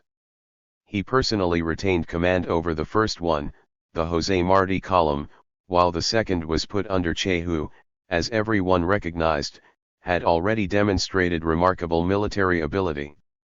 Che's column consisted of 75 soldiers divided into 3 platoons commanded by Lalo Sardinas, Ciro Redondo, and Ramiro Valdez. Later, with the victory of the revolution, Valdez became Minister of Internal Affairs, and today is a member of the Politburo of the Central Committee of the Communist Party of Cuba. Some time later, when the commanders were signing a letter to Frank País thanking him for his support and aid, Fidel remarked to Che, "Sign it Major." Thus Captain Che was granted the highest rank in the rebel army. That share of ambition which we all have in us, recalled Che, made me the happiest person in the world that day. Celia Sanchez, in charge of the General Headquarters office, presented Che a wristwatch and a small 5-pointed star to mark the occasion. He clipped the star to his black beret. The successes of the rebels forced the leaders of the anti-Batista bourgeois opposition to establish direct contact with Fidel Castro. In July, Felipe Pazos and Raúl Chivas, the prima donnas of bourgeois politics, as Che called them, arrived in the Sierra Maestra. Pazos had been director of the Banco Nacional de Estado under President Perfo Socarrás, and Chivas had been a leader of the Orthodox Party. Fidel joined them in signing a manifesto on the formation of a frente. The manifesto demanded the resignation of Batista, the appointment of a provisional president, general elections, and an agrarian reform to distribute uncultivated lands among peasants. Che wrote in his comments on this agreement, "We knew that this was a minimal program limiting our efforts, but we also knew that it would be hard to impose our will from the Sierra Maestra. This is why for a long time we were forced to rely on many friends who were trying to exploit our military strength and the trust enjoyed by Fidel among the people to further their 106 own shameless intrigues and above all to ensure the dominance of imperialism over Cuba through a compradori bourgeoisie tightly linked with their northern bosses." Meanwhile, Batista's police and troops, after their repeated defeats in the mountains of the Sierra Maestra, intensified the terror in the towns and villages of the country. On July 30, 1957, Frank Paez and his brother Josue were struck down by police bullets on the streets of Santiago. A protest strike erupted in response to the murders. The strike drew in almost the entire population of Santiago before it was cruelly suppressed by the authorities. On September 5, 1957, the sailors revolted on a naval base in Cienfuegos. They were led by oppositionist officers who hoped by overthrowing Batista to prevent the growth of a genuine popular movement. But this uprising also ended in defeat. Troops loyal to the dictator crushed the rebels, and the prisoners were shot. During and after the uprising, the death tally among the opponents to the tyrant in Cienfuegos came to more than 600 men and women. Batista's punitive squadrons struck mercilessly against the communists, members of the Partido Socialista Popular, who were continuing their struggle to unite the efforts of all workers and all progressive forces against the tyrant and giving comprehensive aid to the insurgent movement under Fidel Castro. The work carried out in illegal conditions by our party members and those of the Union de la Juventud Socialista, Blas Roca, the general secretary of the party, said in 1959, demanded consistency, courage, and staunchness, for all who were arrested were subjected to abuse and torture, and many were savagely killed. The Mexican columnist Mario Gil, the author of a book on Cuba in that period, noted that terrorist acts, unbelievably barbaric tortures, the murder of innocent civilians in response to revolutionary actions, all this turned the island into one great battlefield. On the one side was the dictatorship, armed with powerful modern weapons provided by the United States. Opposing it were the people, unorganized but united by their hatred of the dictatorship. Unable to cow the nation by terror, Batista offered a price for the head of Fidel Castro. The entire province of Orient was flooded with announcements of the following type. Announcing that any person providing information that helps 107. Achieve success in operations against the rebel groups under the command of Fidel Castro, Raúl Castro, Crescencio Pérez, Guillermo González or other leaders, will be awarded in conformity with the importance of the information provided. The reward shall be no less than 5,000 pesos. The amount of the award varies from 5,000 to 100,000 pesos, the higher extreme would be paid for the head of Fidel Castro himself. Note: the informer's name will forever remain anonymous. But even for this lucrative sum Batista couldn't find another Eudemio Guerra. Fleeing from police brutality, many opponents of Batista took refuge in the mountains and swelled the ranks of the rebels. Centers of rebellion now emerged in the Escambray Mountains, the Sierra del Cristal and in Baracoa district. These groups were led by members of the Revolutionary Directorate and the July 26 movement and by communists. Comparing the results of the revolutionary struggle in the cities and the actions of the guerrillas, concluded Che, one can clearly see that the latter form of popular struggle with the despotic regime is the more effective and results in less casualties among the people. While partisan losses were kept to a minimum, professional revolutionaries, rank and file and civilians were being killed in the city, a fact explained by the vulnerability of the urban organizations during the times of repression unleashed by the dictatorship. In the cities, wrote Che, well-organized acts of sabotage alternate with desperate but unnecessary terrorist acts resulting in the deaths of the best sons of the people without bringing palpable gain to the cause.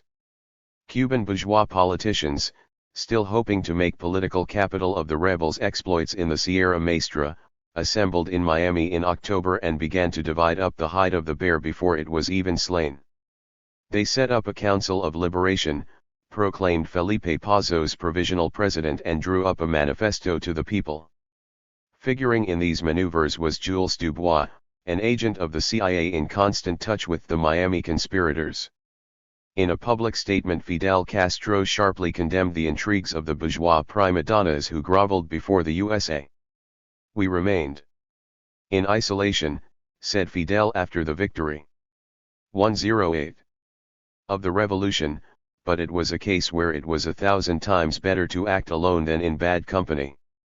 The goal of these political manipulators was obvious: to seize victory from the hands of the insurgents, restore a democratic system after the fall of Batista, pacify the working people and again play the old tune of anti-communism to soothe the North American bosses. But Fidel rejected the Miami Pact and the insidious plan was destined to failure. Che wholeheartedly supported the stand taken by Fidel. In a letter to Fidel he wrote, "Once again I congratulate you on your declaration. I told you before that your merit would always rest in the fact that you demonstrated the possibility of armed struggle with the support of the people. Now you have taken a path of even greater significance, one leading to power through armed struggle by the masses." By the end of 1957 the picture had brightened for the rebels. Now they held control over the Sierra Maestra. A kind of a brief truce took place. Batista's troops did not advance into the mountains while the rebels built up their strength and refrained from dipping into the valley. The peaceful life, as Che told it, was very difficult. They were short of food, clothes, and medicine. The situation was tight with weapons and ammunition. The absence of a newspaper and radio station hindered efforts to politically educate the people. At the outset the small guerrilla units had obtained supplies of food from day to day, but as their ranks swelled it became necessary to establish a regular and centralized supply of foodstuffs. The local peasants sold the rebels beans, corn, and rice, and helped them to purchase other produce in the settlements. The rebels procured their medicaments largely through the urban underground network, but shortages were acute. In the intervals between fighting Che applied himself energetically to consolidating the guerrilla rear lines by organizing medical points, field hospitals, and weapons workshops. There were also workshops which made, albeit crudely, footwear, knapsacks, bandoliers and uniforms. Che made a special occasion of presenting the first military capstone in these workshops to Fidel Castro. 109.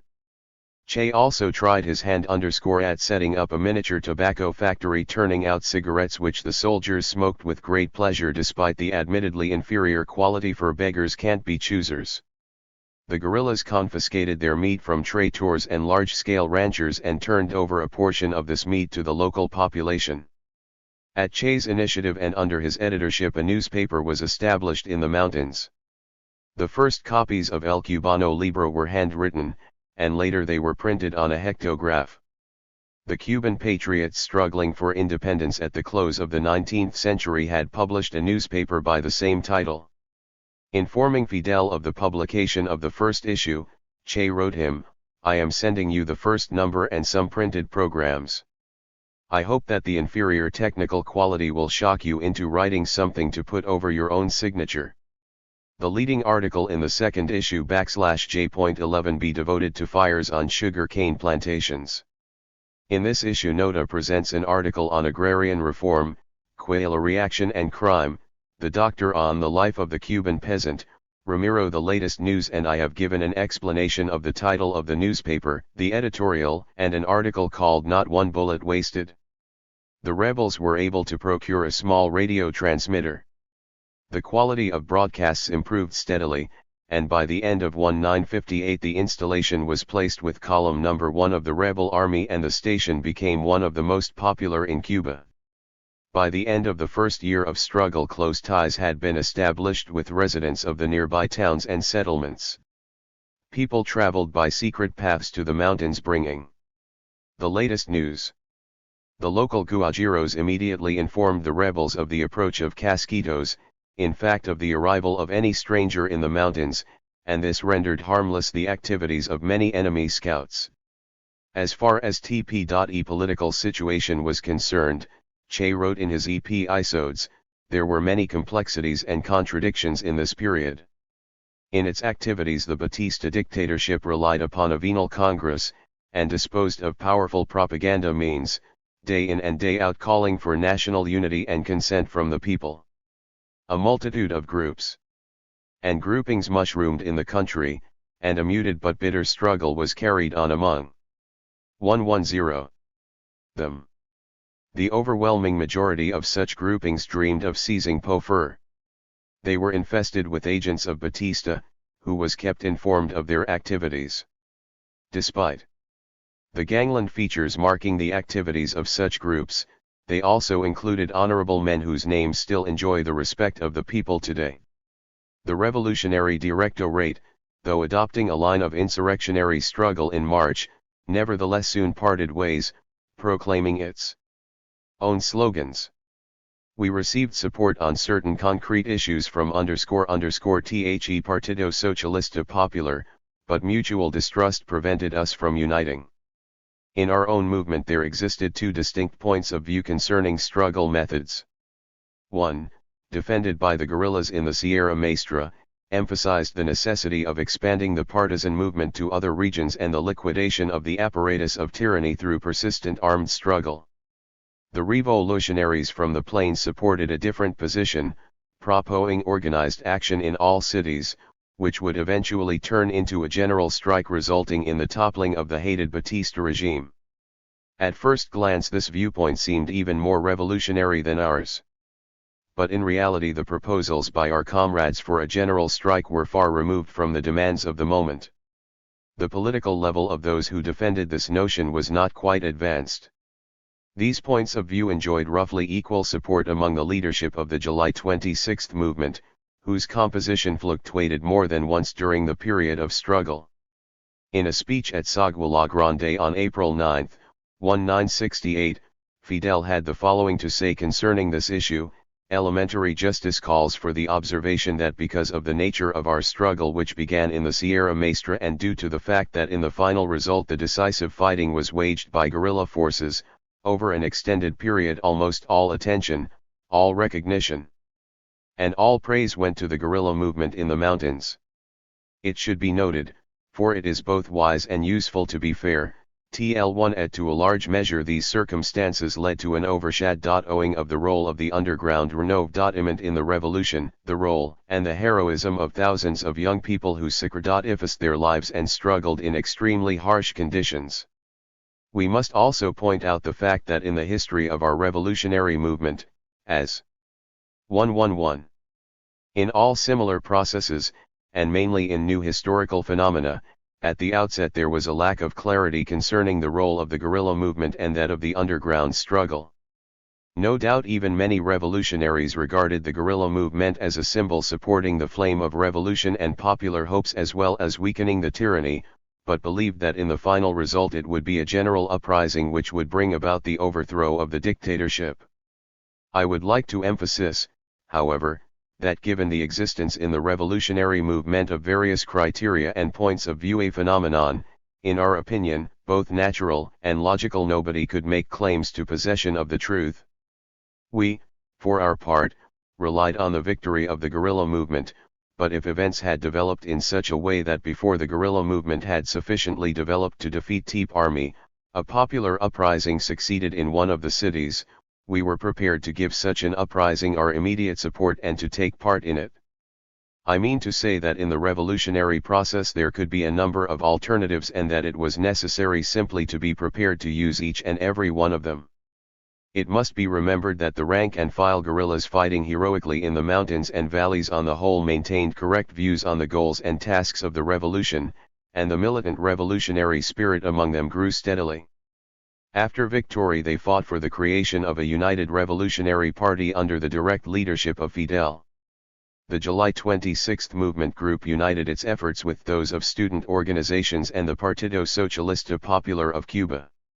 The outcome was the establishment of a united struggle front. The fall of the Batista regime was delayed primarily because the United States continued to provide it financial, political, and military aid. Despite the tyrant's growing political isolation, the U.S. ruling circles continued to place their bets on their minion. Although in March 1958 the U.S. government proclaimed an embargo on weapon deliveries to Batista, in fact it continued to supply the dictatorship, providing it with napalm, missiles, and other wear. Batista's airplanes bombing the insurgents were refueled and reloaded at the American military base in Guantanamo until the end of 1958. The U.S. government refused to withdraw its military mission from Cuba. This mission directed military operations behind Batista's back, despite the fact that the 112 Standing Agreement obliged the USA to recall its military advisors in the event of civil war in Cuba. Just as vicious a role was played by Washington's espionage service, to which Batista's apparatus of repression was subordinated. Not being quite sure to retain our man in Havana, Americans hoped to at least replace him by an equally subservient puppet. According to the constitution proclaimed by Batista, new presidential elections were to be held at the end of 1958. Batista stood behind his prime minister, Riva Aguirre, as candidate for this post.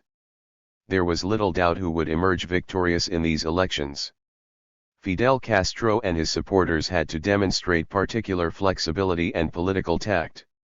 On the one hand, they had to avoid giving cause for direct military intervention by the USA in Cuban affairs under the pretext of fending off a communist victory, on the other to prevent the replacement of Batista by another puppet, an act which would ensure the continuance of the same tyrannical regime. Fidel succeeded, for, as Che noted, he demonstrated himself to be a superb politician who only partially revealed his genuine plans and misled the Washington strategists by his seeming moderation. After all, nobody in the Sierra Maestra mentioned anything about socialism, and even less about communism. At the time, the radical reforms proposed by the rebels, such as the liquidation of the latifundia and the nationalization of transport, the electric companies and other branches of social import, aroused no noticeable fear among the Americans. Such reforms had been promised countless times before by bourgeois politicians, including Batista. American specialists on Cuba were convinced that if the inevitable took place and Fidel Castro emerged victorious, they could reach an agreement with him as they had with other reformers of a bourgeois stripe. Washington strategists knew that in the 20th century alone there had been no less than 80 revolutions in Latin America, while U.S. influence in this region had in no way diminished but actually increased. It seemed that only a suicide could seriously hope to drive Yankee capital from any given Latin American republic. This applied even more so for Cuba, which was located just by, in fact under the heel of its northern patron. Well, they thought, if Fidel wants to end his own life, so much the worse for him. There in a nutshell were Washington's thoughts on Cuba. 113. Early in March 1, 958, the column under the command of Raúl descended the mountains by order of Fidel Castro and, seizing trucks, by some miracle made their way through a region swarming with Batista's troops, to the spurs of the Sierra del Cristal, where they opened a second front which they named after Frank Pace. Simultaneously, another column under the command of Almeida relocated in the eastern part of Orient Province, where they also began successful military operations. On March 12, 1958, the July 26 movement issued a manifesto signed by Fidel Castro. The manifesto urged a general war against the dictatorship, forbade the payment of taxes to the Batista government after April 1 and appealed to the enemy troops to revolt and join the rebels. The manifesto urged THP_EOPL to take part in a countrywide strike against the dictatorship. The strike set for April 9, however, did not come off. Che wrote of this and subsequent events in the episodes. April 9 arrived and all our efforts turned out to be in vain. The national leadership of the July 26 movement, completely ignoring the perforcibles of mass struggle, tried to begin the STRTKE unexpectedly, to open fire without warning, which resulted in the refusal of workers to strike and the deaths of many remarkable people. April 9 was a crashing failure, which in no way shook the regime's foundations.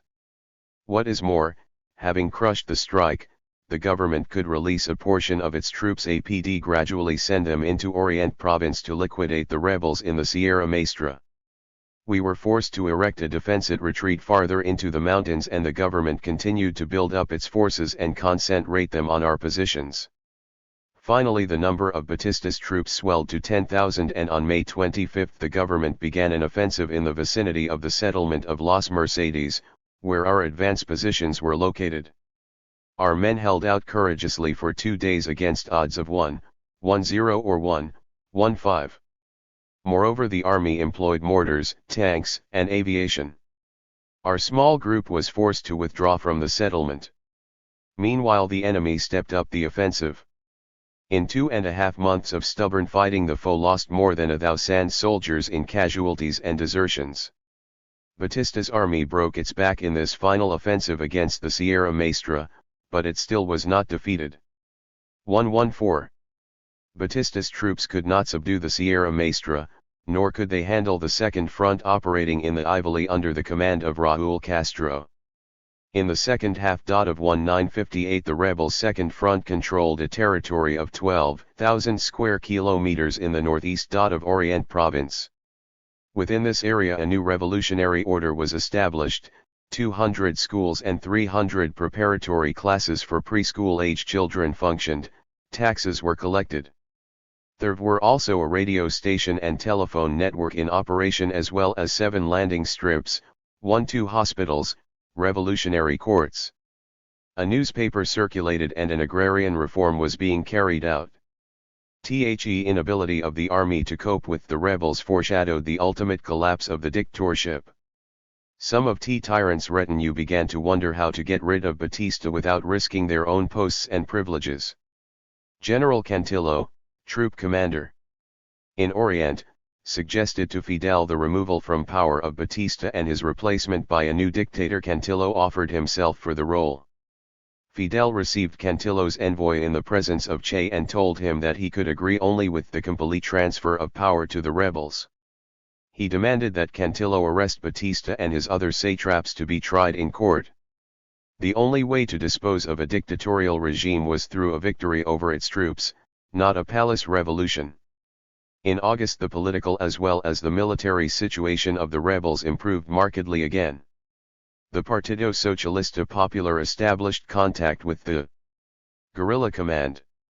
The Sierra Maestra was host to Carlos Rafael Rodriguez, member of the Politburo of the Partido Socialista Popular, and to other communists, who had behind them years of struggle against dictatorship and imperialism. Fidel and Che welcomed cooperation with the communists, considering that it would strengthen the front of anti-Batista forces and give it a more sharply defined anti-imperialist direction, although among the supporters of the July 26 movement there were many who still distrusted the communists. The hour of victory over the Batista tyranny was approaching. In the middle of August 1, 1958 the commander-in-chief of the rebel army Fidel Castro worked out a general plan for the offensive which was to lead to the collapse of the Batista regime. The plan was bold and daring, but strategically sound and politically anchored. To be sure, Batista still had an army 20,000 strong and armed with tanks, airplanes, and other hardware which the USA continued to deliver. The tyrant had half a dozen or so intelligence and counterintelligence agencies, thousands of police and informers, and special punitive units. Behind the backs of the executioners loomed the figures of the Knights of the Cloak and Dagger advisors from the CIA and FBI. Batista had hundreds of millions of dollars. Meanwhile the rebels had but a few hundred poorly armed soldiers. Their hopes to snatch victory, how could they be anything but chimerical? No, this time their estimations were correct, the tally would be decided in favor of the revolutionaries. Of course Batista had the scales of force weighted in his advantage. But weapons without people ready to use them are but scrap iron, the Casquitos were but a shadow of their selves of 2 years ago. Now they knew that the struggle with the insurgents was no partridge hunt, that fighting them they were risking their lives. Batista's soldiers demonstrated less and less willingness to fight and die for him. Among the officer corps dissatisfaction was also growing. Officers blamed their failures in the war against the rebels on Batista. They accused him of cowardice after all. He had yet to visit the front and didn't dare travel even to Santiago. Cuban society was weary of the terror and lawlessness, of the embezzlement of state funds and arbitrary actions of the authorities. By now no one believed in the ability of the tyrant to retain power. Even the church closed ranks against him, as did the planters and the sugar magnates who paid taxes to Fidel, fearing to find their property ablaze. The former allies of the dictator felt no desire to accompany him to the bottom. Even among the ruling circles in the United States more and more voices could be heard calling for parting company with our man in Havana. And truly, who needed this former sergeant if he could not guarantee peace and quiet on Treasure Island, as American monopoly pirates had always looked upon Cuba? The strength of the rebels was growing, both in numbers and, even more so, in the sympathy extended by all segments of the population and particularly by the workers and peasants. Now everywhere the peasants were giving their support, and the majority of soldiers in the ranks of the rebel troops were guajiros. The peasants were convinced with the rebels they had found their first true defenders and honest friends. Support was also coming from workers, students, the intelligentsia and various bourgeois circles. To be sure, the latter were not without ulterior motive. Even the clergy found their way to the remote headquarters in the Sierra Maestra to pay their respects to Fidel. He was besieged by local and foreign journalists. Among these journalists were those doubling as agents of the CIA. Their task was to clarify the degree of Fidel's radicalism, sniff out his mood and learn whether Washington could come to terms with him if worse came to worst and Fidel actually gained power.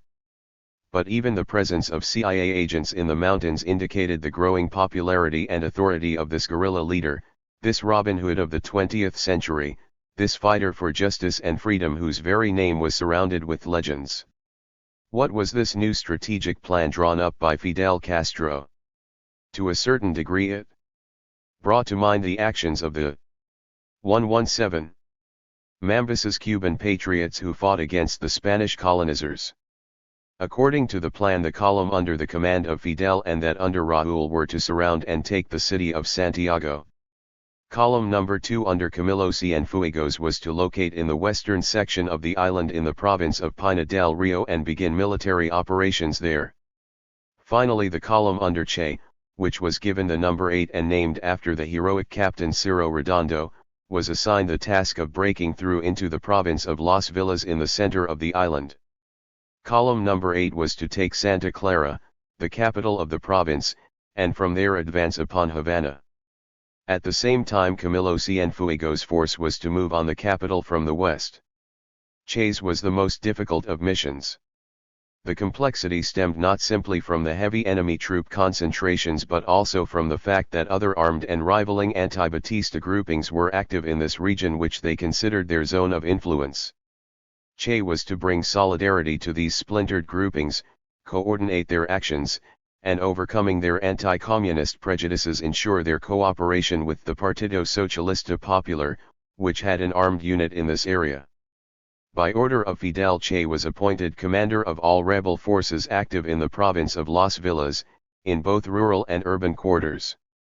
He was given the responsibility of introducing the tax collections established by the rebel authorities and directing these funds to military needs, of ensuring the functioning of justice in conformity with the statutes of the criminal code, of carrying through the agrarian laws of the rebel army in the territories under its control, of coordinating military operations, plans and administrative and military decrees with those revolutionary forces in the province that could be brought together to establish a united army to consolidate the military efforts of the revolution, and of organizing military units on the spot and appointing officers to various posts up to commander of a column.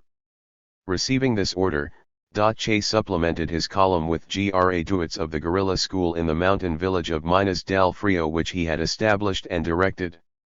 He warned his soldiers, "I don't want any sheep who run away at the sound of an airplane." The soldiers were given the best weapons at the disposal of the partisan forces. On August 27, Che gathered his officers in Tihi village OFL 118. Jairo and told them that the column was to leave the mountains and fight in the valley. He left the details of their mission unclear. Che told the officers, "It's possible that half of the troops will perish in battle. But even if only one of us remains alive, this will ensure that the task assigned us by Commander-in-Chief Fidel Castro will be carried out. Whoever doesn't want to take the risk may leave the column. He won't be branded a coward." A few decided to remain in the mountains, but the overwhelming majority expressed their willingness to take part. It was assumed that Che's detachment, making use of trucks as Raul's soldiers had done, and traveling by rural roads, could push into Las Villas province in 4 days. However, Che had no luck. On August 30, the 8th column left the mountains for the region of Manzanilla, where lorries were waiting for them, and an airplane was to land at an improvised airstrip with a delivery of weapons and ammunition from abroad. The airplane landed, but the enemy discovered the rebels and brought the airstrip and the surrounding zone under artillery fire. The heavy fire continued through the night, and by morning the foe had reached the airstrip. Che ordered the destruction of the plane, fearing that it would fall into enemy hands. The trucks also had to be destroyed, for Batista's forces had managed to seize the rebels' petrol truck, depriving the partisans of fuel. Despite this defeat, Che led his unit to the west, hoping to obtain trucks on the central highway on the stretch between Manzanilla and Bayamo. As it turned out, the guerrillas managed to find vehicles on the spot but couldn't actually make use of them, for a furious cyclone descended upon the area and obliterated the unpaved roads. It was too risky to travel along the central highway guarded by a powerful enemy force. "We had to give up the lorries," recalled Che. "From that time on we made our way on horseback or by foot. Day after day passed and the going got more and more difficult, despite the fact that we were traveling through Orient, which was friendly territory. We had to ford rivers and streams which had flooded their banks and tumped into raging currents, trying to keep our weapons and ammunition dry. We had to search for fresh changes of our mounts. As we gained distance from Orient province, we tried to avoid settlements. On September 9, the advance guard of Che's detachment fell into an ambush in a place known as La Federal. Although they 119 managed to annihilate the ambush party, killing 2 and taking 5 prisoners, 2 of their own were killed and 5 wounded. Now the guerrillas had been discovered by the enemy, who began to pursue them closely. Soon Cienfuegos' unit, moving in a parallel direction, joined up with Che, and the 2 columns marched together for a distance, repulsing the relentless attacks by Batista's troops and aircraft. The partisans then passed through a swampy, unsettled lowland where they were pursued by clouds of mosquitoes which were harder to drive off than Batista's soldiers. At one point they heard a radio broadcast in which the chief of the general staff, General Tabernilla, announced that his troops had crushed Che Guevara's hordes. This chest thumping by one of Batista's satraps caused merriment among the men, but their general spirit did not improve much. Dejection, wrote Che, gradually took hold of the soldiers. Hunger and thirst, exhaustion, and a feeling of impotence in the face of the enemy, who with every day tightened the encirclement, and above all a terrible foot disease known to the peasants as mazamorra that made every step an indescribable torment, all this turned us into shadows of former selves. We advanced with a great difficulty. Every day the physical condition of the troops became worse, and the scanty fare did nothing to improve their pitiful state.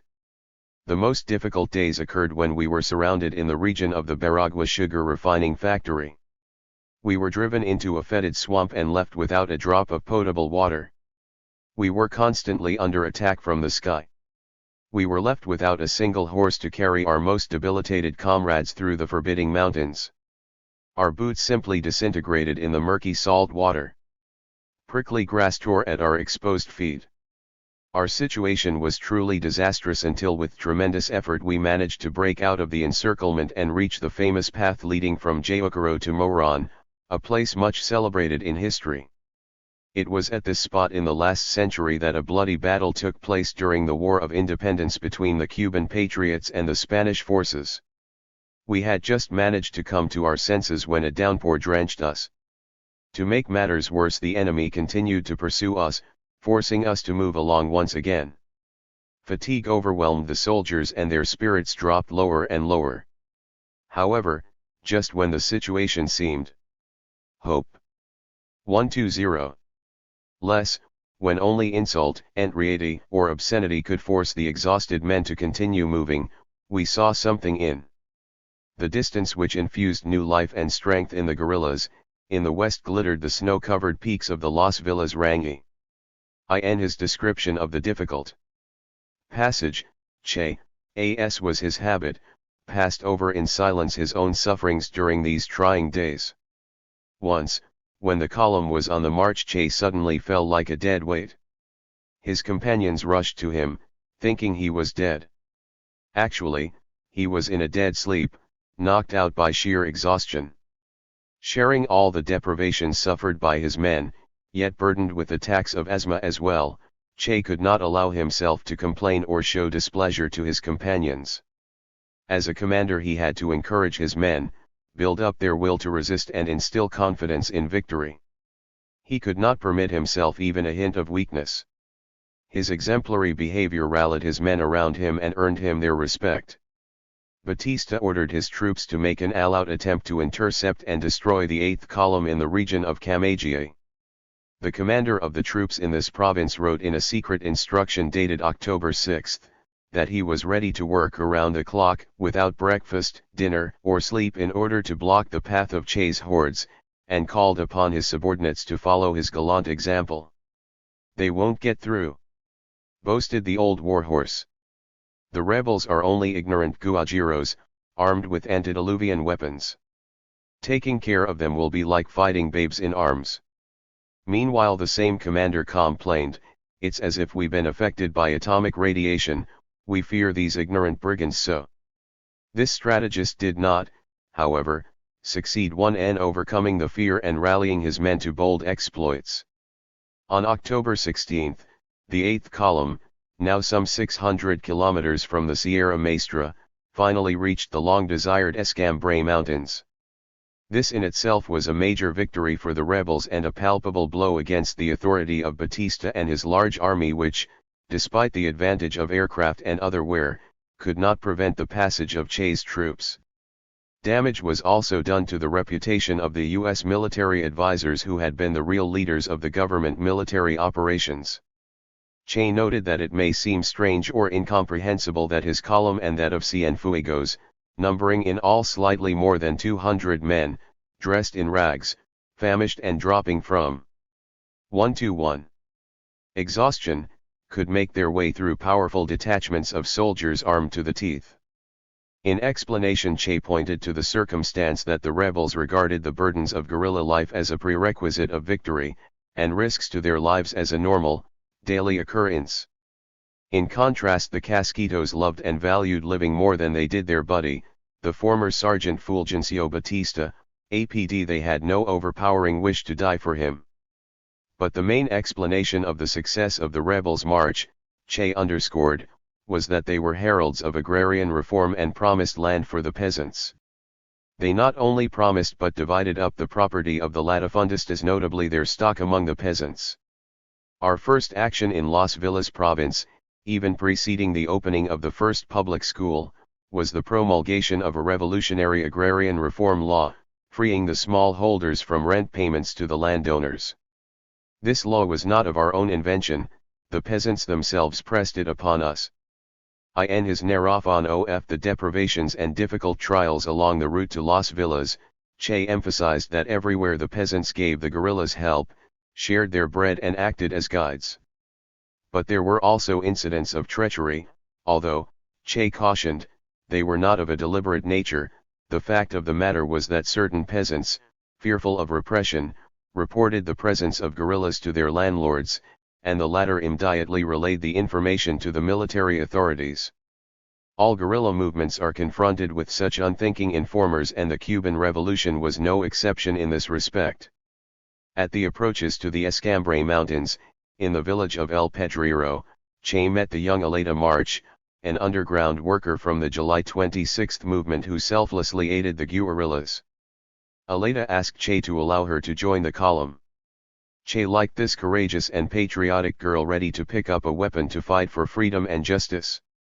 He accepted Aleta in the ranks. Che's column set out from El Pedrero in the direction of the Escambray. Here, as has been said above, there were several guerrilla groups in operation.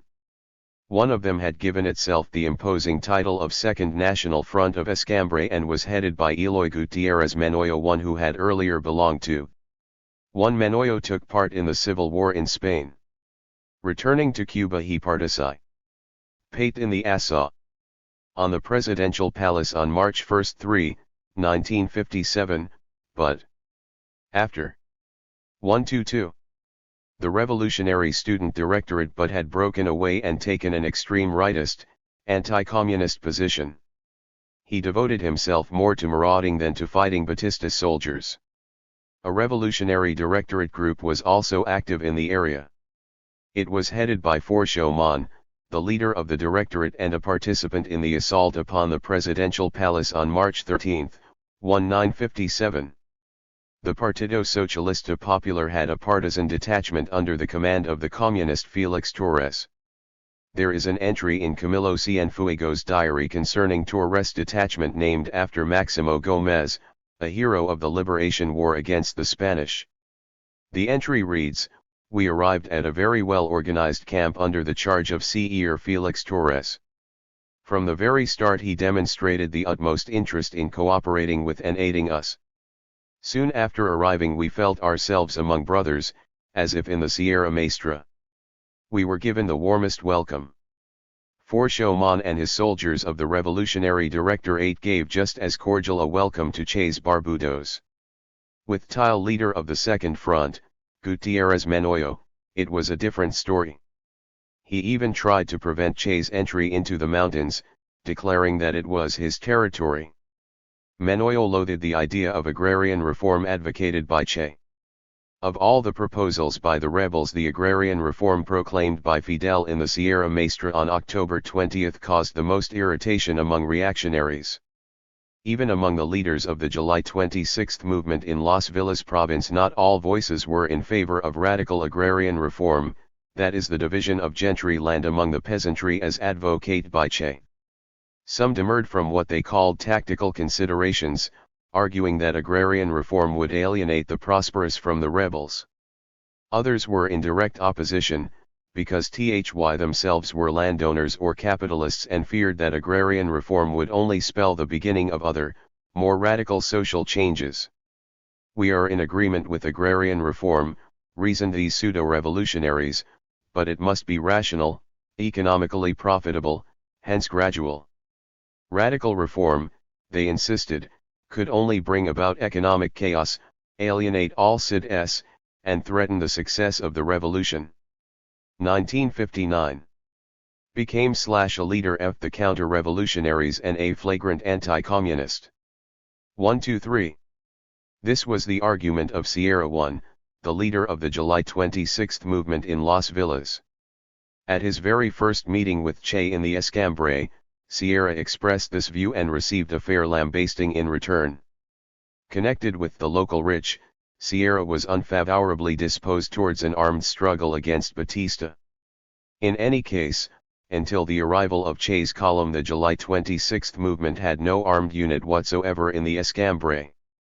In 1958, people of the same disposition as Sierra viewed Che as a foreign element in the July 26 movement. He provoked their antipathy and fear. Here is Sierra's description of his first meeting and conversation with Che: "We approached one another. I had an image of Che drawn from the occasional photographs in the newspapers. But as it turned out, not one of these photographs fit the original. Here was a thick-set fellow in a beret, from under which tumbled extremely long hair. A sparse beard. On his shoulders was a black raincoat over a shirt open at the neck. The campfire shadows and his mustache gave Che Chinese features. I thought of Genghis Khan. The uneven light thrown off by the fire danced over his face, adding a most unexpected, fantastic expression to it. This ominous figure began and the spot to point out the urgency of agrarian reform. According to Sierra, the following conversation took place: when we expand and consolidate our territory, said Che, we will carry out an agrarian reform, giving the land to those who till it. What do you think about agrarian reform? It is necessary, I answered. Che's eyes were burning. Without agrarian reform there can be no economic progress. Nor social, Che interrupted me. Of course. I've written the section on agrarian reform for our movement's program, madame. Is that so? And what are the contents? All untilled land must be given to the Guajiros. Heavy taxes must be imposed on the latifundia so that this land may be bought out with the money of the owners. It should then be sold to the Guajiros at its real value and, if necessary, in staggered payments. One Sierra was the party sobriquet of the writer AQD political figure Enrique Oltisky. He held the position of Minister of Transport in the José Miro Cardona government, then worked in various government departments. 124. Supplemented by credits allowing them to rationalize production. But that's a reactionary proposition, Che boiled with indignation. How can we sell the land to the tiller? You're just like all those in the valley. I lost my temper. Damn it, what do you want? To give them the land free? So they can spoil it as they did in Mexico. A person has to understand that what is given him costs effort. What a son of a bitch you are! Shouted Che, the veins in his neck bulging. We argued without respite. Moreover, I indicated, we must conceal our actions. Don't think that the Americans will sit idle while we carry out our plans. You have to confuse them. So, you're one of those who feel that we have to make a revolution while hiding behind the backs of the Americans. What a shit you are! Our revolution from the very outset must develop in a struggle to the death with imperialism. Genuine revolution cannot be concealed. In order to fill the empty coffers of the rebels, Che ordered Sierra to hold up a bank in Sancti Spiritus. Che, of course, had read Marx's work on the Paris Commune and remembered his criticism of the communards for not touching the gold preserved in the vaults of the French National Bank. Che had no intention of repeating the mistakes of the communards. However, Sierra firmly refused to carry out the order, arguing that such expropriation would alienate the prosperous from the July 26 movement. On November 3, 1958, Che wrote him a trenchant letter in reply: I could ask you why all the Guajiros approve our demands of all land to the tiller? Can this really be totally separated from the fact that the bulk of the rebels agree with the expropriation of banks where they don't have a damn centavo on account? Have you never given any thought to the economic reasons for this attitude towards the most pilfering of all financial institutions? Those who grow fat on usury and profiteering do not deserve even normal human consideration.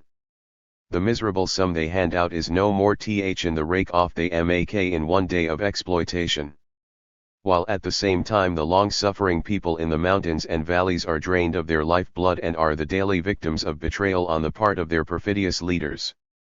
Che had to overcome many an obstacle before gaining the cooperation of Sierra and his companions and uniting the revolutionary forces active in the Escambray. Menoyo's band had to be excluded from the common front. Che explained the reasons in a letter dated November 7, 1958 and addressed to four showmen of the Revolutionary Directorate. The difficulties which arose between us and the so-called Second Front organization reached a critical state after the release of a circular by our Commander-in-Chief, Dr. Fidel Castro.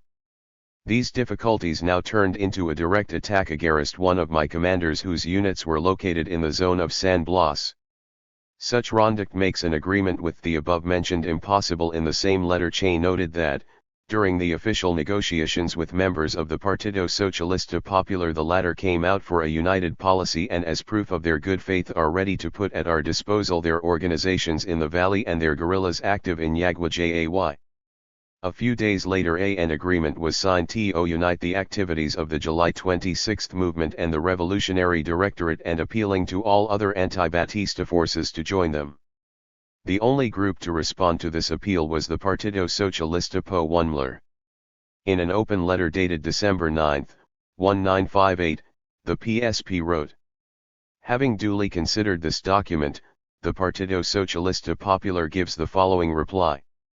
First, it accepts the appeal contained in the circular and is in open accord with it, understanding that the coordination of efforts is vitally necessary for the Cuban revolutionary and democratic movement. For more than 6 years we have held the opinion, Hang today, that one of the factors contributing most to the survival of the tyranny to this day, has been the lack of contact between opposition forces, disunity, and the absence of coordination in the actions of the country's revolutionary and democratic forces. Second, it accepts the guiding principles of coordination as proposed in the circular 126. Third, however, it feels that the following should be pointed out. The principles included in the circular must be considered as only preliminary, since by their very nature they must be supplemented by a number of ideas and specific program propositions meeting the aspirations and legitimate demands of our people. The closer the unity, particularly in the armed struggle, the better the results will be. Therefore the party is firmly convinced all armed formations struggling at present against the tyranny must be brought together under a united command, not only in Las Villas but throughout the country. Fourth, we have already taken the necessary measures to join in the Scambray Pact and to ensure its effectiveness insofar as our actions are concerned. When unity of action among the basic revolutionary groupings was achieved, it became possible to take coordinated offensive actions. First in order of necessity was the interruption in Las Villas of the presidential, parliamentary, and municipal elections called for by the dictator Batista. Fidel Castro appealed for a boycott of this electoral farce. The Revolutionary Command issued a law stating that all who ran for nomination were committing treason. Those taking part in the voting would be stripped of civil rights. But this strict law published in the Sierra Maestra had to be given actual force through vigorous military actions against the dictatorship. Time was limited and our job immense, wrote Che. Camilo carried out his mission in the north, spreading terror among the supporters of the dictatorship. We had to attack the nearby settlements in order to disrupt the elections. We worked out a plan for simultaneous assaults on the towns of Cabeguan, Fomento, and Sancti Spiritus, located in the fertile valleys in the center of the island. Meanwhile, a small garrison in Guinea de Miranda was wiped out and The barracks in Baneo attacked. The days preceding November 3 were filled with activity. Our columns were mobilized everywhere. There were few localities where they could actually go to the polls. Batista's troops, now forced to fight on 4 fronts, with the columns under Che, Cienfuegos, Raúl, and Fidel, were clearly in no state to undertake offensive operations. The Casquitos were demoralized and intimidated, while many officers lost faith in the possibility of defeating the rebels, whose popularity and 127 authority were daily growing. However, in November Batista's army as a whole still presented a formidable threat. It still numbered thousands of soldiers equipped with modern weaponry while the overall number of the rebels did not exceed 3 figures. Cruel and sanguinary fighting was still ahead. During the second half of December Che descended the Escambray Mountains at the head of his detachments and began an assault on the enemy strongholds in Las Villas as a preliminary to the liberation of Santa Clara, the capital of this province. On December 1-6, the rebels surrounded the town of Fomento. After 2 days of bitter fighting the garrison surrendered and the town was liberated. The rebels took 141 prisoners as well as capturing a large quantity of weapons, ammunition, and vehicles. On the heels of this victory on December 21 the rebels attacked the town of Cabeguen. Here the fighting was literally house to house. During the fighting Che made an unlucky jump from the roof of a house and broke his left arm and severely injured his forehead. His arm was set in a cast in a local hospital and he returned to the fray, which ended with the capture of the enemy garrison. As was always the case, the rebels disarmed the enemy soldiers and officers and then released them. Unarmed and disenured by their surrender, these men no longer presented a threat. Moreover, such humane treatment encouraged others of Batista's soldiers to surrender.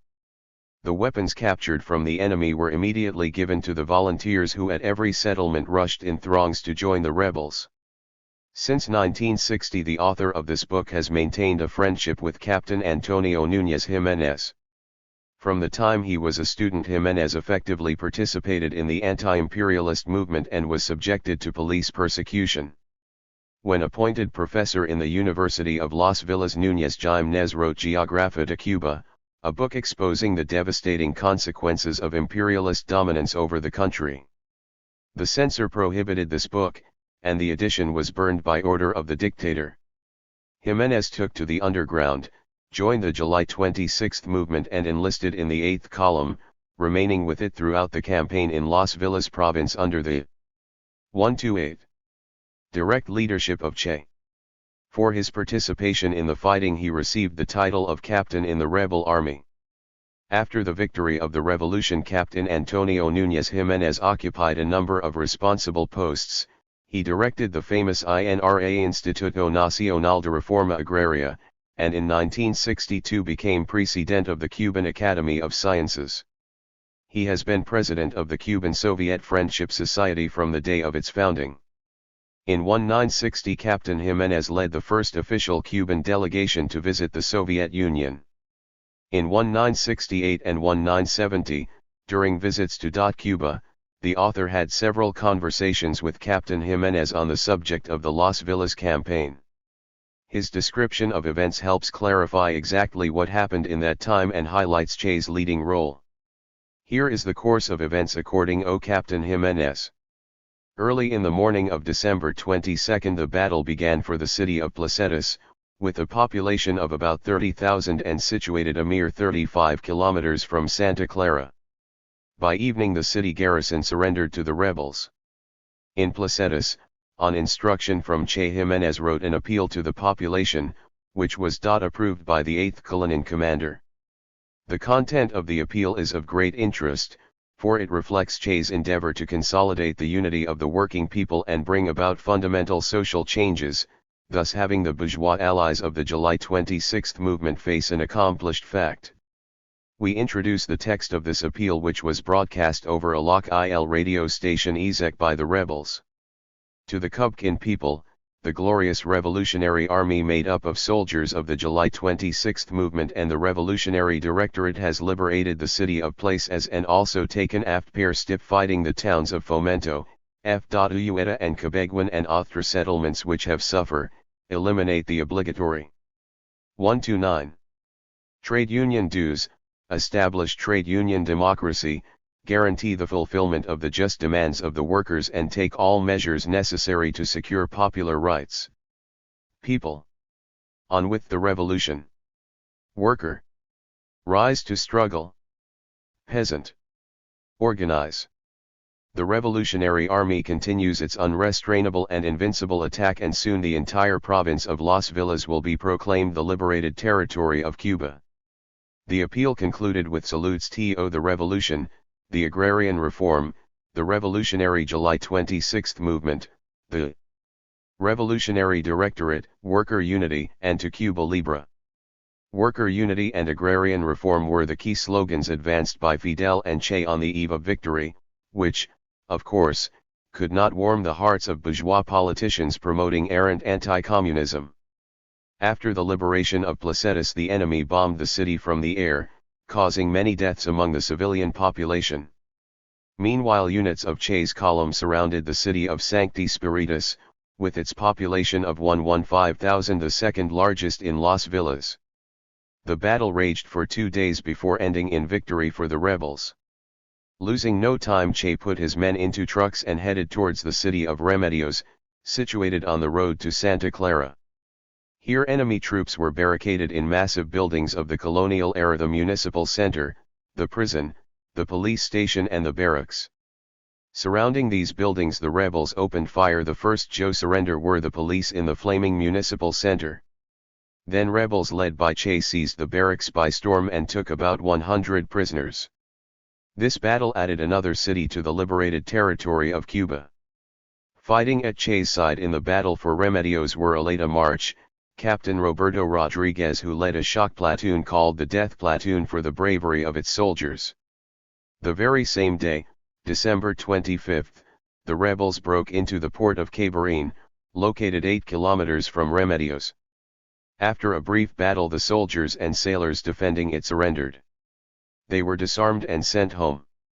On the following day the Revolutionary Army liberated the 130 settlement of Camajuani, and the garrison defending the town fled in panic in the direction of Santa Clara. The enemy abandoned other minor settlements as well, concentrating its forces in the vicinity of Santo Domingo, 70 kilometers to the west of Santa Clara, and at Esperanza, 16 kilometers to the east of the provincial capital. They hoped to delay the rebels' progress at these 2 points. Che ordered his troops to surround the garrisons located there. At 8 in the evening on December 27, 1958, Che gathered his commanders in a room in the Tulurfas Hotel in Placetas and indicated that the time had come to undertake the decisive engagement for control of Santa Clara. Núñez Jiménez was ordered to lead the 8th Column in secrecy along unpaved roads to the vicinity of the University campus Marta Abreu, located a few kilometers from Santa Clara. At 2 a.m. the 8th Column under the command of Núñez Jiménez, in all about 300 men, loaded into vehicles and reached the campus in 2 hours flat, where they were welcomed most enthusiastically by students, faculty, and university personnel. At 6:30 a.m. Che arrived at the campus. At 8 a.m. he gave the order to move upon Santa Clara along the central highway. The rebels moved on either side of the road. Che traveled in a jeep in between. With him were Aleta, Núñez Jiménez, and his wife Lupe Velez. Along the road they came under fire from an enemy whippet tank and then an aircraft. Núñez Jiménez told Che that he had left his 2-year-old daughter Maritir with friends in the suburb of Santa Clara through which the column was passing. Che accompanied Jiménez and Lupe as they visited their daughter to make sure everything was in order. At noon on December 28, the column approached Capiro Mountain overlooking Santa Clara. Enemy soldiers were dug in at the summit with 2 tanks positioned at the base. Nearby stood an armored train fitted out with rockets, mortars, anti-aircraft artillery, and machine guns. Over 400 soldiers under Colonel Rosel Leyva, commander of Batista's engineer units, were planted in the train. One would have thought that this fortified position could have withheld an insurgent assault. But Batista's men, a preponderance of strength, were demoralized, confused, and the very mention of the name Che sent them into panic. 131. Along the route from Havana to Santa Clara the armored train already lost dozens of soldiers by desertion. I remember, said Blas Roca at the 8th National Congress of the Partido Socialista Popular in 1960, that when they sent the armored train to Santa Clara we organized mass desertions AMO.VG the soldiers, and I can tell you that we organized as many such desertions as we could find civilian outfits for them to change into when they left the train. The only restriction on the number of desertions was that imposed by the amount of civilian clothing we could find. This took place at every station all along the line where we had our organization. Batista soldiers had no spirit for the fight. Firing a few times for the sake of appearances, their tanks retreated into the city and were followed by the Casquitos, whose defenses on the summit of Capiro crumpled under insurgent pressure. Colonel Rosel Leyva himself was reluctant to tangle in battle with Che's men, and fled too. By order of Leyva the armored train raced back full steam in the direction of the Santa Clara station. What the colonel did not know was that a few hours earlier Che, obtaining 2 bulldogs had plowed up the rails at a point between Capiro and Santa Clara and was waiting for him there. At 3 p.m. on December 29 the train, moving at a high speed, ran off the rails on the damaged stretch. The engine and several wagons turned over. The din and thunder were straight from scenes of Judgment Day. A very interesting battle developed, recalled Che. We smoked the soldiers out of the train by tossing in petrol bombs.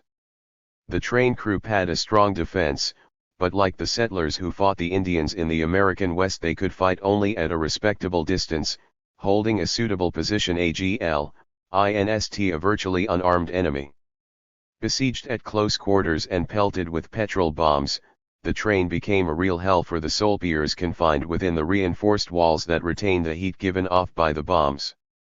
A few hours later the entire outfit surrendered and we had on our hands 22 wagons, AA guns, machine guns, and an unbelievable stockpile of ammunition. The entire rebel force in the Operation USI 5-1 platoon of 18 men, who not only put out of commission this armored train, the only one at Batista's disposal, but also took more than 400 enemy soldiers and officers prisoner. Che allowed the officers to keep their own weapons and ordered Núñez Jiménez to escort all 132 prisoners to the port of Cabarín, from where they would be returned to government-controlled areas. We loaded the prisoners into trucks and hurried off with them to Cabarín, some 60 kilometers from Santa Clara, Núñez Jiménez said. Although there were only 3 of us, 2 other rebels and I, the prisoners were so thunderstruck by the events around them that none of them even thought of trying to escape. In fact, in their situation this would have been suicidal. The population greeted us ecstatically along the road, and heaped curses on the prisoners who had to be protected with no little effort on our part. In Cabarín I communicated by radio with the enemy on an armed frigate patrolling the coast. I invited them to the port to pick up our prisoners. The frigate's captain asked the general headquarters in Havana for instructions, but the answer came back that the prisoners were regarded as wretched cowards and the rebels were free to deal with them as they wished. Consequently, the only thing left to do was to relocate the prisoners in the local naval club and entrust their future care to the people's militia. We then made haste to return to Santa Clara, where bitter fighting continued. Again the enemy barricaded themselves in the city's major buildings: the Leoncio Vidal Barracks, the police station, the Grande Hotel, the court building, churches and other buildings protected by tanks. It was no easy task taking such strong points, the more so that such urban fighting threatened heavy civilian casualties, something the rebels naturally wanted to avoid. Batista's soldiers hoped to hold out in the city until promised reinforcements could arrive. Foreseeing that such reinforcements could be sent from Trinidad or Cienfuegos, Che ordered these towns surrounded, and thus isolated them from Santa Clara. Therefore, no reinforcements arrived to help the besieged forces in Santa Clara. Command of the CJTY's defense had been given to Colonel Casillas Lumpui, who, like his predecessor Major General Chaviano, removed from this post by Batista for cowardice, was guilty of numerous crimes against the Patriots and notably of personally shooting the leader of the sugar plantation workers, Jesus Menendez. Lumpui set up headquarters in the Leoncio Vidal Barracks. However, as soon as the battle for the city began, he secretly fled the barracks only to be caught and shot by the rebels. His place was taken by Colonel Hernandez. On December 28, bitter clashes took place at the Court of Justice, the hotel, the prison, the police station and the Leoncio Vidal Barracks. The city, wreathed in smoke, was the scene of ubiquitous shooting. The civilian population aided the rebels. Residents gladly opened their doors, gave them food and drink, led them along the rooftops to the best positions, showed them where supporters of the dictator were hiding and reported on enemy movements. Che was besieged by dozens of people volunteering their services. With his left arm in a cast, the inevitable cigar in his mouth, a Tommy gun in his right hand and dressed in leather jacket, old boots and a black beret, Che listened to reports from his liaison men, gave orders, and from time to time headed into the thick of battle to encourage the troops. On December 29 and 30, The rebels took the court building, the Grande Hotel, 2 fortified churches and captured the soldiers and police holed up there.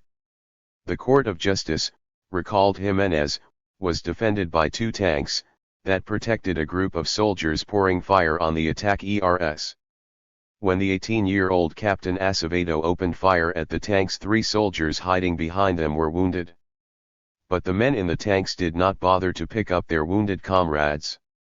In fact, they put the tanks in reverse and crushed the helpless soldiers.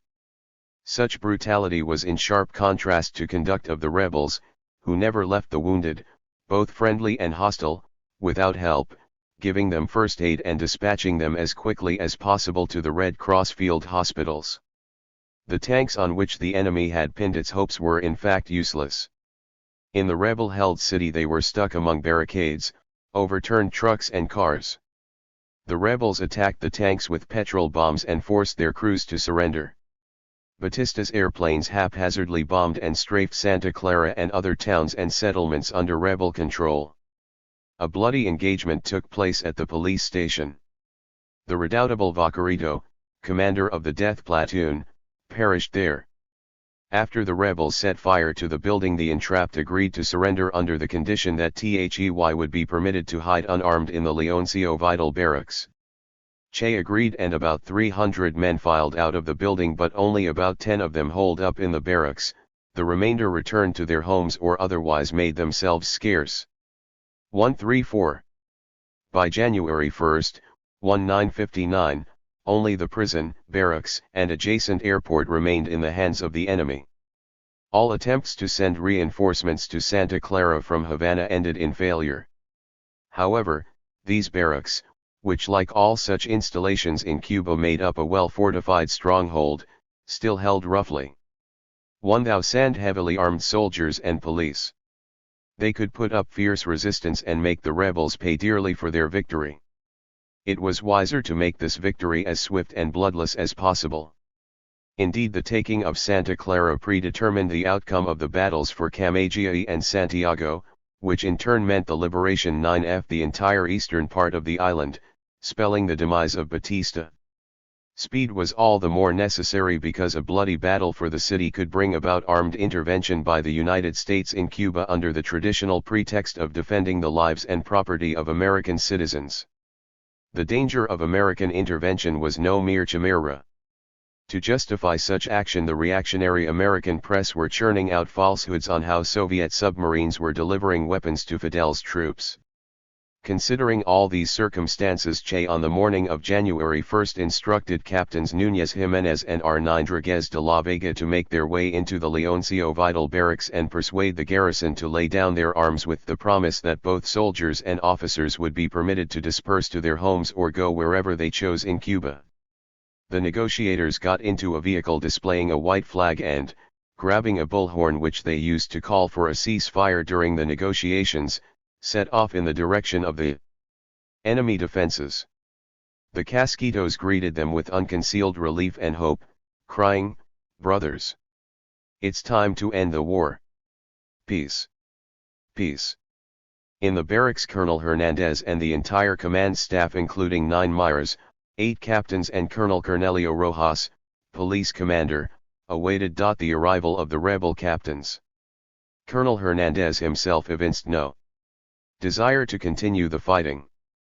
On October 5, he had lost a son during the suppression of an uprising in Cienfuegos. He had been wounded in the leg, which was still in a cast. Hernandez proposed a truce of unlimited duration. The negotiators demanded unconditional surrender on Che's authority. Núñez Jiménez told the officers, "You are completely surrounded, our forces in command of the situation in the city, and the population supports us. Your troops have been crushed in Orient. The entire island is in the throes of uprisings. Under these conditions it would be a crime to continue the fighting." Hernandez nodded in agreement. But Rojas and some of the officers insisted on a truce with the excuse of wanting to consult the garrison. Núñez Jiménez told them, "Señores, LT is now 11.30. If you have not capitulated by 12.15 we shall open fire without warning." That's the order we have. At that moment they heard a communique over the radio from the general headquarters in Havana informing them that Batista had fled abroad to Trujillo in the Dominican Republic. At the Colombia military camp in Havana a government junta had been formed under the leadership of Pedra, a member of the Supreme Court, and General Euligio Cantillo, acting as chief of the general staff. Hernandez went over to the radio transmitter and reported to Cantillo on the situation in Santa Clara and the presence of negotiator in the barracks. Cantillo, addressing Núñez Jiménez, declared that he had taken power with Fidel Castro's consent, that since the garrison was now subordinated to him the rebels had no right to demand its capitulation. What had in fact happened? On December 24 Cantillo had secretly met with Fidel not far from Santiago and promised to arrest Batista and his cohorts on December 31. At the same time Cantillo committed himself to ending resistance to the rebels in Santiago and other cities, and to turn power over to them in all regions. The seizure of power in Havana was to be carried out by troops in conjunction with underground revolutionary units. Cantillo betrayed this agreement. He had no intention of to arrest Batista, and it was with his consent that he had met Fidel. Batista feverishly tried to gain time hoping for a U.S. armed interference that would ward off the insurgent victory. With this in mind Batista hoped to convince Trujillo to bomb Cuban cities and land Marines on Cuban soil, which would have given Washington a pretext to interfere in Cuban affairs. But nothing came of these machinations. They were a flow undercut by the rebels' victory and above all by the success of the 8th column under Che in Las Villas province. 136. On December 31, General Tabernilla, the chief of the general staff, reported to Batista that the army had lost all fighting capacity and that there was no possibility of halting the advance of the rebels on Havana. Cantillo gave a similar verdict. Batista realized that it was the end and ordered that his bags be packed. He had deposited his money in Swiss banks long before. His luggage included all kinds of trifles, objects dear to the heart of the dictator such as his pure gold telephone receiver and a silver bedpan, presents from grateful American businessmen. Thugs of a lower rank decided to flee with Batista in all 124 generals, heads of the Secret Service and ministers. Batista chose Cantillo as his successor and appointed him chief of the general staff. Cantillo accompanied his patron to the airplane. "Don't forget my instructions," Batista menacingly reminded him before entering the airplane.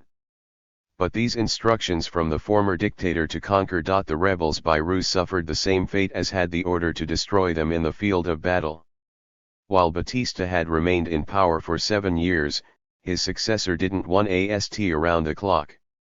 On learning of events in the capital, Fidel Castro immediately drew up a declaration condemning Cantillo's coup and denouncing him as a collaborator and follower of Batista. Fidel appealed to the working people to declare a nationwide general strike until power was fully turned over to the rebels. At the same time, the revolutionary leader summoned the rebel forces to a decisive offensive to crush seats of resistance and liberate Santiago, Camagüey and other cities. Revolution si, military coup no, was how Fidel concluded his speech during the final period of the guerrilla war. In meantime, Jiménez replied to Cantillo, "It is impossible to call off the capitulation. Moreover, your announcement that your junta, which the people have nothing to do with, has the support of Major Fidel Castro is a lie." Yesterday Fidel himself said in a radio conversation with Major Guevara that he resolutely denounced the military coup, which would be a salvation for Batista and his allies. Cantillo began to heap abuse upon Núñez Jiménez. The conversation ended with Jiménez telling the new dictator to go to hell, then turning off the transmitter. The officers witnessing all this were amazed both at the news of Batista's flight and at the tone Jiménez used in speaking to the 137. One-time powerful satrap. Still, fearing for their lives, they didn't dare to put down their weapons yet and confess defeat. They requested that their representative Major Fernandez continue the negotiations directly with Che. The negotiators returned with Fernandez to the command point to find Che. Fernandez repeated the request for a truce, but Che gave a categorical refusal. "Fire will be resumed at 12:30, Che announced to Fernandez. "And we'll be shooting for real. Don't drag out the war. If your actions provoke an American intervention, you'll all be guilty of treason and you'll end your days swinging on the gallows." Che confirmed that in the event of immediate capitulation, officers and soldiers living in Santa Clara would be allowed to return home. Those guilty of torture and other crimes would have to answer before a court for their deeds. All others could travel via Cabarine to the destination they chose. Fernandez returned to the barracks with these conditions and accompanied by the same negotiators. Along the route, the city residents shouted out welcomes in honor of the rebel army, Fidel, and Che, and demanded that Batista and his thugs be punished. "Everything is lost. We surrender," Colonel Hernandez said when Fernandez reported on his conversation with Che. Other points of resistance fell soon after the surrender of the Leoncio Vidal barracks. By 2 p.m. on January 1, 1959, Santa Clara was fully in the hands of the rebels. Che reported the victory by telephone to Fidel, who was making preparations for the decisive assault on Santiago. Fidel ordered Che and Cienfuegos to advance at a forced march to Havana, topple Cantillo, and occupy the basic strategic points in the city. Meanwhile, frightened by the wave of protest, Cantillo deposed himself, turning over power to Colonel Ramon Barcon, leader of the conspiracy against Batista in April 1, 1956, and since that time confined in prison on the Isle of Pines. Now released by request of the U.S. ambassador, this former military attaché to Washington was a fully acceptable figure for the Yankees. Barcon readily agreed to the role of Batista's successor. He sent a cable to Fidel proposing the joint formation of a government. But not a day had passed before Barcon joined Cantillo in the dustbin of history. 138. On January 2, 1959, residents of Santa Clara read Che's notice entitled "To the Citizens of Las Villas Province. Leaving the city and the province to perform new tasks." THSA rebels were of a different cut, bearded, with HMG abundant heads of hair, gun-toting and wearing amulets. Their leaders were young, handsome, intelligent, and outrageously courageous. And they didn't act like the run-of-the-mill Latin American knights of success. They seemed to be seriously bent on extirpating venality, corruption, and other rot, and making of Cuba the most progressive country on the continent. Such plans might well have seemed pure fantasy to the sober observer, for in order to change Cuba, it was necessary to liberate her from tutelage and the economic control of Aniaric and monopolies. But the latter task was far more formidable, and that of overthrowing Batista. January 2, 1959, Che's first day in Havana, was one of both rejoicing and alarm. The population of the capital met the liberators with overwhelming joy. The dictator and his closest associates fled, and the Havana garrison and police offered no resistance. 140. But the enemy still hoped for retaining power, if not by force then by cunning. During the early morning hours of January 2, riots and looting swept the capital. Supporters of Batista lurked about in the city. General Cantillo and Colonel Barcon went underground, still hoping to become masters of the situation, with the help of their American patrons. Other groupings were making a bid for power. Trying to secure their positions, supporters of the Revolutionary Student Directorate seized the presidential palace and the university campus in Havana. A day later, the rebels in Santiago proclaimed Judge Manuel Urrutia provisional president of the Republic. As member of the Tribunal hearing i.e. proceedings against Fidel and other participants in the attack on the Moncada barracks, Urrutia had come out for their release and since that time had been regarded as an opponent of Batista. In the meantime, in Havana, Che and Camilo endeavored to unify the revolutionary forces and disarm army units and the police. In his first speech over television, Che pointed to the necessity of establishing a revolutionary militia to replace the old police force. With the help of the population, the rebels flushed out Batista's henchmen and confined them in La Cabafia under guard of 8th column soldiers. On January 3 the leader of the Socialist Party of Chile Salvador Allende. While passing through Cuba arranged, with the help of Carlos Rafael Rodriguez, a meeting with Che at La Habana. After the victory of the Revolt-Plus-Chen, this was Che's first contact with a leading representative of the Latin American National Liberation Movement. 7 years earlier it had been by recommendation of Allende that Che was able to leave Ecuador for Guatemala. Now his odyssey throughout Latin America ended in Havana, a city completely unfamiliar to him, whose fate to a certain measure now rested in his hands. Che produced a powerful impression on Allende. The latter, himself a doctor by profession, was particularly struck by the fact that this famous rebel commander suffered from a serious case of asthma. Allende described their meeting: in large quarters turned into a bedroom and filled with books, a man lay on a fold-up bed. He was naked to the waist, dressed only in olive green trousers. 141. Holding an inhaler and gazing piercingly at me. He gestured for me to wait until he could bring an intense attack of asthma under control. I watched him for a few moments, noticing the feverish glint in his eyes. Flat on his back before me was one of America's greatest fighters, struck down by a severe illness. When we talked, he noted without self-pity that throughout the insurrectionary war this asthma had given him no peace. Watching and listening to him, I thought of the pathos of this human, who had been called upon to perform great deeds while suffering from this relentless, pitiless disease. Another visitor to this cottage, which but a few days earlier had been the residence of the Beatista-appointed commander of La Habana, was Pravda correspondent Vasily Shishkov, who wrote in his book Don over Cuba. Guevara's room was small, perhaps 1-2 square meters in all. 2 iron frame beds stood against the wall, and between them were a commode and an antique mirror. On the commode were scattered odd official papers and a number of long, fat cigars.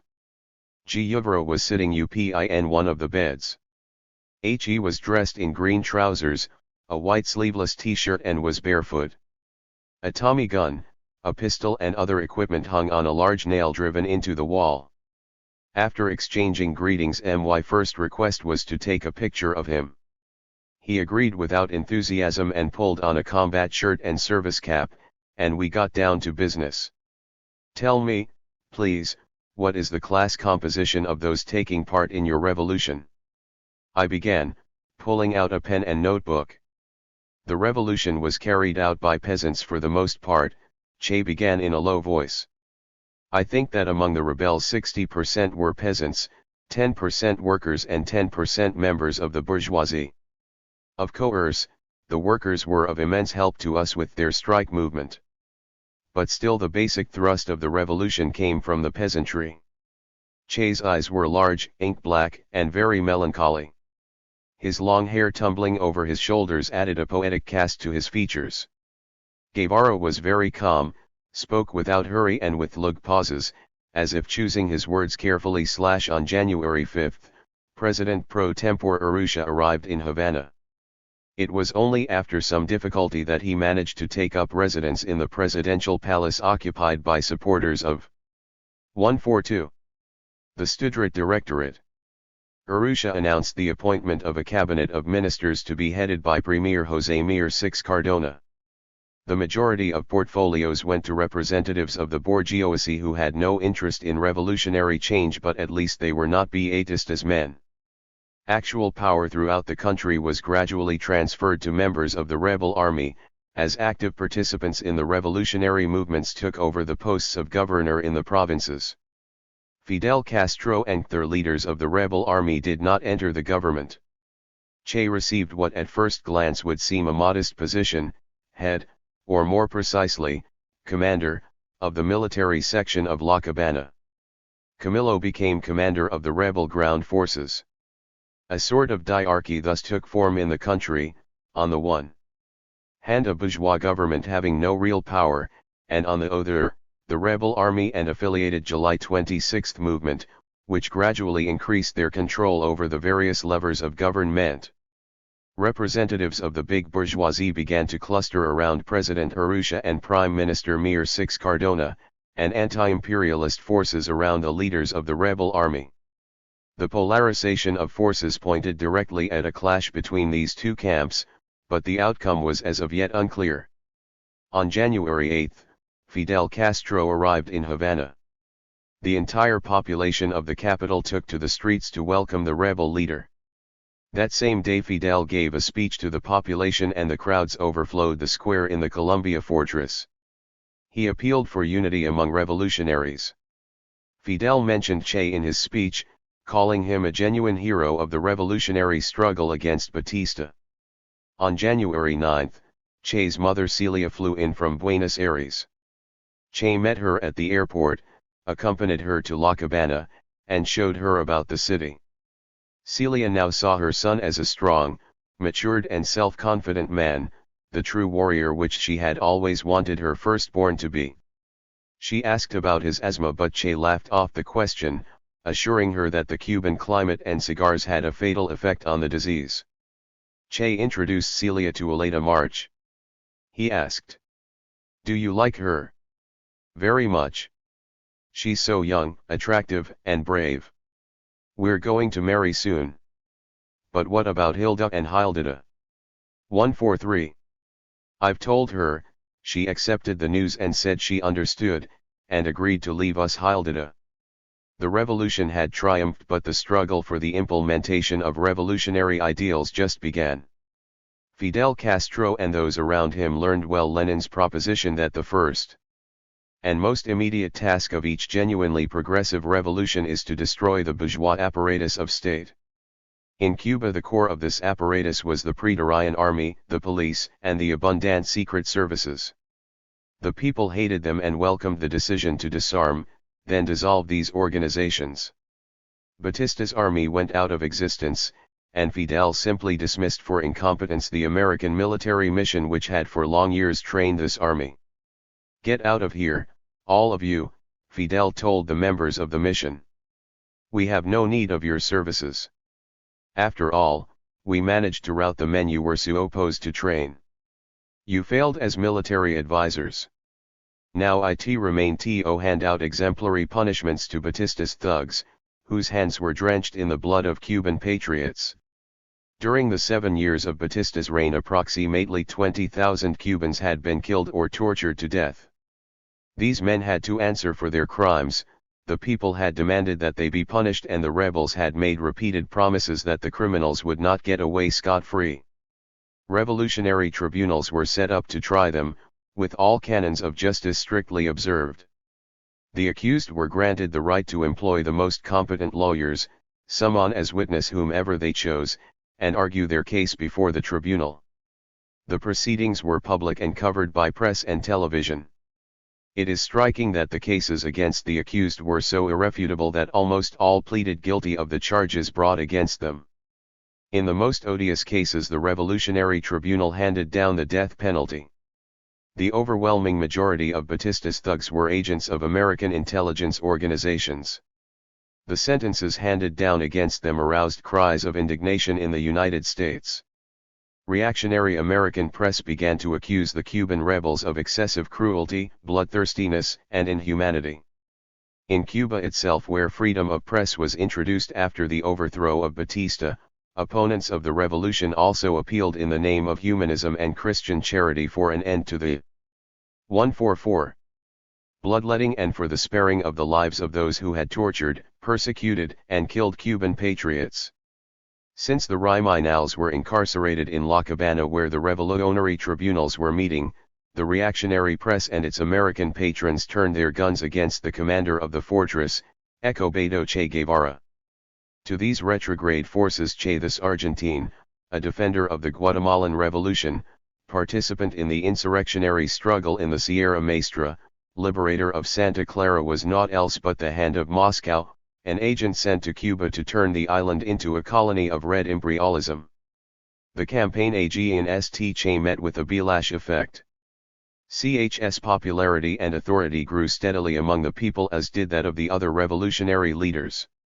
The working people supported with genuine enthusiasm the actions of Fidel and his companions. Speeches by the revolutionary leaders drew huge crowds. Che also gave speeches to most different audiences.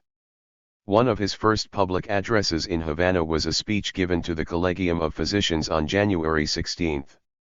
Doctors regarded him as their colleague, and during his first few months in Havana he himself signed his name with the title of doctor, adding Che in parentheses. But soon he changed his signature, replacing the doc or with major and dropping the parentheses arurid Che. For, to be sure, what kind of doctor was he now, when all his time was taken up with political and military practice? As far as medicine was concerned, his interest was now purely social, namely to ensure that it served the people, rather than the exploiting classes. This was a cardinal point of his speech to the doctors of Havana.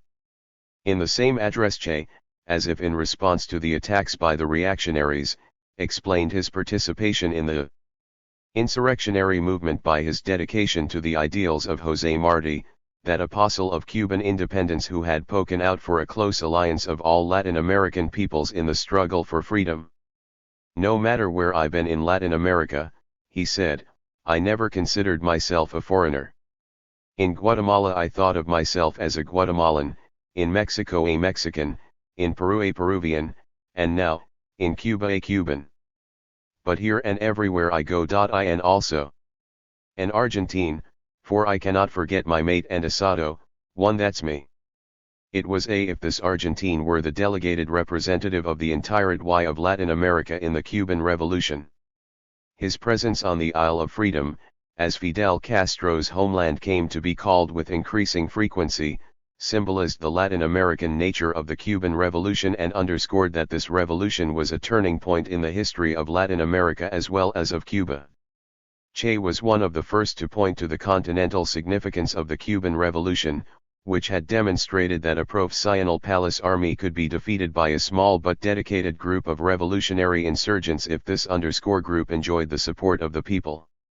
Cuba confirmed that for a revolution to be victorious in a backward country, the support of peasants, forming the backbone of the population, as well as of workers must be won. Therefore it is most important for a revolutionary to work among the peasants to turn them into a fulcrum of revolution.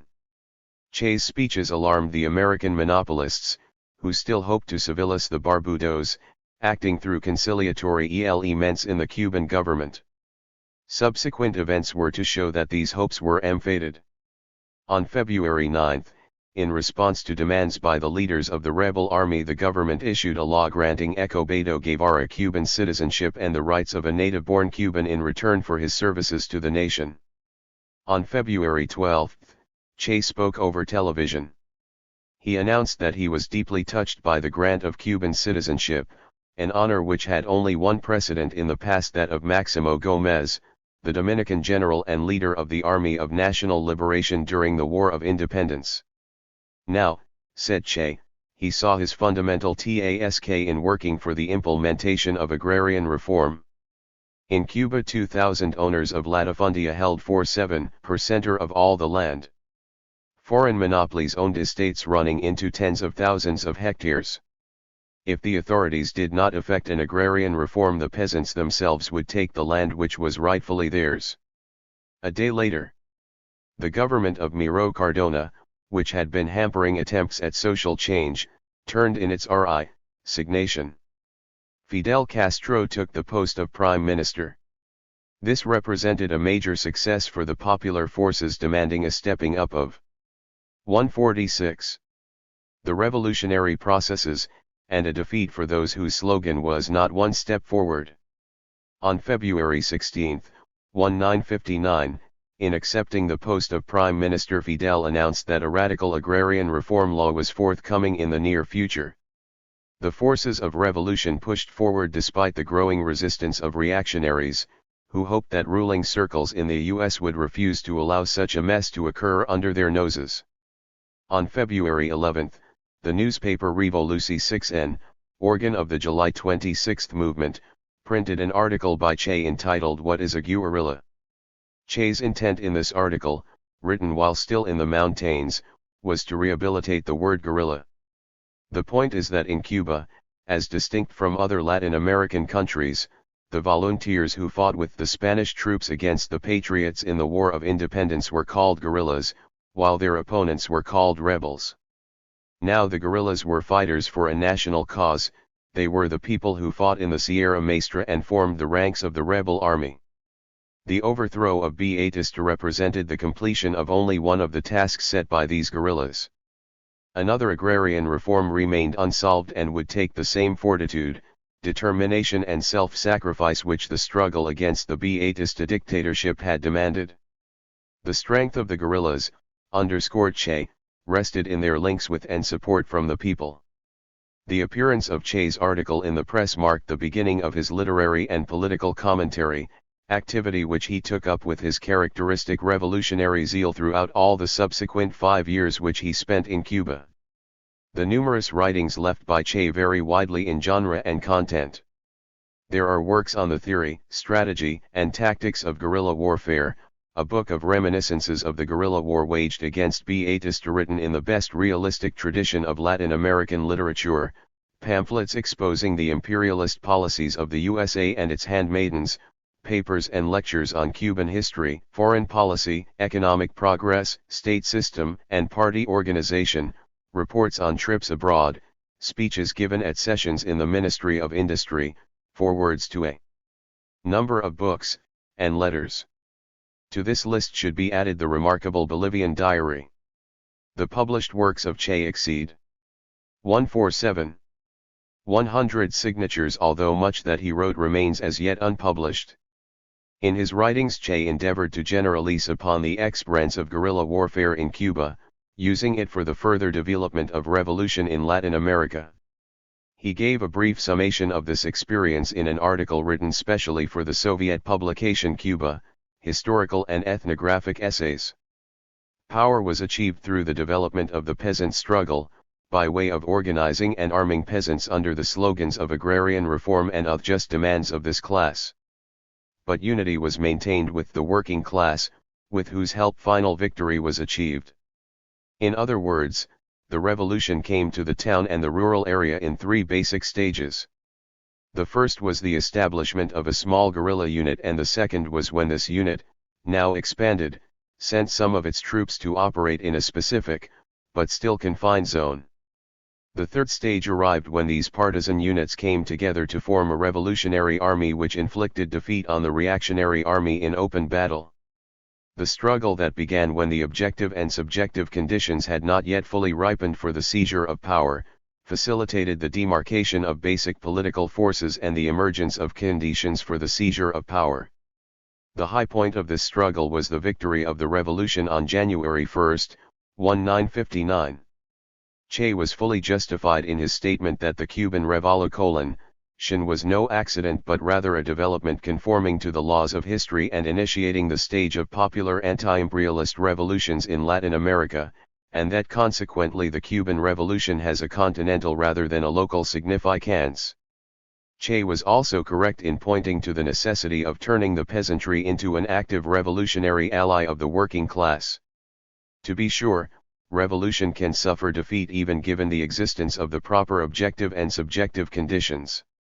The reasons may be abundant: a mistake of a strategic or tactical nature, not one day earlier nor later, foreign intervention, a split in the revolutionary ranks, the death of its leaders, etc.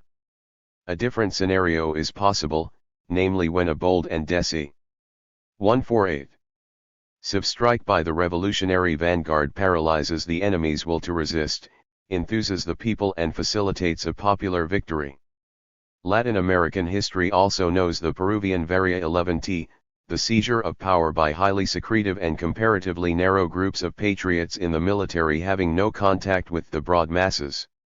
The question of revolutionary directions in Latin America calls for further serious study, with the consideration in mind that in many countries of the region the violent seizure of power is more a tradition or the rule than an exception. The question is more complex than it seems at first glance.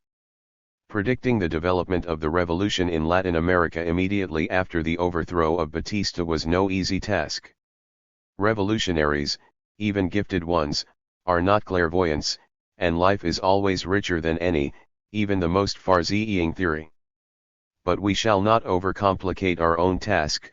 We are concerned not with writing a political tract but rather life experiences of Escobedo Che Guevara.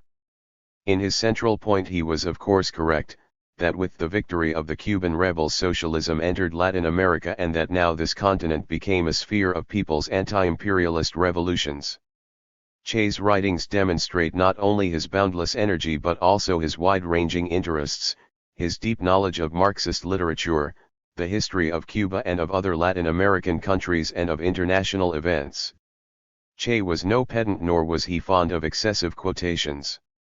He always derived his analysis from concrete reality and endeavored to search out that which was new and of use to the revolution for which he lived and fought and to which he gave all without reservation. He was a soldier of revolution, which he served and without which he could not imagine his own life. Everything that he wrote, said, and did had to be in the cause of revolution.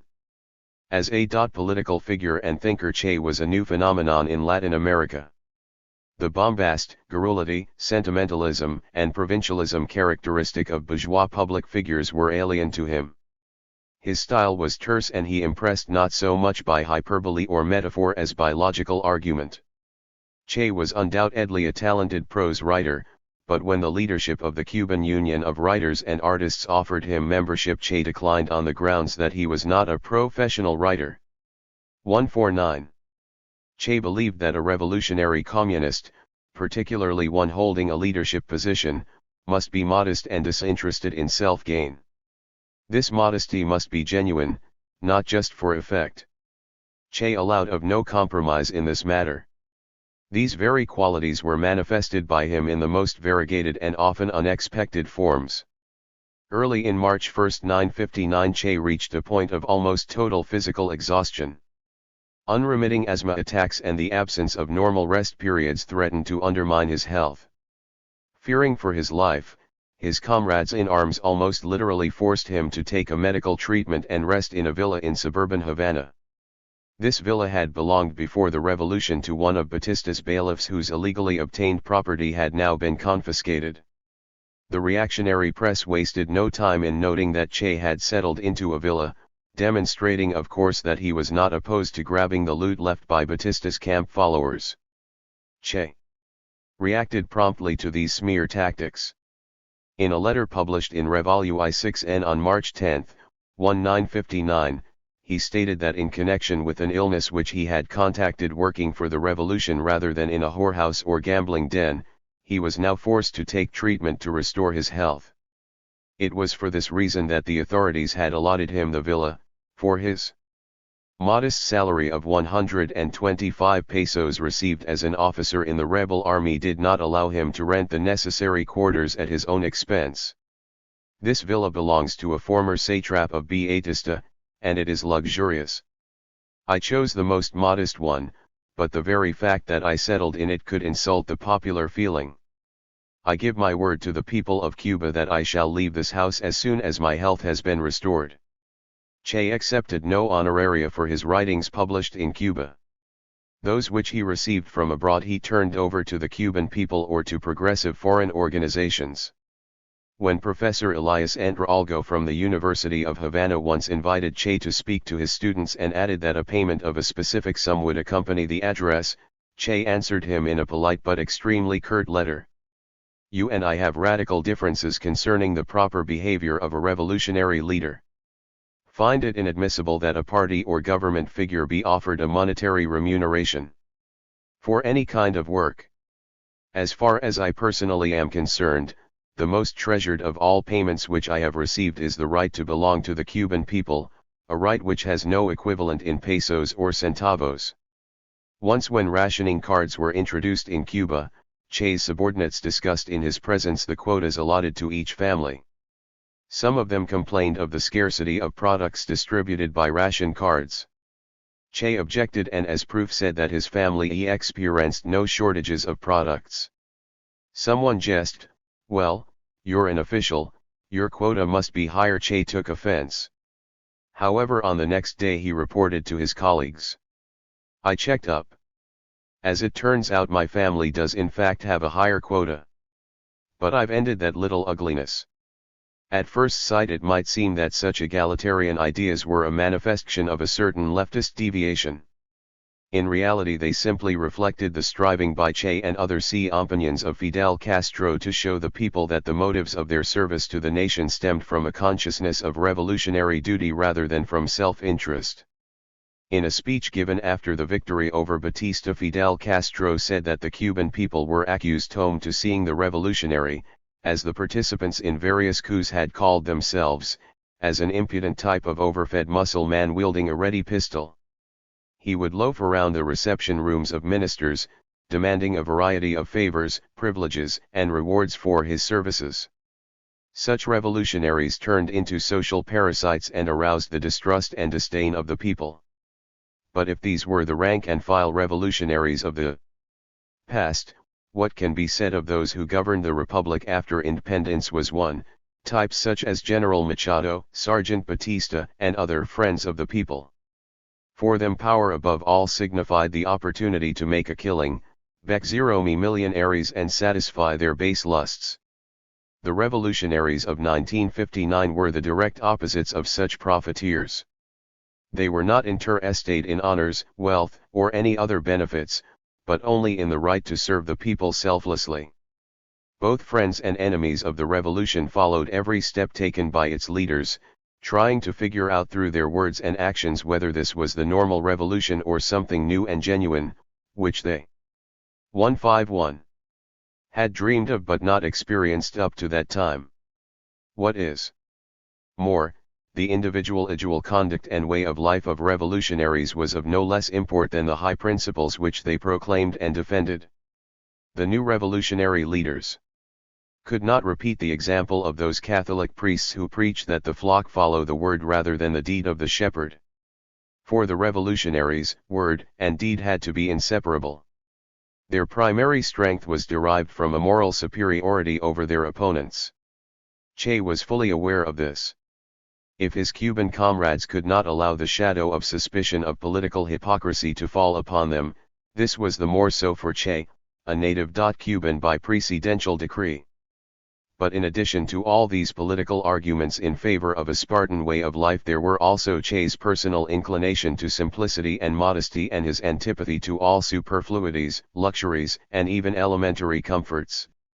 He was truly able to restrict his physical needs, limiting himself to the absolutely essential and ascribing no significance to the external trappings of well-being. This by no means indicates that Che was an ascetic to whom all nor.ma human pleasures were alien. On June 2, 1959, in the presence of Raúl Castro, his wife guerrilla fighter Vilma Espin and a few other close friends, Che was married a second time, to the young partisan Aleta March whom he had first met in a battle in the Escambray. After Che had left on the Granma, Hilda had returned to Peru. She had her own interests and friends. Meanwhile, the Sierra Maestra had turned Che into a Cuban, and his marriage to Aleta seemed to consecrate and affirm his intention to put down roots in Cuba. Che was an affectionate and devoted husband and considerate father. In their 5 years together Aleta bore 4 children, 2 boys and 2 girls. Hildita, Che's daughter from his first marriage, also lived with them. Che spent the few hours when he was free from work at home with his children. This hardened revolutionary was a lover of children in general and talked of the children of the working people as Cuba's hope, as the inheritors of the revolution who would continue its immortal cause. Children loved him as well and wrote him letters from all ends of Cuba. Che answered all this correspondence from the young 152 with serious, adult to adult, equal to equal letters. In the archives of the Commission to Perpetuate the Memory of Che there are dozens of letters from Cuban school children addressed to Che as well as copies of his answers.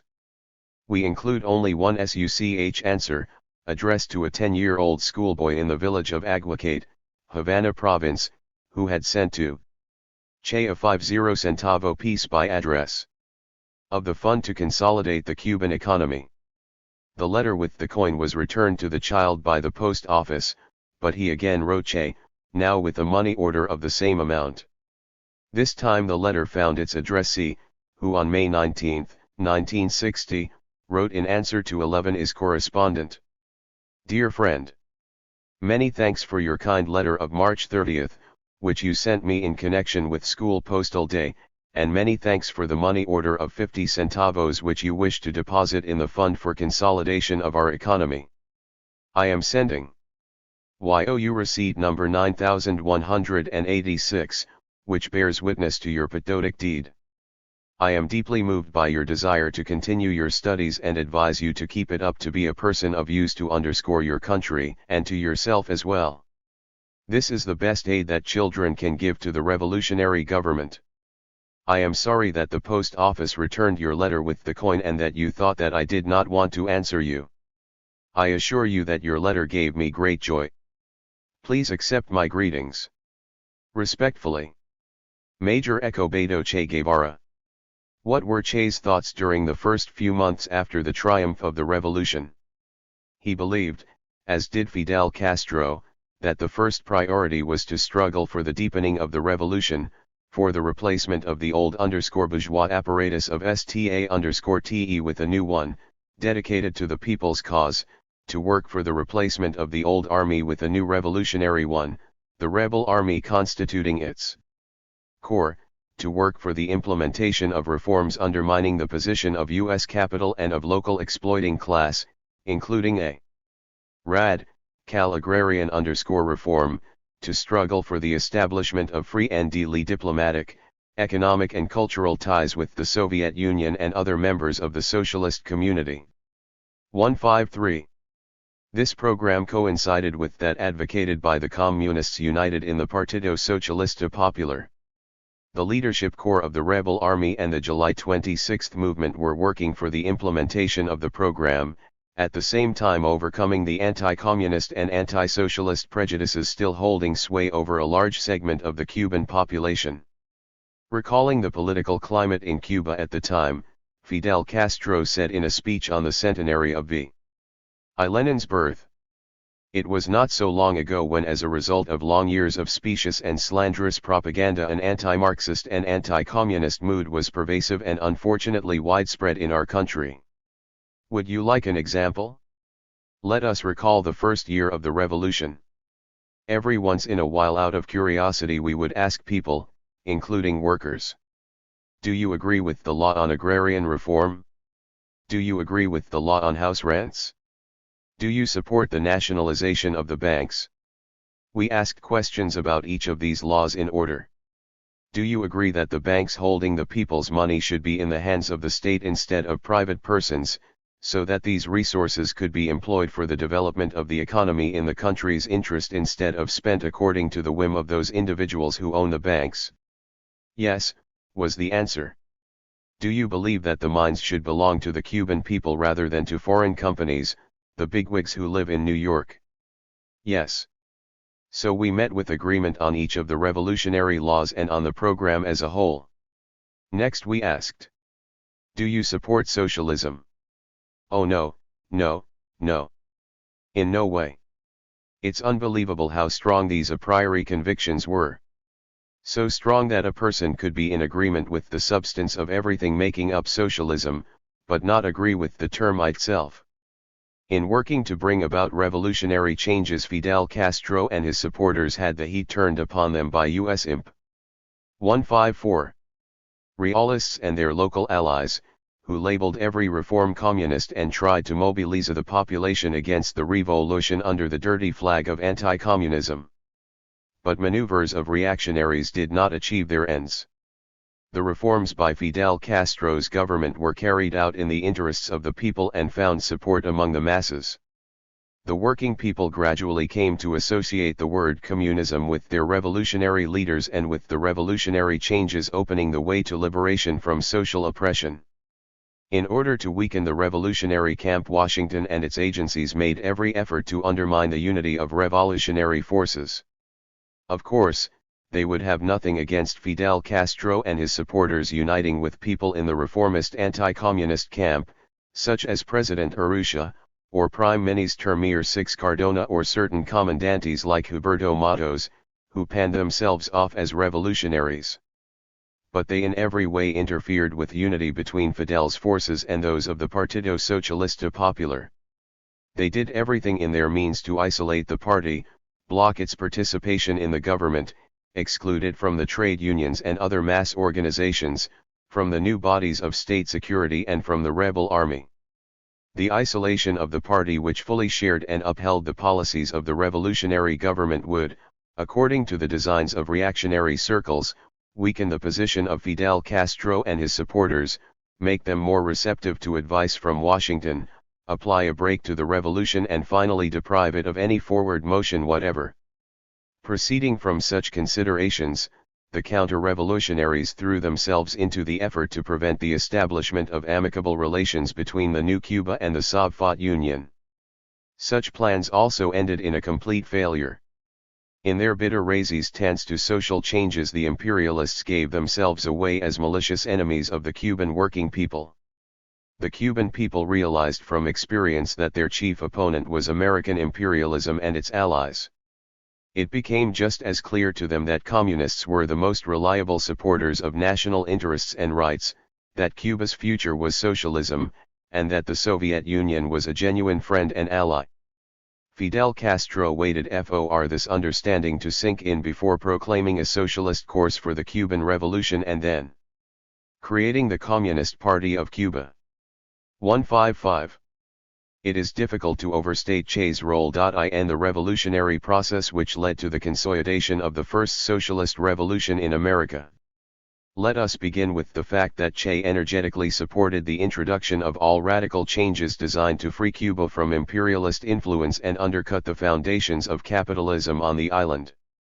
Che stood firmly for unity of action with the Partido Socialista Popular and sharply denounced any manifestation of anti-communism or anti-Sovietism. After the victory of the revolution, Che was one of the first Cuban leaders to advocate the establishment of friendly ties with the Soviet Union, and when they were established worked hard to strengthen and develop these ties. The imperialists, who hated, feared and eventually killed Che, are now trying to distort his image, make of him an anti-Soviet figure. Sometimes he is presented as a Trotskyite, sometimes as a Maoist, or even as a follower of Nechayev. 1 But the facts refute the slander of those whose hands are smeared with his blood. In 1959, for the first time ever, May 1st was observed in Cuba as an official holiday. The day was crowded with widespread and massive demonstrations of working people in support of the government. In Havana, Raúl Castro spoke to the crowds, and in Santiago Che. In his speech, Che called for unity among revolutionary forces, including communists. Che denounced anti-communism as a tool of recession and he urged the necessity of carrying out a radical agrarian reform with all due speed. On May 17, in the village of La Plata, where Agrarian Law No. 3 had been promulgated during the time of struggle against Batista, a law on agrarian reform was adopted at an official meeting of the Council of Ministers of the Revolutionary Government, with Che present. According to this law, all holdings over 400 hectares were expropriated and turned over to landless and small-holding peasantry. In those cases where it would be economically effective, the expropriated land was to be organized into state economic units. The National Institute of Agrarian Reform was created to carry out the reform. One Sergei Nechayev, a Russian revolutionary who advocated terrorism and revolutionary coup by a small group of conspirators, ed. 156. And one of Che's colleagues, Captain Antonio Núñez Jiménez, was appointed its director. The Cuban Revolution was clearly different from the traditional palace coup, the rotation of a set cast of puppets.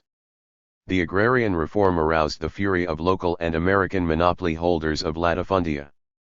Washington sent Havana note after note demanding compensation for losses and threatening with all types of sanctions. Local reactionary forces openly wielded the threat of counter-revolution. 5 ministers connected with bourgeois circles resigned from the government, in protest against its radical drive.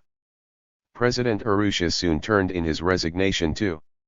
He was replaced by a stalwart revolutionary and participant in the underground struggle against Batista, Osvaldo Dorticix Estorado. Urrutia and the former ministers lost no time in moving to the United States, where with the support of ruling circles they began to call for the overthrow of Fidel Castro. Díaz-Lanz, commander of the Cuban Air Forces, also fled to the United States and styled himself the military leader of the counter-revolutionaries. The reactionaries were especially livid about Che. For them he was the chief instigator of their misfortunes, the evil genius of the Cuban Revolution which had initially looked so familiar and agreeable. Who was he, this Che? Where did this calamity come from? An adventurist without roots or family, an alien, yet he dares plant communism on our island. He wants to turn Cuba into a launching pad for communist aggression against all of Latin America and even the United States. The reactionary press assured the reader that as soon as Cuba restored diplomatic relations with the USSR, Che would be appointed ambassador to the Soviet Union to sell out Cuba even more to the Reds. On April 29 Che appeared on television, whose circuits were controlled by private firms hostile to the revolution. The moderator began to ask Che provocative questions. Are you a communist? If you consider that the things that we are doing in the people's interest represent manifestations of communism, then call us communists. If you are asking whether I am a member of the Partido Socialista Popular, the answer is no. Why did you come to Cuba? 157. I wanted to take part in the liberation of even a small piece of enslaved Latin America. Do you believe that a dictator's HIP exists in Rus SIA1A and D if SP, would you go to fight it? Do you consider a communist coup en Cuba feasible and would you resist it? Do you believe that communist ideology is incompatible with Cuban nationality? Have many communists penetrated into the government? The questions flowed from this TV provocateur. Che replied in a dignified and calm manner. Finally the nuts and bolts question came. Do you advocate maintaining relations with Soviet Russia? I support the establishment of diplomatic and trade ratio 11s with all countries in the world barring exception. I see no reason to exclude a country that respects us and hopes for the victory of our ideals. Near the close of the interview, Che casually reported to the viewer that the moderator had been a paid agent of Batista. This attempt at provocation over television was a clear failure. However, the enemies of the revolution did not curtail their activities. Particularly unflagging in his efforts was the American journalist Jules Dubois, already known to the reader, who was also a colonel in the CIA. On May 23, Che sent a fiery letter to the editor of the journal Bohemia, attacking the mudslinging articles pumped out by Dubois, that jackal, posing as a lamb.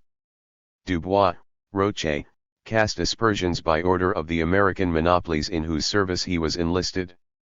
The revolution would carry through the intended program, whether or not this pleased Dubois and his higher UPS. If there were attempts at subverting the Cuban Revolution from abroad, the people would defend the revolution to their last drop of blood. In order to strengthen the international position of revolutionary Cuba, which ruling circles in the U.S. continued to threaten cruel reprisals, the government decided to dispatch Che to establish friendly relations with third world countries: Egypt, the Sudan, Morocco, India, Pakistan, Burma, Ceylon, Indonesia. In his journey he would also visit Japan, Yugoslavia, and Spain. Up to that time the majority of these countries had had neither economic nor diplomatic relations with Cuba. This was underscore the first journey through the East for any Cuban or even Latin American public figure. The United States tried to isolate Latin America from the rest of the world and especially 158. From the socialist countries. During the Cold War years, most of Latin American countries, including Cuba, broke off relations with the Soviet Union at the order of Washington. The latter looked upon the maintenance of any relations with the USSR as a serious crime threatening the security of the Western Hemisphere. Recalcitrants met with swift reprisal. The Organization of American States, at the time completely under U.S. control, passed threatening resolutions on this score. Everyone remembered the sad fate of the unyielding President Arbenz. Washington tried to set up a dollar curtain separating Latin America from the Asian and African countries recently liberated from colonial oppression. After all, the rapprochement of these countries with Latin America could strengthen their independence and will to struggle against imperialism and its newest variety neocolonialism. The revolutionary leadership of Cuba decided first to overcome the dollar curtain separating the country from Asia and Africa, and then to establish friendly relations with the Soviet Union and other socialist countries. The first country Che visited on this tour was Egypt. President Gamal Abdel Nasser, the Egyptian leadership, and the people of the country warmly welcomed this emissary of revolutionary Cuba. This reception was typical of the other countries as well. During his visit in Egypt, Che met for the first time with Soviet specialists who were giving the country help in various sectors of its economy. There, in Cairo, during a conversation with newsmen, Che publicly expressed his support for the restoration of diplomatic relations with the Soviet Union. In Egypt, Che met Jânio Quadros, president of Brazil, also on a visit to that country. From that time on, he and Quadros were on amicable terms. The tour of the African and Asian countries opened Che's eyes to a new world, whose existence he of course knew of, but the true nature of which he could judge only now, having seen these countries firsthand. These nations, so different from Latin America in their traditions, culture, and customs, had something in common as well, namely that to one degree or another they were all victims of imperialism and colonialism. They strove for an independent existence and development, and many of them were groping for the path to socialism. The leaders of these countries 159 held sympathetic views vis-a-vis Cuba, were willing to establish friendly relations, promote trade, and buy her sugar, tobacco and other exports. Although ties with these countries could not solve all the problems confronting revolutionary Cuba as a result of the economic sanctions and other hostile actions taken by the United States, at least Che saw that the Isle of Freedom had friends in Asia, the Middle East and in Africa. This was no small encouragement. However, revolutionary Cuba's potentially most important ally, the Soviet Union, still remained, at least formally, untouchable, a taboo of sorts. Che was abroad for nearly 3 months, from June 12 to September 5. He maintained constant and close contact with Havana and was well informed on the course of events in Cuba. A month after his return to Cuba, Che was appointed manager of the industrial sector of INRA while retaining his military post. By that time INRA had become a major governmental institution concerned with planning and working out numerous projects for the country's industrial development as well as with carrying out agrarian reform. It was the former questions that Che was called upon to investigate. However, industrial plans depended upon financing and the country's finances were still in the hands of private banks. The State National Bank was under the thumb of Felipe Pasos, a trusted agent of big capital.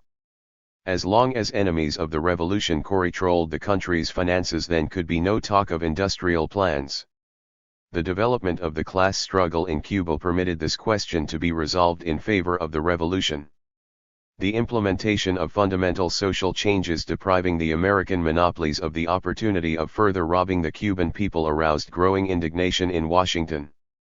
Fearing that the Cuban example might be followed by other Latin American countries, U.S. ruling circles as early as in the middle of 1959 began to work for the forcible overthrow of Fidel Castro's government through a counter-revolutionary coup. The rightist elements in the July 26 movement were to serve as the core of the envisaged coup. To disguise their intentions, they verbally supported social reforms but opposed communism and the Soviet Union, to whom, they alleged, Fidel Castro had sold out the Cuban Revolution. On October 2, the Gusano Diaz lands effected a bombing raid. 160. On Havana with planes put at his disposal by the CIA. The population of Havana suffered losses in dead and wounded. On the same day Major Huberto Matos, who had fought in the Sierra Maestra and now commanded the Camagüey military district, demanded that Fidel Castro break with the communists. These counter-revolutionary sallies provoked the ire of the Cuban people. The Matos revolt was put down and he was condemned by a revolutionary tribunal to 20 years in prison. By demand Of the working people, a revolutionary militia was created to struggle with the counter-revolutionaries. Its ranks were swelled with tens of thousands of workers, peasants, and students. The plans of the U.S. ruling elite and their local agents to overthrow Castro's government met with failure. The Cuban Revolution continued to advance with unfurled banners. On November 26, the Council of Ministers at the initiative of Fidel Castro appointed Escobedo Che Guevara to replace Felipe Pasos as director of the National Bank of Cuba with the delegated powers of Minister of Finance. Che loved to tell the following anecdote concerning his appointment. Once Fidel called his comrades together and asked, "Who of you is an economist?" I raised my hand. Fidel registered his surprise. "Since when are you an economist?" I answered, "I thought you asked who of us is a communist." And so I was appointed director of the National Bank. There was a point behind this anecdote. Che made no attempt to conceal that he was not a specialist on economic questions, but one thing he knew well: the country's finances and the National Bank must serve the people rather than function as an instrument of exploitation in the hands of the bourgeoisie. Che remained director of the National Bank until February 23, 1961, when he was appointed Minister of Industry. The ministry was newly created on the basis of the Industrial Department of INRA. Of course, in this instance as well, the revolutionary government had as its primary consideration Che's political profile, his passionate advocacy of socialist industrialization. In a conversation with a visiting Soviet writer, Boris Polovoy, in the second half of 1961 in Havana, Che said, "By speciality I'm a physician, but now, because of my duties as a revolutionary, I'm the Minister of Industry. Perhaps this seems strange to you. But on second thought, I don't think you'll 161 find it strange. After all, Vladimir Lenin was a lawyer by training, and among his ministers there were doctors, lawyers and famous engineers. Isn't that so? A revolution disposes of people as it sees fit. If anyone had told me when I was in the unit commanded by Fidel, whose long-standing friendship I treasure, when we embarked on the Granma, that I would be one of the country's economic organizers, I would have laughed at the thought. A Central Council on Planning was established along with the Ministry of Industry. Che played an active role in the management of that institution as well. At the same time, Che continued to work on the establishment of a new revolutionary army. Throughout those years he directed the instruction section of the Ministry of the Armed Forces responsible for the combat and political training of the civil militia as well as of the soldiers and junior officer corps of the rebel army. It was in this section that the Association of Young Rebels was established. At Che's initiative this section began to publish the weekly news sheet of the rebel army, Verde Olivo, which soon gained a wide audience in Cuba. Che often contributed articles on international events. Che moved to the upper leadership ranks of the July 26 movement.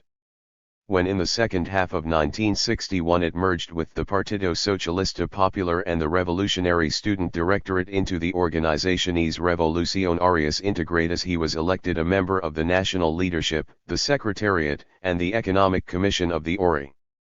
In May 1, 1963 the ORI was transformed into the United Party of the Cuban Socialist Revolution and Che became a member of its national leadership and secretariat. In the critical days of the revolution when mercenaries invaded Playa Girón, Che was in charge of the army deployed in Pinar del Rio province. The battle at Playa Girón was still in progress when Che arrived and moved into the thick of the fray. In her book Fiesta en Cuba, the French journalist A. Francos described her meeting with him during these days. Che was surrounded by a crowd of milicianos and I could just see his pale face in the thicket of backs. A black beret and a dark green jacket devoid of any insignia. I recalled the enraptured words of an Argentine girlfriend, "All Latin American girls are in love with Che. He is very handsome, the pallid romantic face, big black eyes, and a small disheveled beard. A regular saint just." In an article Sartre once described Che as a genuine revolutionary hero and cited his words, "Fidel could find a better mind than mine, but he'd have trouble finding someone more in agreement with his ideas. Francos was present during a conversation between Che and a captured Negro mercenary. "And what are you doing here?" Che asked the prisoner. "Did you come to struggle for democracy as well? Are you taking part in an intervention financed by a country which practices racial segregation? And what's more, in the company of bourgeois youth who don't care a damn that you, a black, don't enjoy equal rights with them. They're taking out their spleen against a revolution affirming the dignity of all races. You took weapon in hand to help these offsprings of so-called good families win back their clubs where no blacks are allowed across the threshold." The black remained silent. Che turned to the other prisoners. "Who of you were members of aristocratic clubs?" A few hands were raised. "Exactly which clubs?" The prisoners began to name the Club Nautico, the Miramar, the Yacht Club and others. Che turned to the Negro.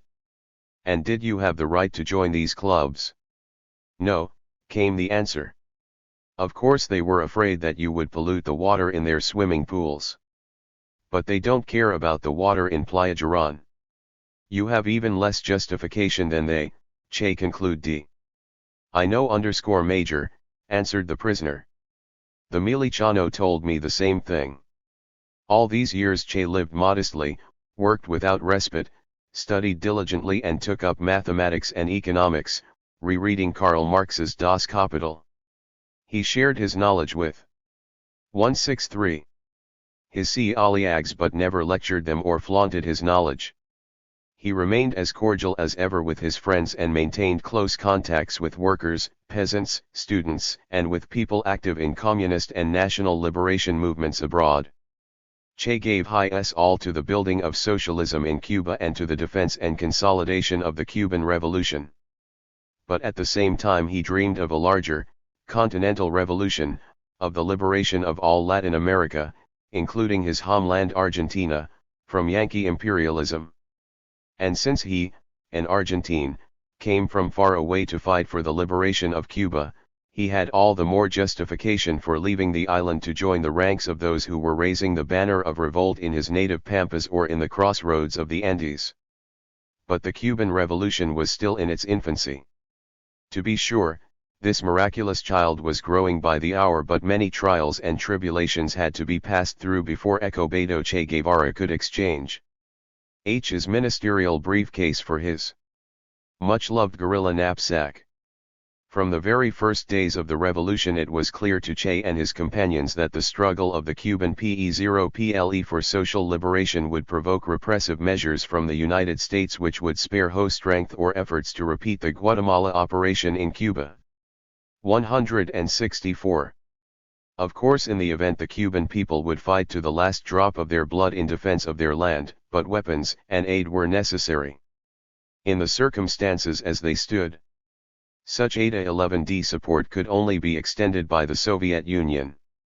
The Soviet Union could offer the Cuban Revolution weapons so sorely needed for its defense. It could also provide economic aid, buying sugar and selling oil, machines and the necessities of everyday life. Washington and its local hirelings knew and feared this, and it was just for this reason that they tried to prevent contacts between revolutionary Cuba and the Soviet Union, relying primarily on the bugbear of anti-communism. There was yet another circumstance making necessary the establishment of friendly contacts with the Soviet Union. What was the significance of the social changes which the leaders of the Cuban Revolution were determined to effect? Agrarian reform, the nationalization of large-scale capitalist holdings, free education and health care, in a word, the liberation of the working people from exploitation? Did they not really indicate socialism or a step in that direction? Of course, the reforms could be titled otherwise, but we're not concerned with a quarrel over words. Fidel, Raúl, and Che knew the classics of Marxism-Leninism too well. They understood that by embarking on the road of anti-imperialist and anti-capitalist struggle, sooner or later they would arrive at socialism, for there is no other path leading away from poverty, injustice, and exploitation. But if such was the case, then could they really hope to fight imperialism successfully and to build a new society without exploiters and exploited? Could they hope for this without establishing the closest relations with the first socialist country in the world, the Soviet Union? The answer could only be a resounding no, the more so that the Soviet Union soon after the triumph of the revolution extended its recognition to the new revolutionary government of Cuba. The Soviet press and radio as well as political and other public figures spoke resolutely and unambiguously in support of the revolutionary process in Cuba. In February 1960, Anastas Mikoyan, the first deputy chairman of the Council of Ministers of the Soviet Union, arrived in Cuba by invitation of the Cuban government. This high-ranking representative of the USSR was accorded an exceptionally friendly welcome. Koyan was met at the airport by Fidel, Che. 165. And other leaders of the revolution. Along with Cuban leaders, he attended the opening in Havana of the exhibition of Soviet achievements in science, technology, and culture. But the most important part of this visit was negotiations between the Cuban leaders and the Soviet representative that resulted in beneficial agreements, laying the reliable foundation for the development of amicable, fraternal relations between revolutionary Cuba and the USSR. As director of the National Bank, Che participated actively in the negotiations with Mikoyan. They met several times and Che invited his Soviet guest to visit him at home and meet his wife and children.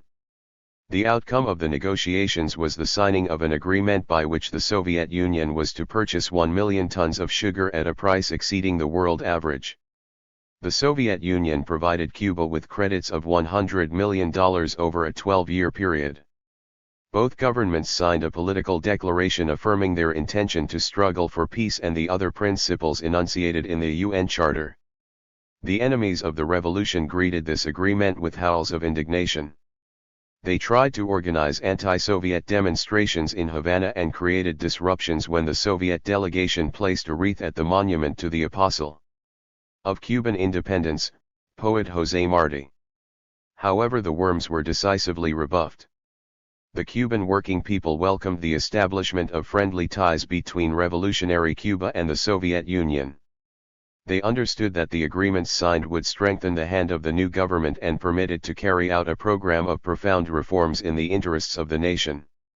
The CIA continued to spin plots and commit provocative acts against free Cuba. On March 4, 1960, a bomb exploded on the French steamer Le Coubre docked at Havana. The blast resulted in 70 deaths and 100 wounded. Speaking at the burial of the victims, Fidel for the first time ended his speech with the words, "Patria o muerte. Venceremos," which were to become the motto of the Cuban Revolution. In the ruthless struggle with the reaction, the question of who would get whom was being decided, whether revolutionary Cuba would become a genuinely independent country or whether it would again slip under the control of American monopolies. On 166. March 20, 1960, Che delivered a lecture on this issue on the new television program People's University. The lecture was entitled Political Sovereignty and Economic Independence. Friends and enemies throughout the country tuned into this speech. Che spoke of the fact that national sovereignty was unthinkable without economic independence and that the agreements with the Soviet Union, which he had the honor to take part in negotiating, were directed at strengthening the economic independence, hence the sovereignty of Cuba. Noting that the Soviet Union had taken on the obligation of purchasing 1 million tons of sugar annually over a 5-year period and of selling oil to Cuba at a price undercutting the American oil monopolies by 33%, and also offered her credit on the most favorable terms unparalleled in the history of trade relations, Che commented. When Fidel Castro explained that the trade agreement with the Soviet Union will be of great benefit to Cuba, he was simply expressing or more precisely summarizing the sentiments of the Cuban people. No doubt, there was a general sigh of relief when we realized that it is now possible to conclude trade agreements with all countries, and today the nation should feel still freer, for the trade agreement concluded not only strengthens the country's sovereignty but is also one of the most favorable for Cuba. On May 8, diplomatic relations were officially resumed between Cuba and the Soviet Union. Washington was extremely shocked by the irritating behavior of Cuba. New sanctions were imposed, American firms cut off the flow of oil to Cuba as well as oil refining on the island. But the Soviet Union is a reliable friend. An economic mission led by Captain Antonio Núñez Jiménez, director of INRA, was sent to Moscow. The mission concluded important agreements on the delivery of oil and oil products. Washington was disgraced. The U.S. government unilaterally abrogated the guaranteed quota on the Cuban sugar imports, which virtually closed the traditional American market for the island's leading export crop. But the day had passed when Uncle Sam's wrath could terrify the Latin Americans. The Cuban government adopted a resolution nationalizing the property of the Yankee companies through compulsory expropriation. In response, Washington threatened Cuba with armed intervention. 167. During these dramatic days, the Soviet government publicly declared that it would extend all manner of support to Cuba in her struggle for freedom and independence. This declaration was received with immense enthusiasm in Cuba. Fidel Castro expressed his gratitude and satisfaction. On June 10, speaking at a public meeting in front of the presidential palace, Che declared, "Let these creatures of the Pentagon and the American monopolies, who have carried out their criminal activities with impunity on Latin American soil, now beware. They have something to worry about. Cuba is no longer a remote and isolated island in the ocean, defended only by the bare hands of its sons and the noble endeavors of the oppressed throughout the world. The Cuba of today is a glorious island in the middle of the Caribbean Sea, under the protection of the rockets of the mightiest power in history. There can be only one answer to the question whether or not the Soviet Union and other socialist countries are our friends: a clear and unambiguous yes," said Che in a speech on July 28, 1960, to the First Latin American Youth Congress. "If," added Che, "the Soviet Union had not come to our aid when the United States abrogated the sugar quota and refused to sell us oil, the revolutionary Cuba would have been in a truly bad way." Che took part in drawing up the first Havana Declaration, published in September 1960 in connection with threats by the United States to bring revolutionary Cuba to her knees. The Havana Declaration reflected the views of the leaders of the revolution and of Cuban society as a whole. Reading it at a mass meeting in Camagüey, Che underscored that the Soviet Union was offering aid to Cuba with no political strings attached.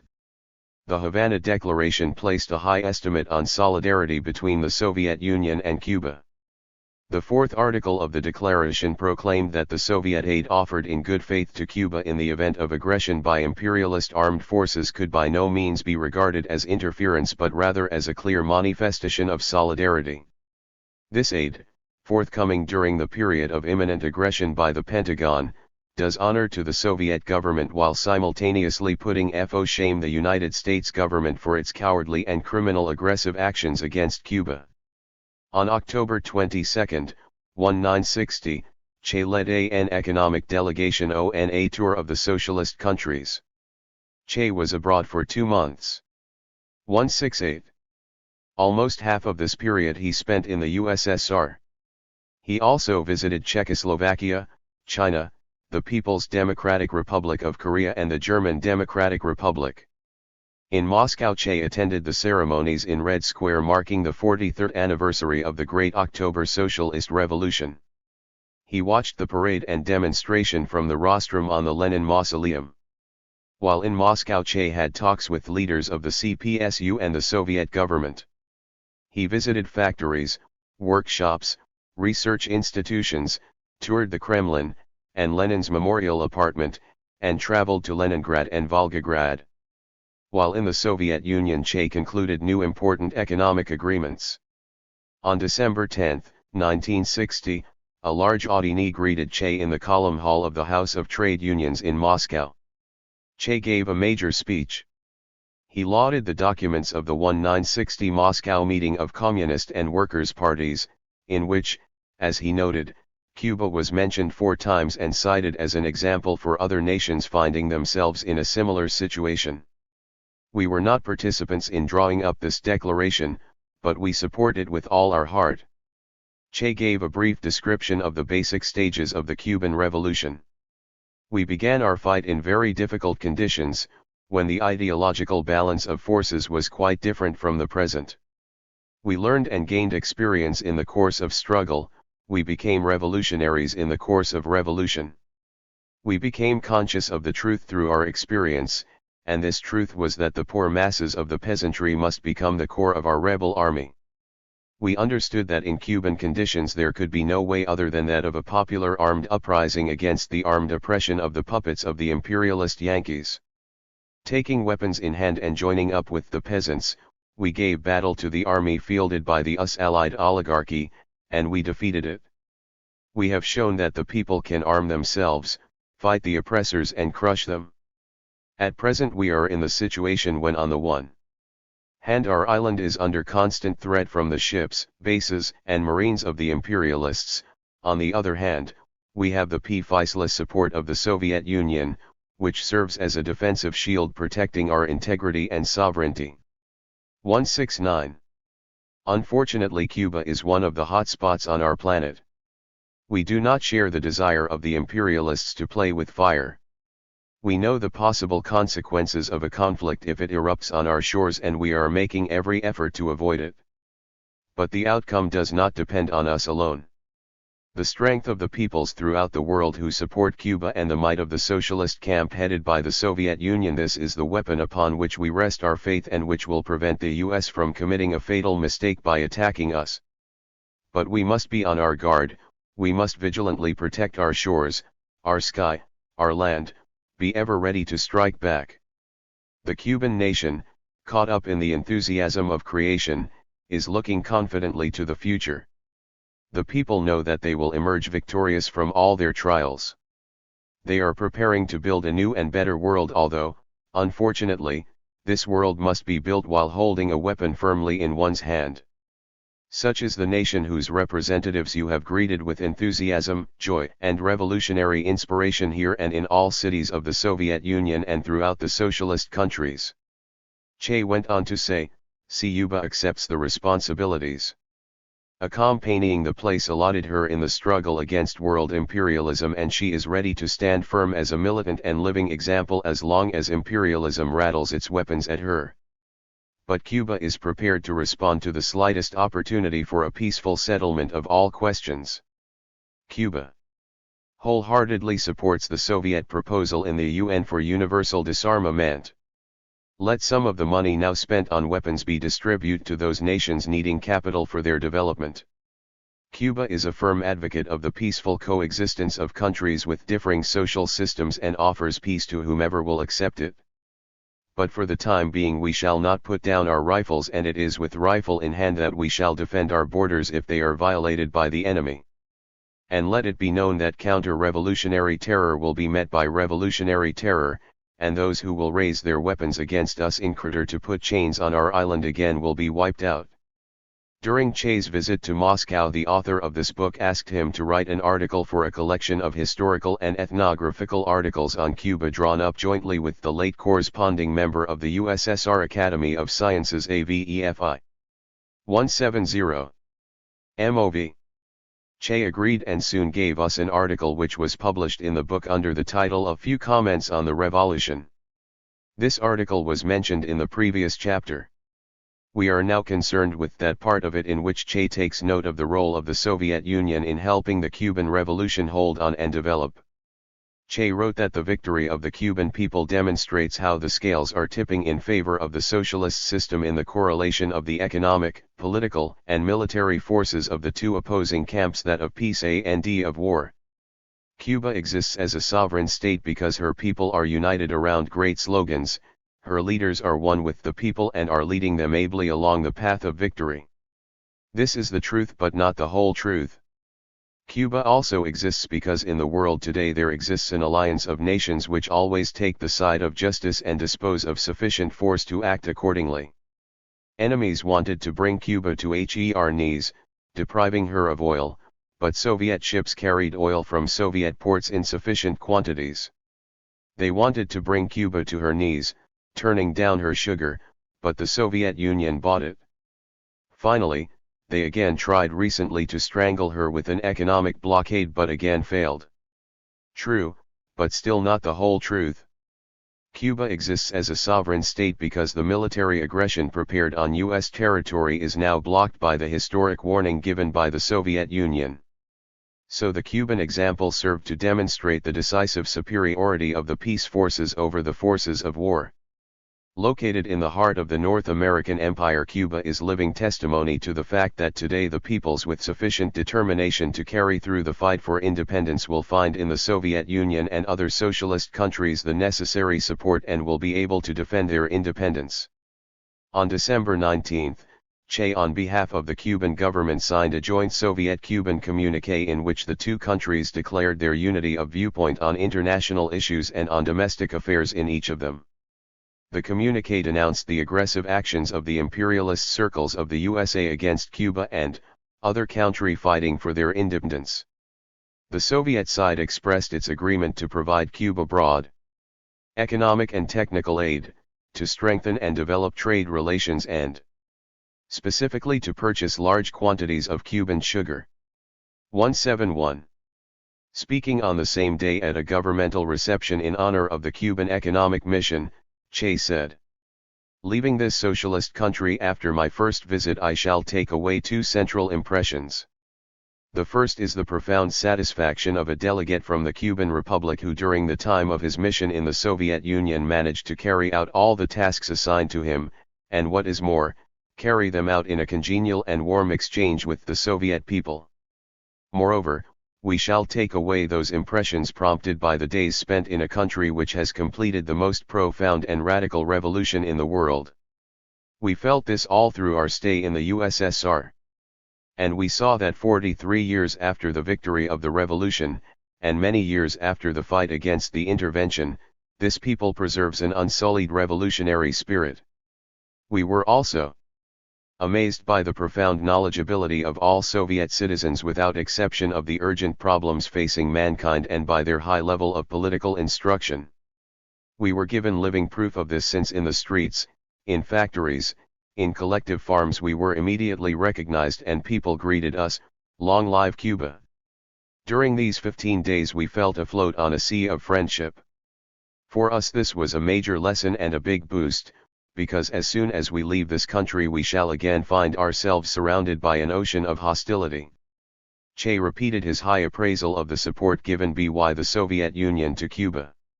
In the 2 years since the victory of the revolution, he emphasized, the Soviet people and Soviet government extended us a helping hand in any and all questions regardless of their complexity.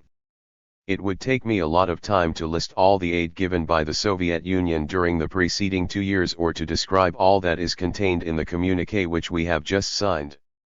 But all of it provides clear and visible proof that the Soviet Union is always on the side of peoples struggling for peace and independence, and this in turn will make the Soviet Union an even greater symbol for the countries which like yours are rising up in struggle for liberation.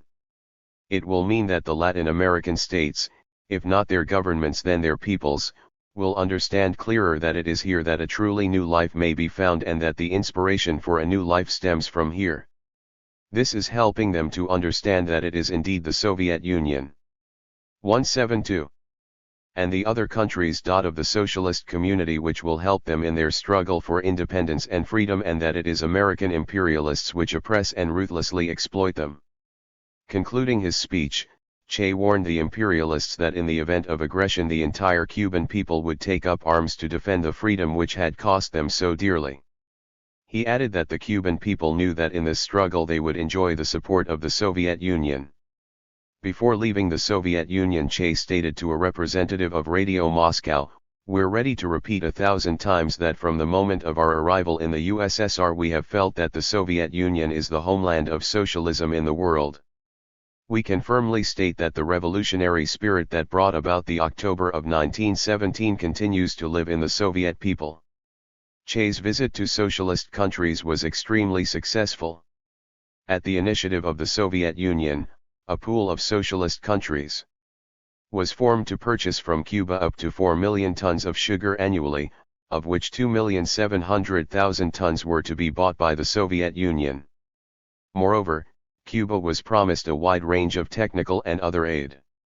Upon his return, To Havana, Che gave the Cuban people a detailed account of the results of his visit in a speech carried over television and radio on January 6, 196.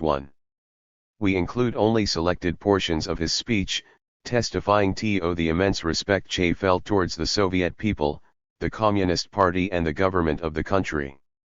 Che recalled that when Antonio Núñez Jiménez returned from the Soviet Union and conveyed his impressions, certain skeptics labeled him Alice in Wonderland. Che observed, "Since I traveled much more extensively than Núñez Jiménez throughout the entire socialist continent, I might be called Alice in the continent of wonders." One should tell exactly what one sees, however, and not swerve from the truth, and the achievements of the developed socialist countries or of those countries whose processes find parallels in Cuba are truly exceptional. There can be no comparison of the vitality of their ways of development with the capitalist countries. What is most important, the understanding that their citizens have of events such as our revolution can have no comparison with that widespread in 173. The capitalist countries.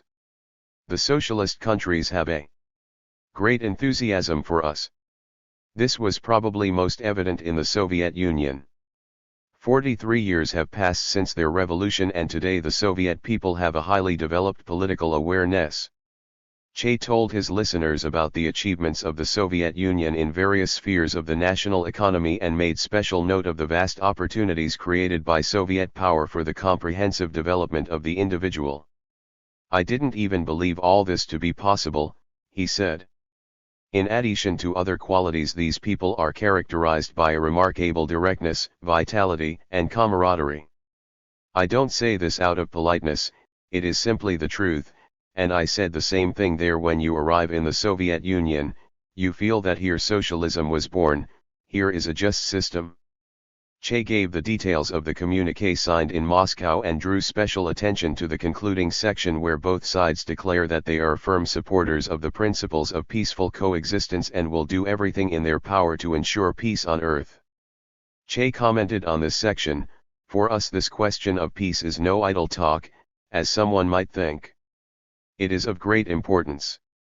At the present moment any false step or any mistake by imperialism could suddenly expand a local war and bring about a world conflagration. Cuba will also suffer the unfortunate consequences of a world war fought with atomic missiles. So we must wage a continual fight for peace throughout the world, we must defend peace, but woe to those who fall upon us. We must maintain our self-control while fighting for a secure peace here and throughout the world." These declarations were of major ideological and political significance. No one doubted his honesty or political scruples.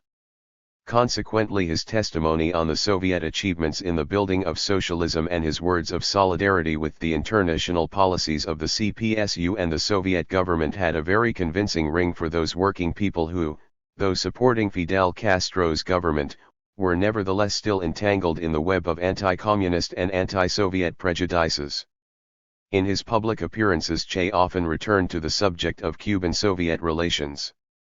After the mercenaries were crushed at 174.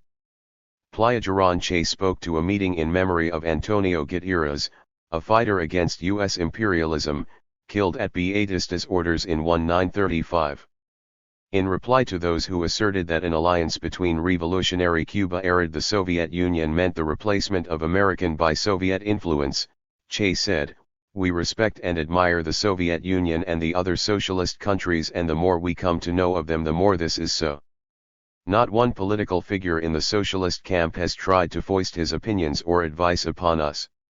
The Soviet Union, a powerful country with a population of 200 million, founded its relations with Cuba, a small island with a population of 6 million, on the basis of full equality. When the Soviet Union offered us the initial loan of $100 million, they didn't even demand of us the minimal guarantee of restoring diplomatic relations." Of course, what Che said about the Soviet Union reflected not only his opinion but also that of Fidel Castro and other leaders of the Cuban Revolution. Still, the extremely significant role of Che in encouraging this opinion should not be overlooked. Che looked upon the Soviet Union with respect and benevolence, not simply because as a communist he regarded it as the first country to end exploitation and the other ills of the capitalist order, but also because the policies of the Soviet government and CPSU, inspired by the Leninist ideas of proletarian internationalism, ensured the security of Cuba and provided her the opportunity of building a new, just society founded on socialist principles. After all, the Soviet Union took upon itself the obligation of providing economic, technical, and financial as well as military aid to the Cuban Revolution. Moreover, this aid was extended on the most favorable of terms. Soviet aid was based on full and absolutely equal rights, and no political obligations or demands incompatible with her sovereignty were imposed. Che had a clear understanding of this and dreamed of a socialist Cuba with a comprehensively developed and scientifically balanced economy providing for a high standard of living for the working people. Many admirers of Che in various countries imagine him as a sort of permanent revolutionary for whom the highest ideal was that of the guerrilla fighting weapon in hand against imperialism and its minions. Such people are consciously or unconsciously distorting the image of Che, forgetting his role. 175. In the building of the economic foundations for socialism in Cuba, Che devoted particular attention to the industrial development of Cuba, believing, quite rightly, that the establishment of a home industry would raise the living standards of the Cuban working people, make them more politically conscious and bring them closer to socialism. This is a subject we shall discuss more fully in the following chapter. For the time being, it suffices to note that Che carefully studied the experience of building socialism in the Soviet Union.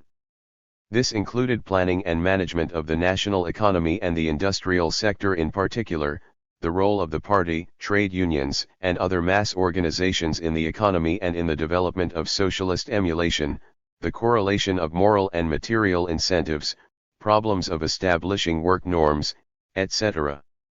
In brief, he was interested in the entire range of Soviet experience, accumulated over the long years of socialist management.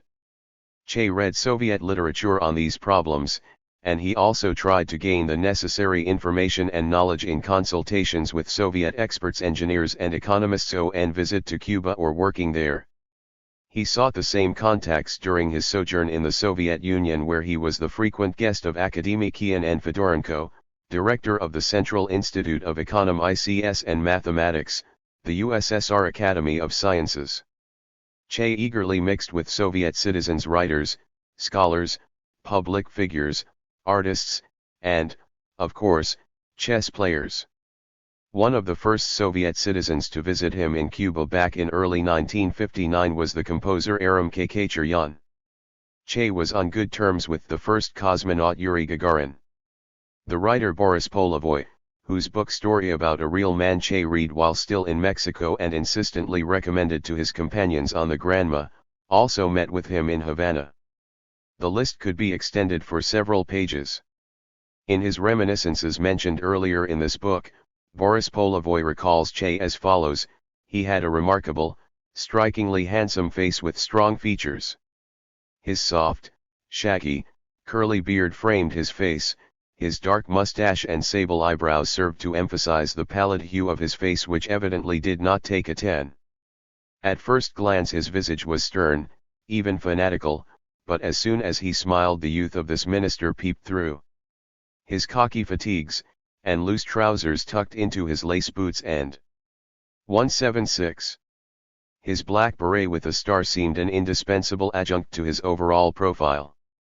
Che's meetings with Soviet journalists were frequent. In conversations with them he repeatedly underscored the importance of Soviet aid in the building of socialism in Cuba. In one such conversation, published in New Times on July 4, 1962, Che spoke of the selfless aid rendered to Cuba by the socialist countries and of the relations with the Soviet Union. These relations, he remarked, will always be rooted in fraternal cooperation and mutual respect for national interests. 1962 was proclaimed a year of planning in Cuba. But the American imperialists were inimical to such peaceful constructive activities in Cuba. Although the invasion by their mercenaries at Playa Girón had suffered a crushing defeat the year before, the imperialists continued to charge the air with hostility against revolutionary Cuba. The American government intensified the economic blockade of the island, hoping to strangle the revolution with the bony hand of famine, while the CIA continued to train and dispatch to Cuba saboteurs and spies with the assignment of disrupting and paralysing the work of the revolutionary authorities. American spy planes flew over Cuba day and night in violation of all international laws. Sizable forces were concentrated on American military bases in the Caribbean basin. Such aggressive activities threatened the independent existence of Cuba, and Washington made no attempt to conceal this fact. American authorities offered love and the purse to the Cuban government on one condition, namely, that it breaks off friendly relations with the Soviet Union. THDR offers were firmly rejected by the Cubans. The Cuban government asked the Soviet Union to help the island increase its defense. The USSR responded affirmatively to the request. On August 27, 1962, a Cuban delegation headed by Ecobedo Che Guevara arrived in Moscow to sign the corresponding agreement. This time Che remained in Moscow only a week. The negotiations were successfully concluded. In a press statement on the visit of the Cuban delegation to the USSR, it was reported that the Cubans exchanged opinions with the Soviet side concerning the threats by the imperialist circles against Cuba. In view of these threats, the government of the Cuban Republic turned to the Soviet government with the 177 request to provide the necessary armaments and technical instructors. The Soviet government gave serious consideration to the request of the Cuban government, and an agreement was reached on the question under discussion. As long as the threats from the previously mentioned circles against Cuba continue, the statement said, the Cuban Republic has every justification to adopt the measures necessary to ensure its security and the defense of its sovereignty and independence, and all genuine friends of Cuba have every right to respond to this legitimate request. The Washington bigwigs moved to exacerbate relations with Cuba, declaring the island quarantined by a military blockade, and began to speak of military intervention and what nearly amounted to world conflict. This was the beginning of the Caribbean crisis. But this time as well the American aggressors, having rattled their weapons, had to retreat before the determination of the Cuban people to defend their independence and before the solidarity of the Soviet Union and the other socialist countries with Cuba. During these hard days, just as at the time of invasion at Playa Girón, Che was at his military post as commander of the army in Pinar del Rio province. While there Che suffered an accident, he dropped his pistol, which upon hitting the floor, went off and wounded him. Learning about this, the counter-revolutionaries began to spread various authentic versions of this accident. They alleged that Che had attempted to commit suicide because of a disagreement with Fidel Castro. When the USA suffered another fiasco in the Caribbean crisis, these mudslingers again went to work. Trying to cast aspersions on Che and on Fidel as well, they spread rumors that both of them had broken off with the Soviet Union. This version was about as authentic as the one concerning Che's attempt at suicide. Of course, the imperialists would have given their eye teeth to stir up conflict in the relations between the Soviet Union and revolutionary Cuba, whose indestructible friendship was a constant source of irritation for them. The truth of the matter is that the Cuban government had its own point of view on the means of resolving the Caribbean crisis. Cuba and the Soviet Union discussed this question and arrived at an agreement. 178. Fidel Castro stated on November 1, 1962, "We had a difference of opinion with the USSR on this question, but there is no fissure in our relations. We trust the fundamental policies of the USSR, and the fact that we are Marxists-Leninists is what is most important here." There was no talk about any break between Che and the Cuban government on the one hand, and the Soviet Union on the other. Once again it was wishful thinking on the part of the enemy. Speaking over radio and television on November 9, 1962, Fidel Castro said, "During all these difficult times we had to live through, during all the attacks by the Yankees, and during the economic aggression consisting of the elimination of the sugar quota and the halting of oil deliveries, in the face of all these successive acts of aggression of which we were the victim, The Soviet Union held out a steady hand to us. The Soviet Union was always with us. We are grateful for this and should state so publicly. The opinion held by the leader of the Cuban Revolution was supported by Escobedo Che Guevara in a conversation with American students, published in Revoluci 6N on August 2, 1963. Che denounced the provocative actions of the Trotskyists who demanded an invasion of the American base Guantanamo during the crisis. He declared that the Trotskyists had nothing in common with the Cuban Revolution, that they were idlers and gossips, and that the government had no intention of allowing them to publish their own journal as they were demanding. In a speech years later, on the occasion of the centenary of Lenin's birth, Fidel Castro quite clearly expressed the attitude of the Cuban revolutionary leadership towards the left extremists. Today, as we know, there are arch-revolutionary extreme left theorists, real supermen, if you want to find a name for them, capable of disposing of imperialism with just 2 words. Many such arch-revolutionaries who haven't an inkling of what reality is or of the problems and difficulties of revolution are overflowing with a terrible hatred constantly fanned by imperialism. It is as if they can't reconcile themselves with the very existence of the Soviet Union. 179. They forget about the unbelievable difficulties experienced by the Soviet Union at the outset of the revolutionary process. About the terrible problems caused by the blockade, isolation, and fascist aggression. Their eyes are closed to facts, and they consider the very existence of the Soviet Union as something nearly criminal. And all of this from a leftist position _isn't this true baseness. In 1964 Che was present almost every week at commissioning of factories, many of which were built with the help of the Soviet Union. In a speech given on May 3, 1964 at the opening of a machinery and ball-bearing plant, Che spoke warmly of the selfless work of the Soviet specialists who had made every effort to put the enterprise into operation as quickly as possible. He observed that the Soviet Union was giving Cuba real aid in its developmental efforts. He also expressed the conviction that Cuba could count on the aid and understanding of the Soviet government and people in the future as well, whatever the circumstances.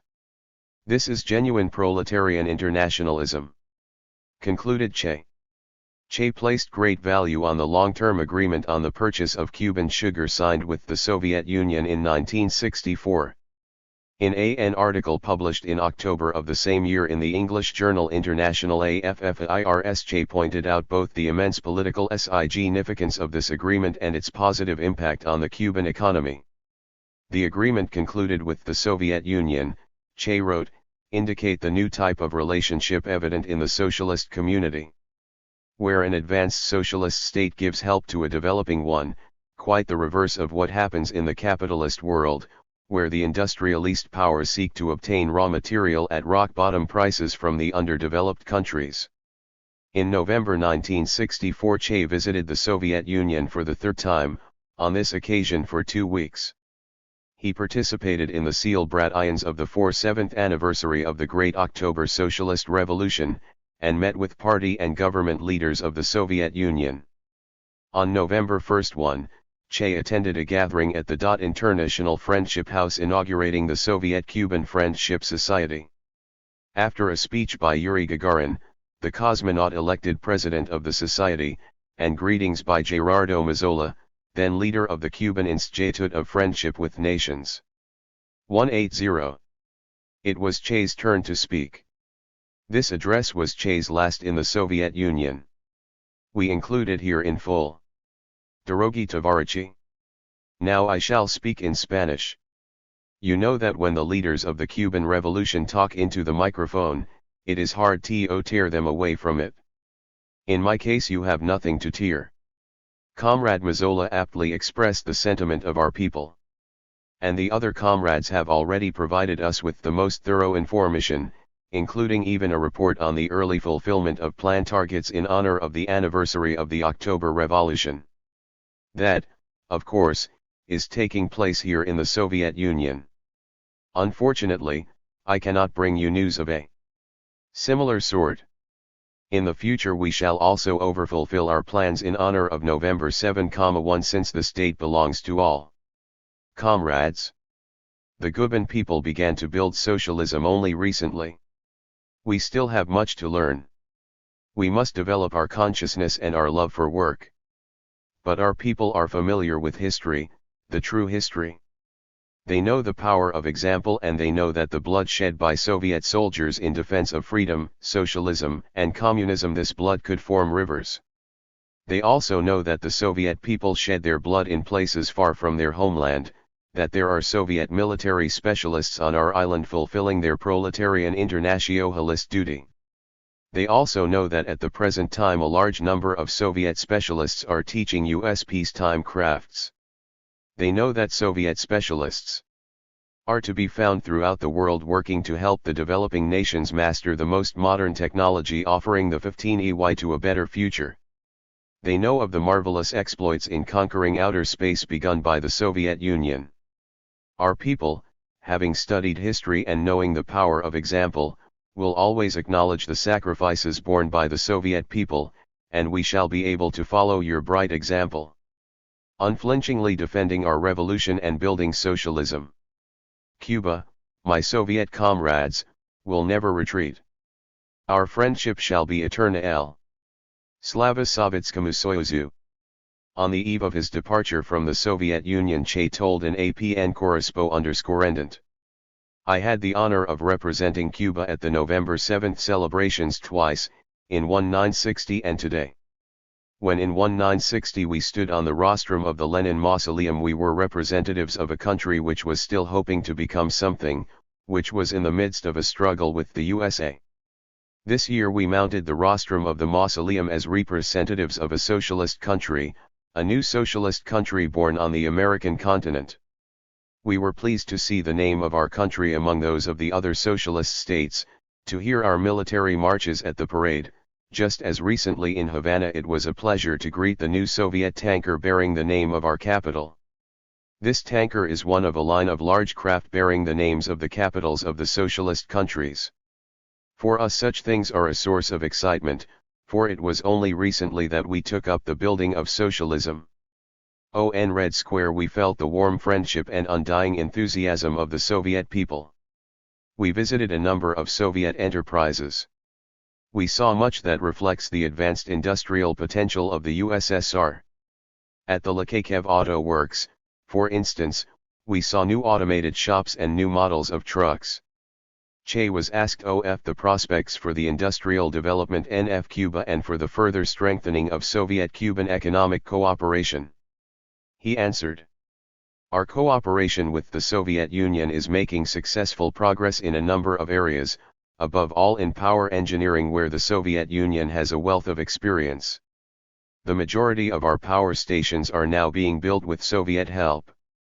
We shall install our traditional thermoelectric P0WER stations, operating on oil and using, when economically feasible, peat and other types of fuel. At present, metallurgy has become an important industrial branch of the Cuban economy. We shall build new steel smelting enterprises. We shall develop the non-ferrous metal industries. We have large reserves of laterite ores in the north of Orient province. In that spot a metallurgical combine shall 182 be built, which will serve as the cornerstone of the non-ferrous metal industry.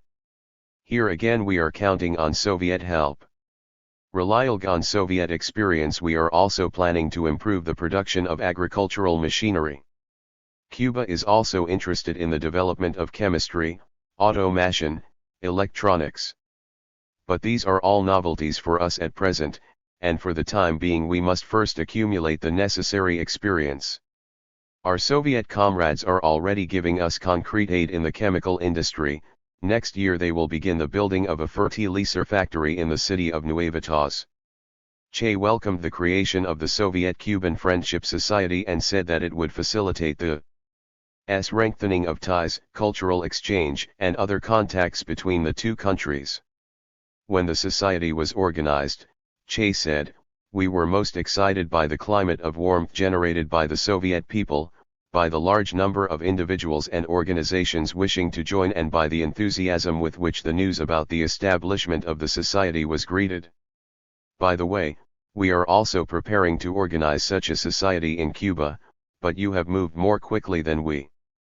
Despite the fact that our friendship is of recent origin, we are bound by very strong, unbreakable ties.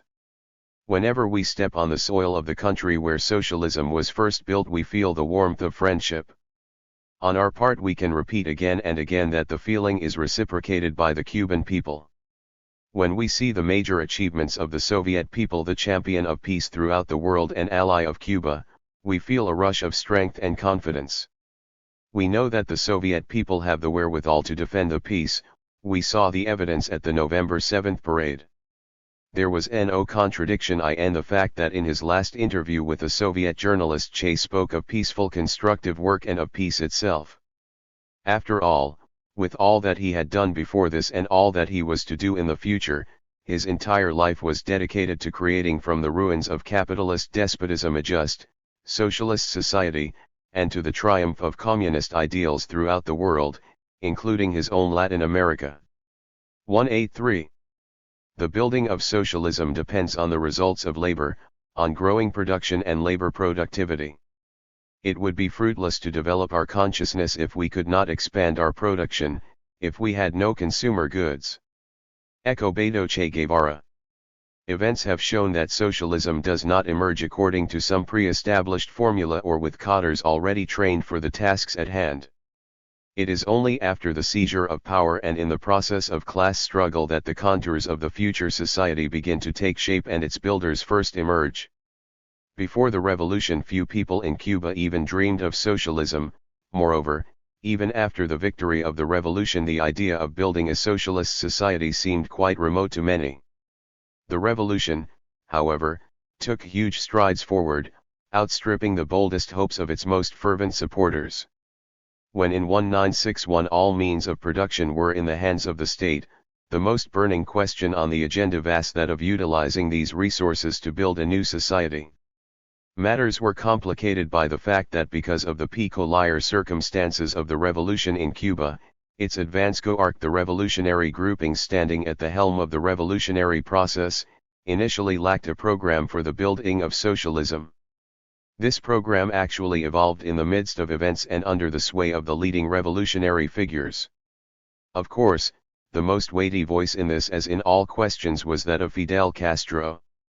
Indisputably second in influence on the formation of economic policies was Eco Beto Che Guevara, who held key posts in the country's economy, first as president of the National Bank and then as Minister of Industry.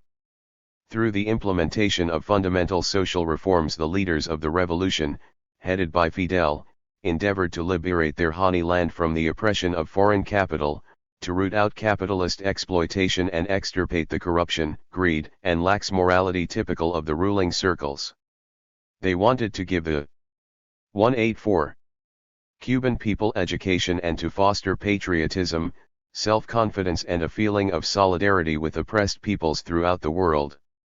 Finally, they wanted to raise the living standards of the working people. Not merely the revolution's leaders, but broad segments of the population. The workers and peasants desired such changes, and when Fidel Castro announced in April 1, 1961, on the eve of the Bay of Pigs invasion, that the revolution was to move towards socialism, this course found mass support among the working people of Cuba. But socialism as an ideal is one matter, it was quite another matter to provide a blueprint for it in Cuba, the first Latin American country with a number of distinctive features. After all, socialism was to be built in a country whose well-to-do segments of the population had had broad access to the latest achievements in the sphere of consumer goods, new automobiles, televisions, and refrigerators, and yet did not have its own engineers, technicians, chemists, or metallurgists, nor its own industry. Pre-revolutionary Cuba was simply a supplier of raw materials for her rich neighbor. Cuban raw products such as sugar, tobacco, minerals, and fruit were exported to the USA, which reciprocated with finished products. The well-off Cuban wore American suits, shoes, hats, shirts, and ties, ate American canned food, drank American soft drinks and liquor, slept on an American mattress, watched American programs on American-made televisions, traveled about in American automobiles. Cuban fields were plowed by American tractors which, along with pleasure vehicles, were refueled with American gasoline. Even the books Cubans read were primarily American in authorship. This posed the question, if all that was American were taken away, if the USA stopped buying sugar and selling Cuba oil, consumer and other goods, could the Cuban keep going? Could he fill the resulting vacuum with the necessary goods?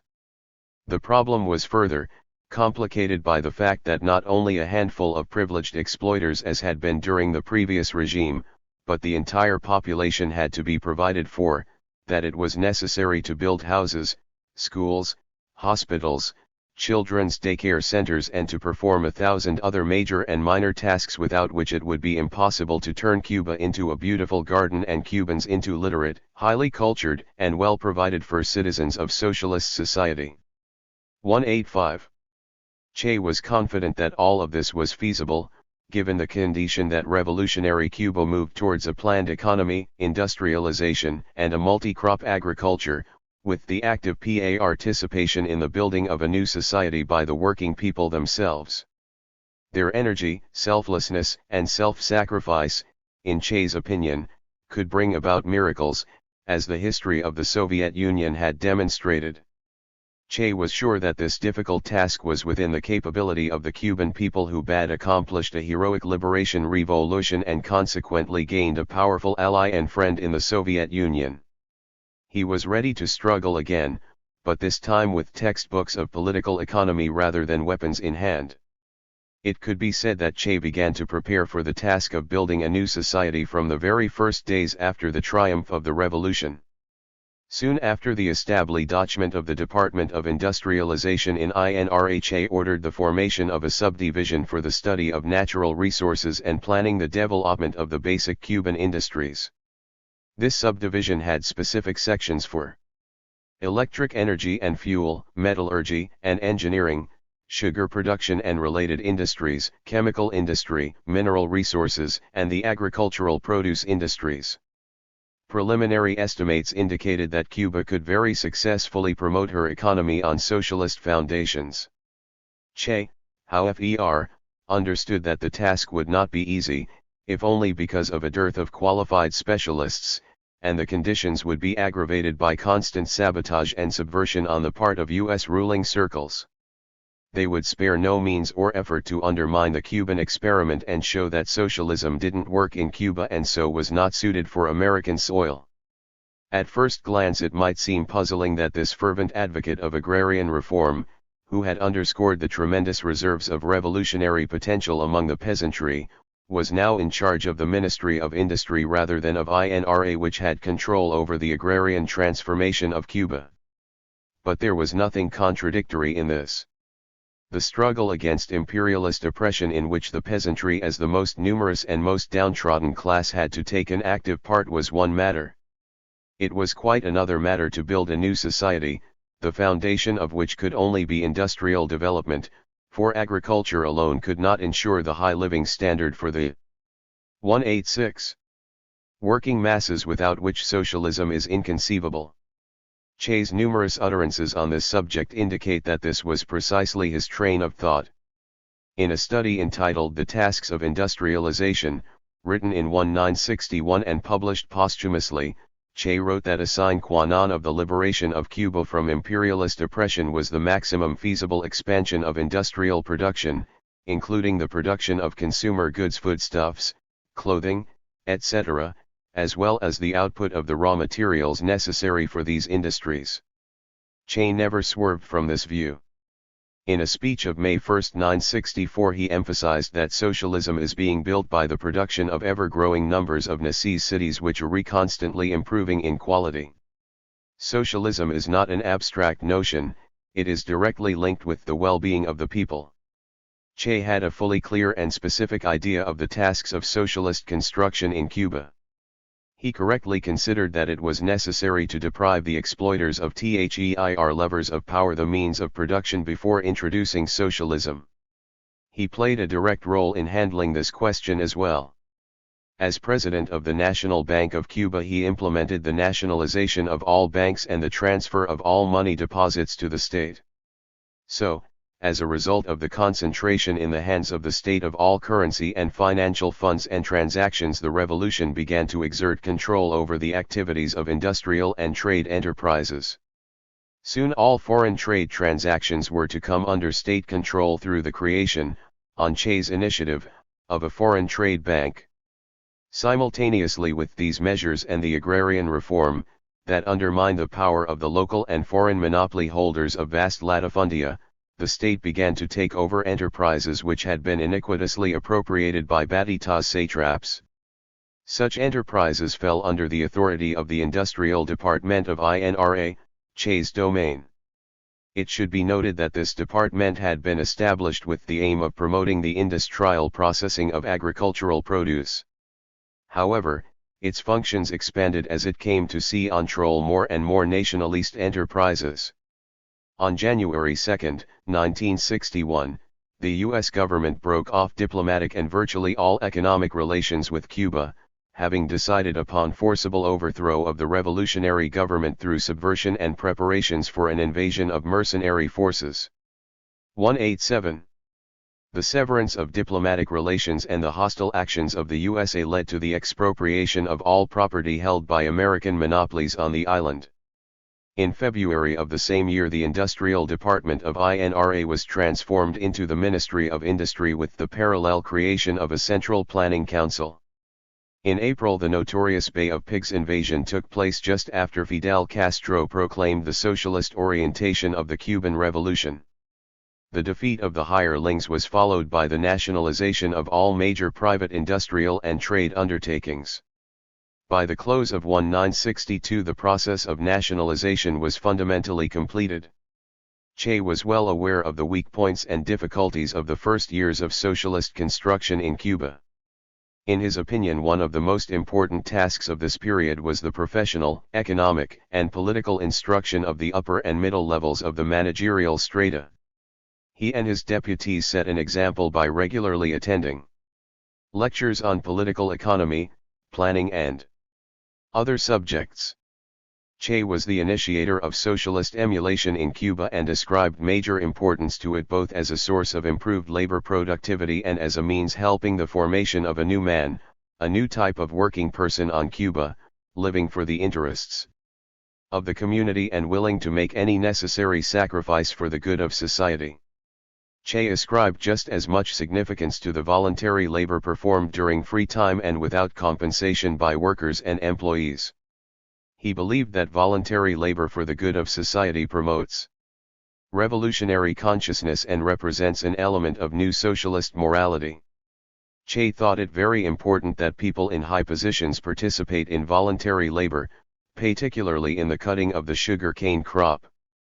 In Cuba, under the bourgeoisie, high-ranking bureaucrats spent their leisure time in clubs and gambling dens, and their range of interest was limited in the main to immoderate drinking, amorous pursuits, and sports.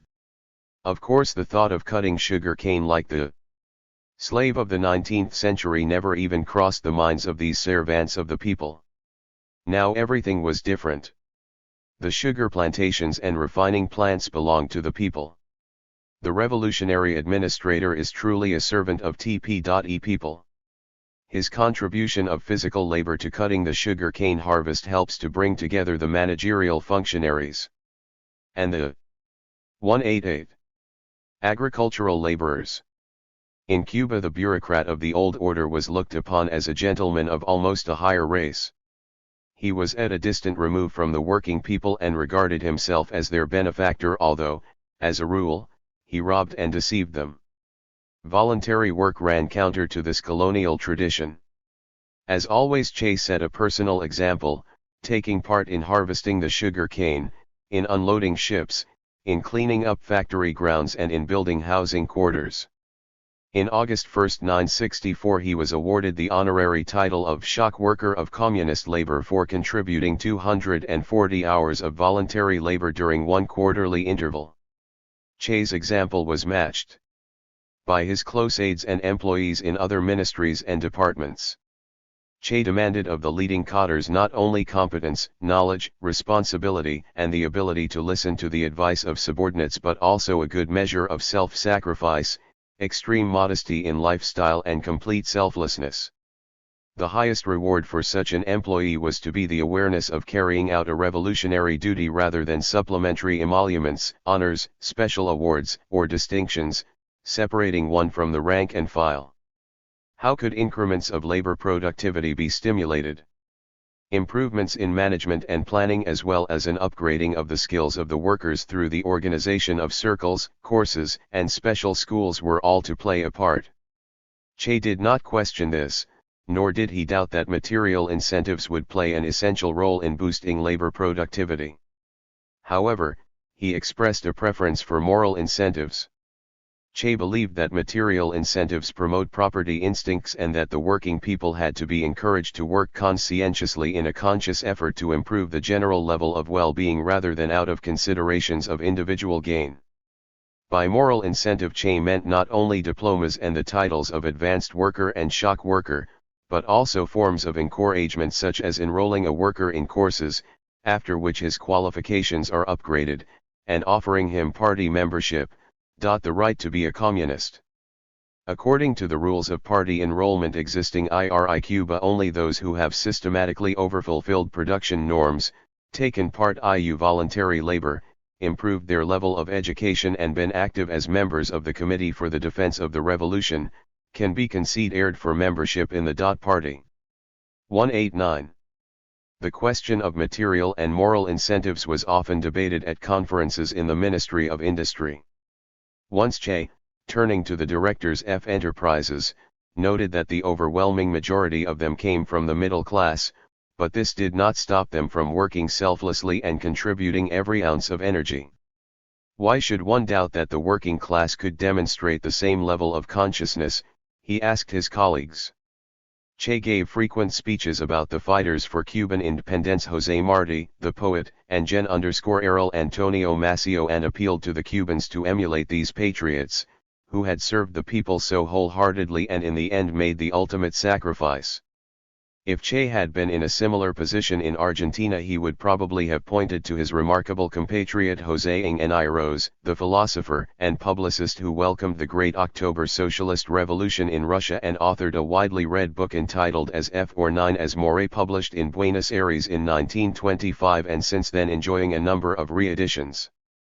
Ingenieros regarded moral incentives as the motive force of social progress, an idea quite in sympathy with Che's views. It should be mentioned to Che's credit that while giving moral incentive preference over material, he did write in an article published in February 1964 that this was his subjective point of view needing confirmation in practice. And if it were shown, Che continued, that the policy of moral incentives hindered the development of the productive forces, then such a policy would have to be abandoned and the familiar methods of material stimulation reintroduced. The development of socialist industry in Cuba faced every imaginable objective and subjective difficulty.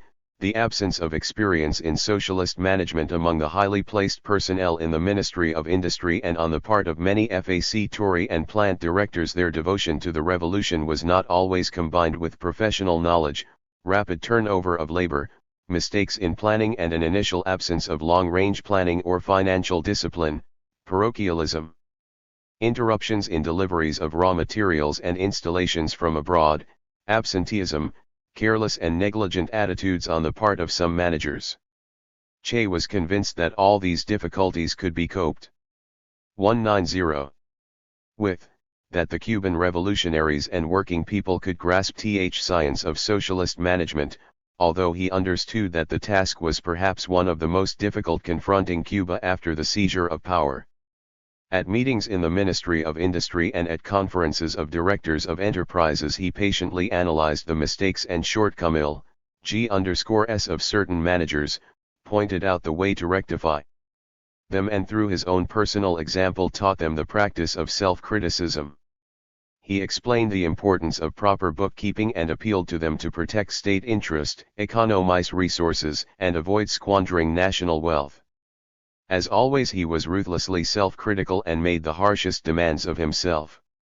He often pointed to his own uneven temperament and inability to focus on what is most important in a given complex of problems calling for prompt solution, and his occasional failure to set up effective methods of verification of the execution of decisions already adopted. In his criticism of his colleagues he was often curt and straightforward, but this seldom caused offense, for it was rarely that the justice and appropriateness of his remarks could be questioned. Che always combined criticism with an analysis of the causes of shortcomings, trying to find means to overcome them. An atmosphere of genuinely revolutionary democracy prevailed at the conferences and meetings over which he presided. All present could object to or take issue with the Comandante Major Che without fear of incurring his displeasure. Moreover, he encouraged such arguments as a means of clarifying issues and his own point of view. Either he or his deputies and supervisors made periodic rounds of the enterprises to keep up with their work, needs and difficulties and provide help. By taking part in voluntary work at various undertakings, Che made the acquaintance of the working people while on the job, talked with them on a wide range of themes, answered their questions and gained much knowledge for himself. Che could not tolerate servility and politely refused gifts, even a glass of milk or his favorite beefsteak, unless the same was offered to everyone present. He devoted much attention to the propagation of economic and technical knowledge and often wrote articles or made public 191 appearances explaining the urgent economic questions of the day. 2 mass circulation journals, the Nuestra Industria and Revista de Tecnología, were founded at his initiative. Che took an interest in scientific and technological discoveries and their application in the economy. He dreamed of the adoption of automation, advanced electronic systems and the building of atomic power plants for Cuba. He spread his enthusiasm to those around him, in whose midst there was no room for skeptics or pessimists. How effective was Che's leadership of CU/M's industries? He held a guiding hand over the socialist transformation of industry for a period of 4 years. During this period, private ownership of the means of production in Cuba was completely liquidated. Exploitation of the working people was halted. The country moved towards a planned economy. Chronic unemployment, the whip held over the working people in pre-revolutionary Cuba, was now eliminated. The level of consciousness of the working people grew. Thousands of workers upgraded their skills, boosted production, and joined in socialist emulation. American imperialists hoped for a collapse of the Cuban experiment because of inability of the Cuban worker to cope with industrial management without their help. The Cuban workers disappointed their hopes and Cuban socialist industry was transformed from dream to reality despite the dire forecasts of specialists on Cuba from a number of funds in the USA. Much of the credit for this belongs to the Communist Party of Cuba and to Che in particular, under whose leadership the complex and difficult transition from the rails of capitalist production to those of socialist production was effected. Che noted in an article concerned with the achievements in the development of socialist industry that progress would have been greater if serious mistakes had not been made because of a dearth of experience and knowledge.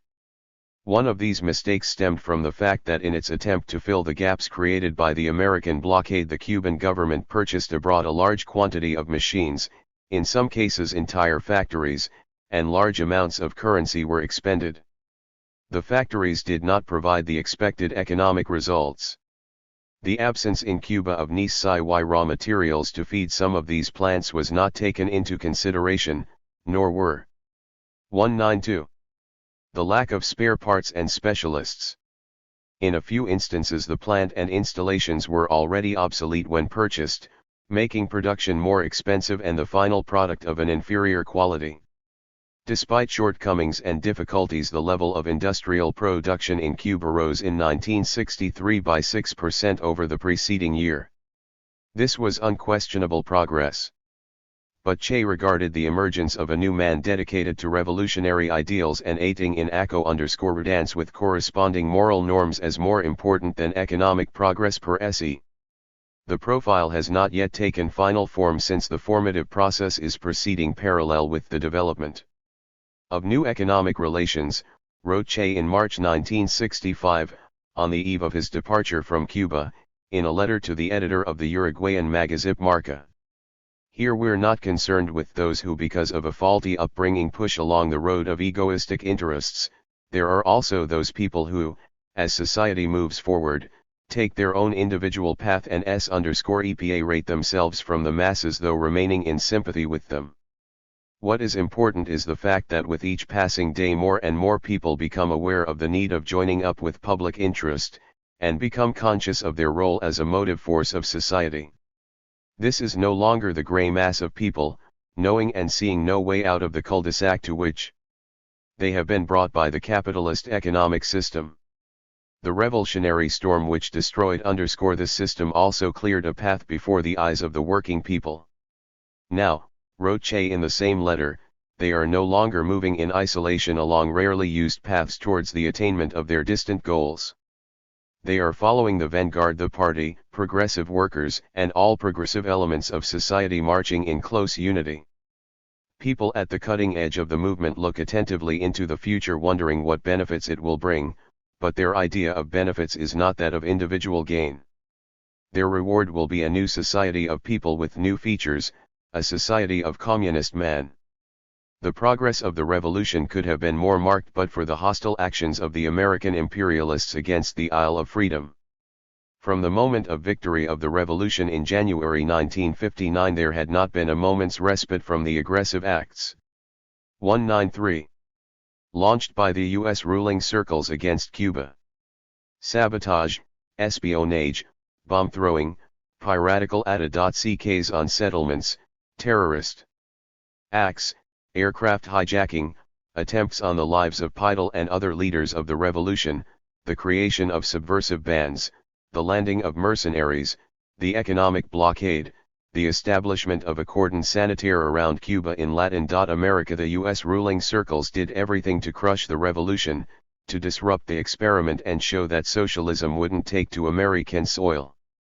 In this sense Cuba and was truly much like Vietnam. Although Cuba did not become the victim of direct aggression, she has had to resist a secret war waged against her without interval ever since the triumph of the revolution. The doctor-turned-guerrilla commander preferred work in peacetime. Construction work and the production of essential goods would have engaged his energies in a free society if the existence of the latter had not been threatened by the Washington hawks. In the existing conditions, the Minister of Industry had to divert some of his attention from the plans and projects of his ministry to the questions bearing directly upon the struggle against the insidious probes made by American imperialism. We are being prodded into battle and we have no choice but to make preparations and dare to initiate the struggle. Echo Beto Che Guevara. While President Eisenhower and the Dulles brothers at his side, the one, John Foster, as Secretary of State, and the other, A. Lebanon, as head of the CIA, tried to do away with revolutionary Cuba through sabotage, subversion, and the invasion which they so feverishly organized in April 1961, their rival John F. Kennedy was of a somewhat different opinion on this score. Kennedy, as distinct from Eisenhower and the Dulles brothers, considered that the United States could retard the development of the revolutionary process in Latin America through a reduction. 194. Of the mounting social tensions there as well as through the application of force, that is, by capital investment and reform accelerating the development of capitalism in these countries. This was the origin of the idea of dressing up counter-revolution in a red beret, as Rodney Arizmendi, General Secretary of the Communist Party of Uruguay, aptly ptjt it. This idea was embodied in the creation of the Alliance for Progress, which, according to American propagandists, was to open a new era in the relations between Washington and Latin America. Fat chance. Here we have the United States, up to that time ruthlessly plundering its southern neighbors, suddenly promising to provide through the Alliance for Progress a sum of $20 billion in annual installments of $2 billion for development needs. This was an impressive sum even for fabulously rich Uncle Sam. Just a year and a half before, at a conference of the American countries in Buenos Aires, Fidel Castro had spoken of the necessity of providing these countries no less than $30 billion for their needs. At the time the figure had seemed fantastic to many. Now the United States was ready to cough up 2/3 of that sum simply to erect a barrier against anti-imperialist revolution. Moreover, The Yankees secretly hoped that the investment of these huge sums would pump up the market in Latin America for U.S. goods and give monopolies new possibilities for lucrative transactions. It is not difficult to imagine how pleased with themselves were the designers of the Alliance for Progress, which was to give them an immense windfall of profit as well as security against social revolution. But reality brought certain corrections to these plans not entirely in line with the hopes and intentions of the Wall Street magnates. Having won the elections and moved into the White House, Kennedy on March 1, 1961 summoned the Latin American ambassadors and announced the plans of his government for the establishment of the Alliance for Progress. Kennedy appealed to the governments and peoples of the Western Hemisphere to join with the United States in a vast effort, unparalleled in magnitude and nobility of purpose, to satisfy the basic needs of the American people for homes, work and land, health and schools.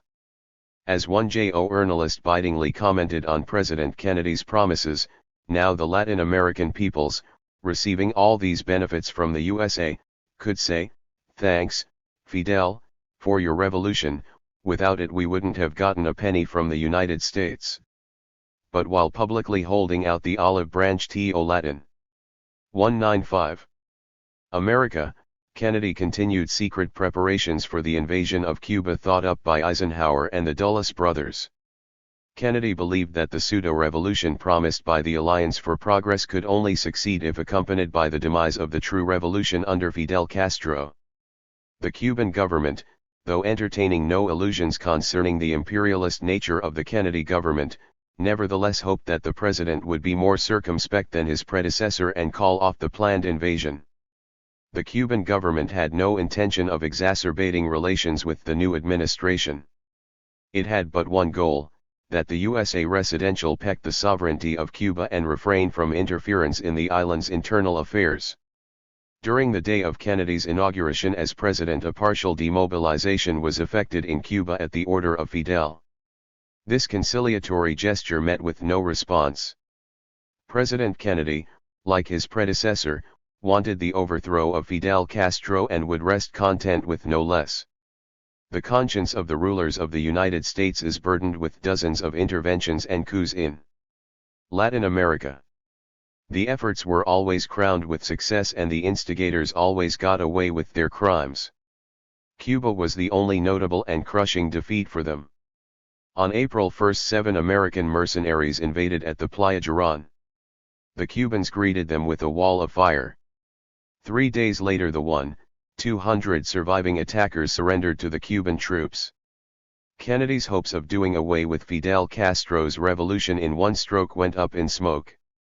Kennedy was forced to dismiss the arch-spy Allen Dulles, and although the CIA continued to send saboteurs and subversives to the Isle of Freedom, the U.S. president could do nothing else but turn to the creation of the Alliance for Progress. The formal establishment of this institution was to take place at a special session of the Inter-American Economic and Social Council under the Organization of American States.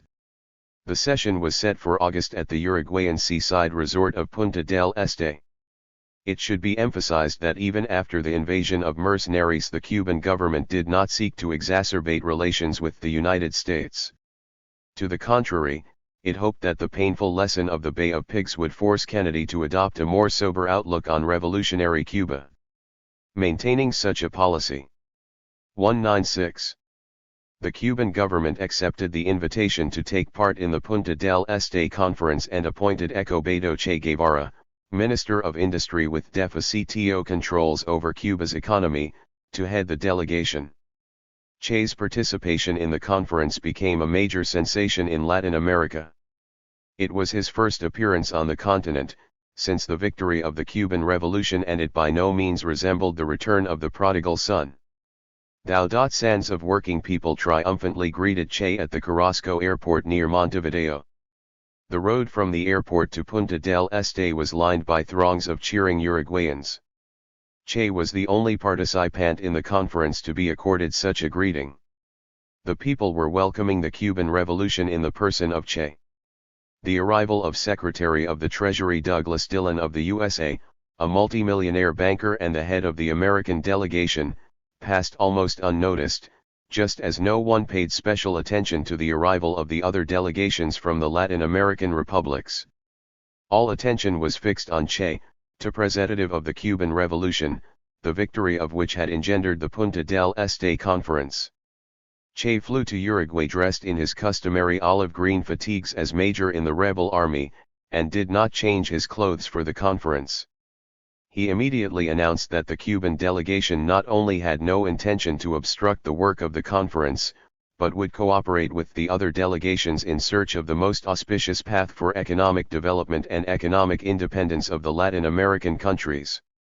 As proof of the goodwill of the Cuban delegation, he offered for the consideration of the assembled delegates the drafts of 29 resolutions encompassing a wide range of questions facing the conference.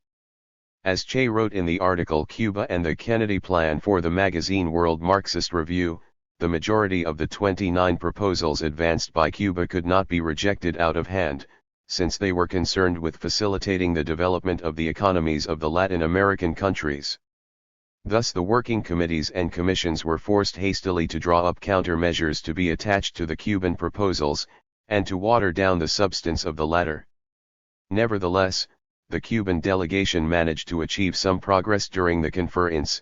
It became clear that the delegates were speaking in a LAN 197 gauge quite distinct from that which had previously dominated such undertakings. Che noted that 3 delegations to the conference, the Brazilian, Ecuadorian, and Bolivian, were favorably disposed to Cuba. Che particularly commended the position of Bolivia, whose president was still Victor Paz Estensoro.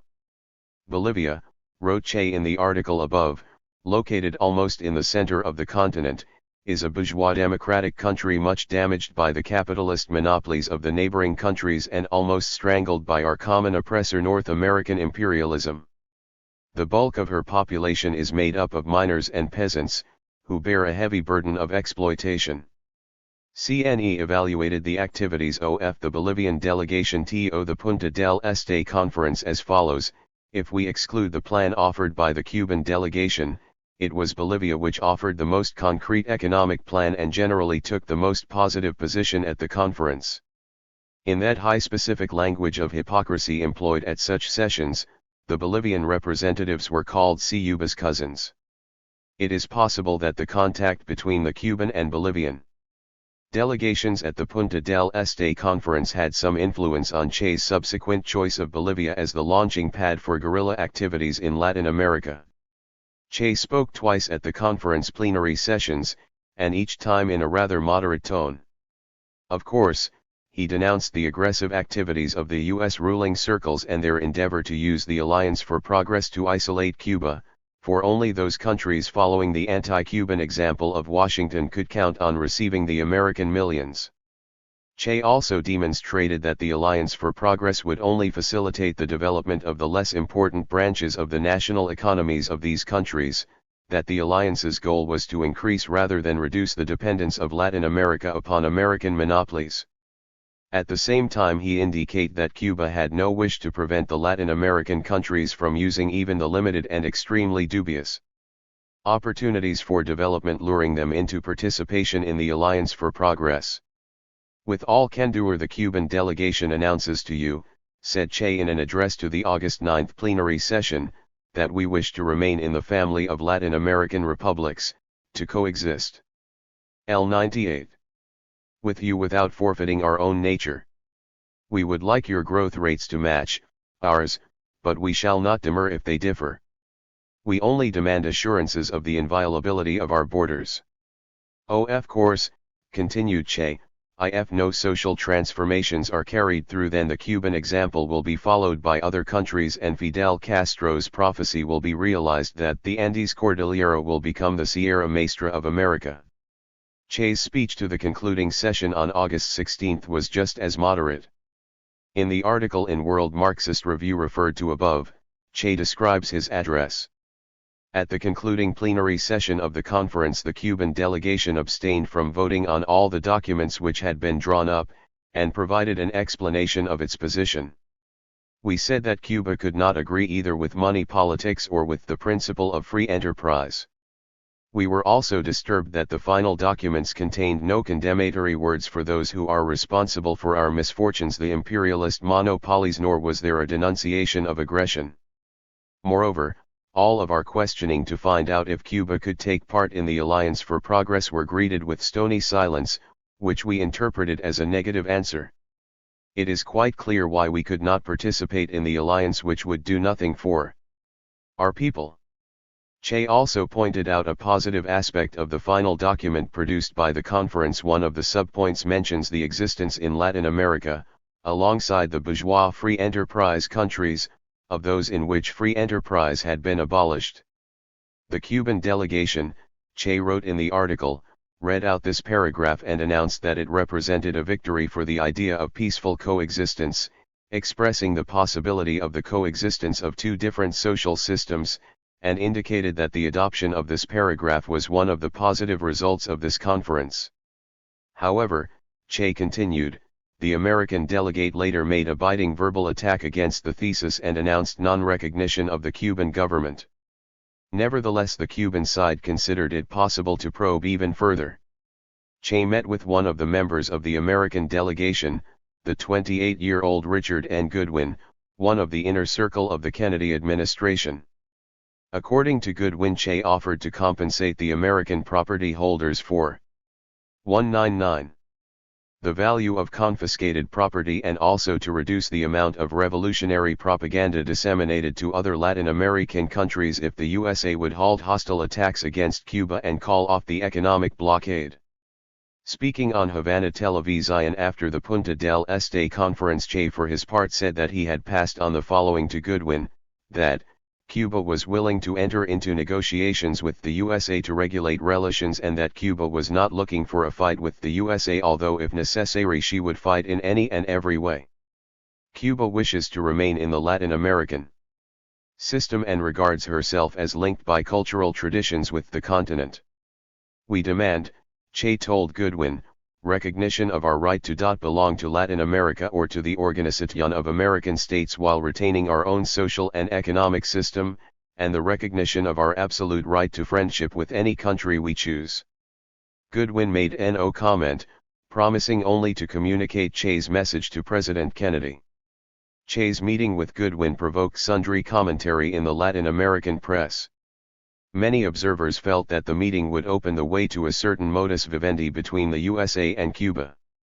In reality, the USA was by no means interested in any sort of rational agreement with Cuba.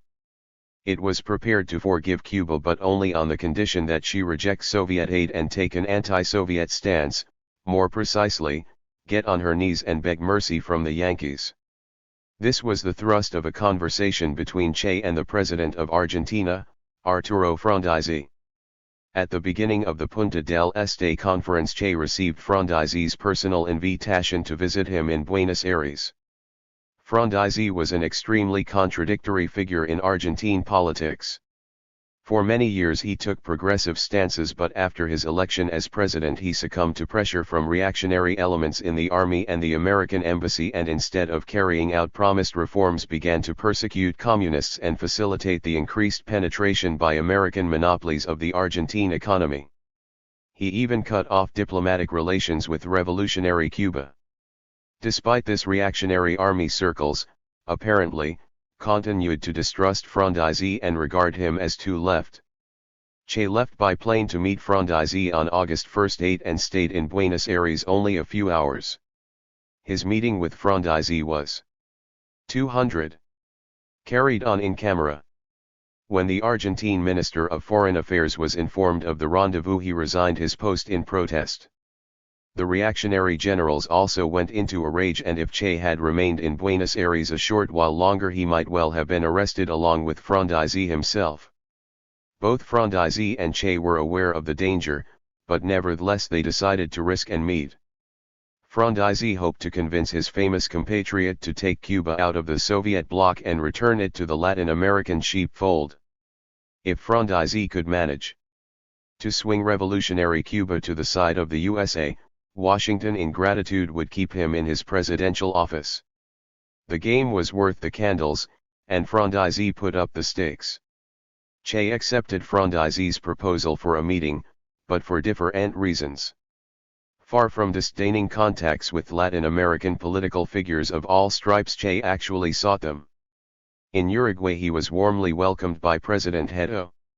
Such contacts undermined the American policy of maintaining a cordon sanitaire against revolutionary Cuba. What is more, he was of course anxious to see his homeland once again to find out if it had changed in the 10 years since he had left it. Traveling through Bolivia to meet Miguel in Venezuela.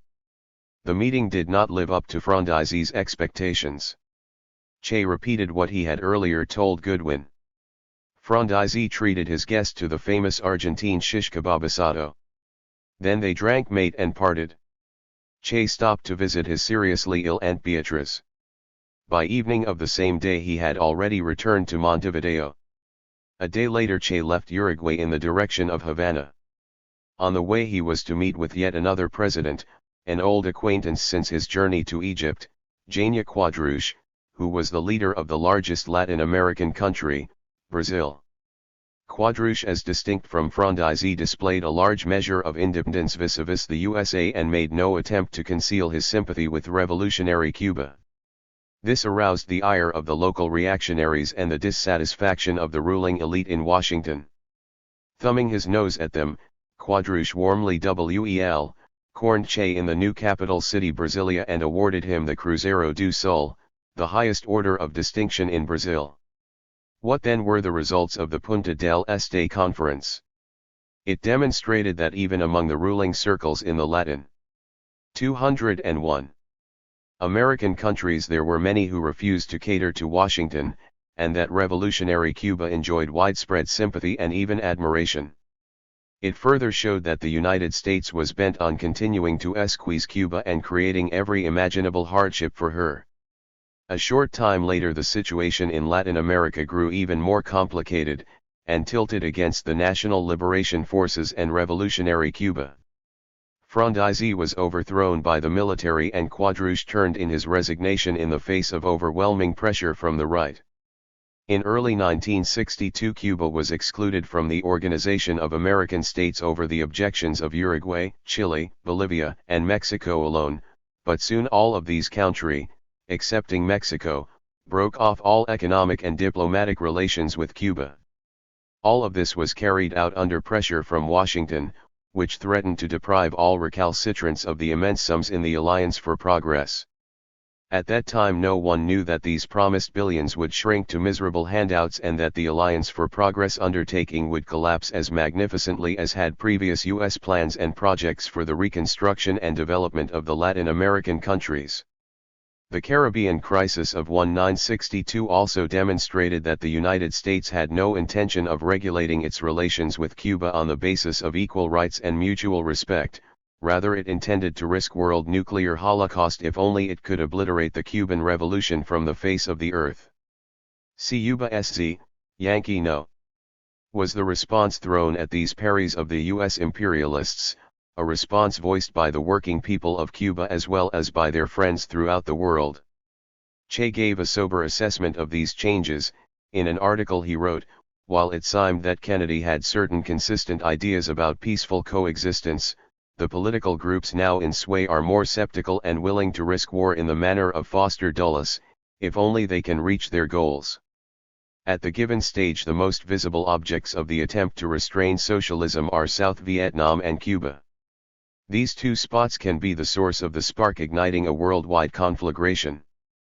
On August 1, 1964, U.S. Secretary of State Dean Rusk cynically announced that there was no reason to hope for an improvement in relations between the USA and Cuba, which, he alleged, posed a threat to the Western Hemisphere. The U.S. 202 government considered that this threat would be eliminated only with the overthrow of Castro's regime, declared Rusk. Rusk's declaration confirmed that the U.S. administration after the assassination of Kennedy had again intensified their struggle against Cuba and decisively rebuffed all attempts at conciliation. Washington's central task in Latin America was now to prevent the emergence of a second Cuba at all costs. Of course, the Cuban leaders could have hoped for divine mercy and, gritting their teeth, patiently turned the other cheek to the unceasing stream of American provocations and subversive acts threatening to overwhelm them. But this would have run against their true grain as fighters who had carried out the first anti-imperialist and genuinely popular revolution on American soil and who were the first in the Western Hemisphere to unfurl the banner of socialism. No, revolutionary Cuba could not let slip even a hint of weakness. Her hopes rested upon the approaching anti-imperialist revolution in Latin America, and her immediate need was to counteract the pressure from the U.S. ruling elite. But was there a real hope for a continental revolution? There was, for the Cuban Revolution itself was a harbinger of continental revolution. The victory in Cuba, wrote Rodney Y. Arizamendi soon after Fidel Castro's accession to power, is of overriding importance for our entire continent. It brought to a junction and intensified all the contradictions which have impregnated the huge womb of Latin America with the embryo of national liberation revolutions. The unity of our revolution is determined by the historical and geographical community of our peoples, which is particularly marked in certain regions. This fact contributes to the existing solidarity between national liberation movements in separate states. The people will never keep their distance from events taking place in another state. Guatemala's experience of 1954 and Cuba's of today bear witness to this. The Cubans are correct in saying that revolution now speaks Spanish. Now everyone saw that the winds of revolution were blowing through Latin America.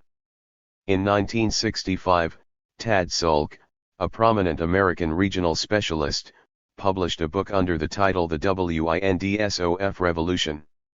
Latin America Today and Tomorrow.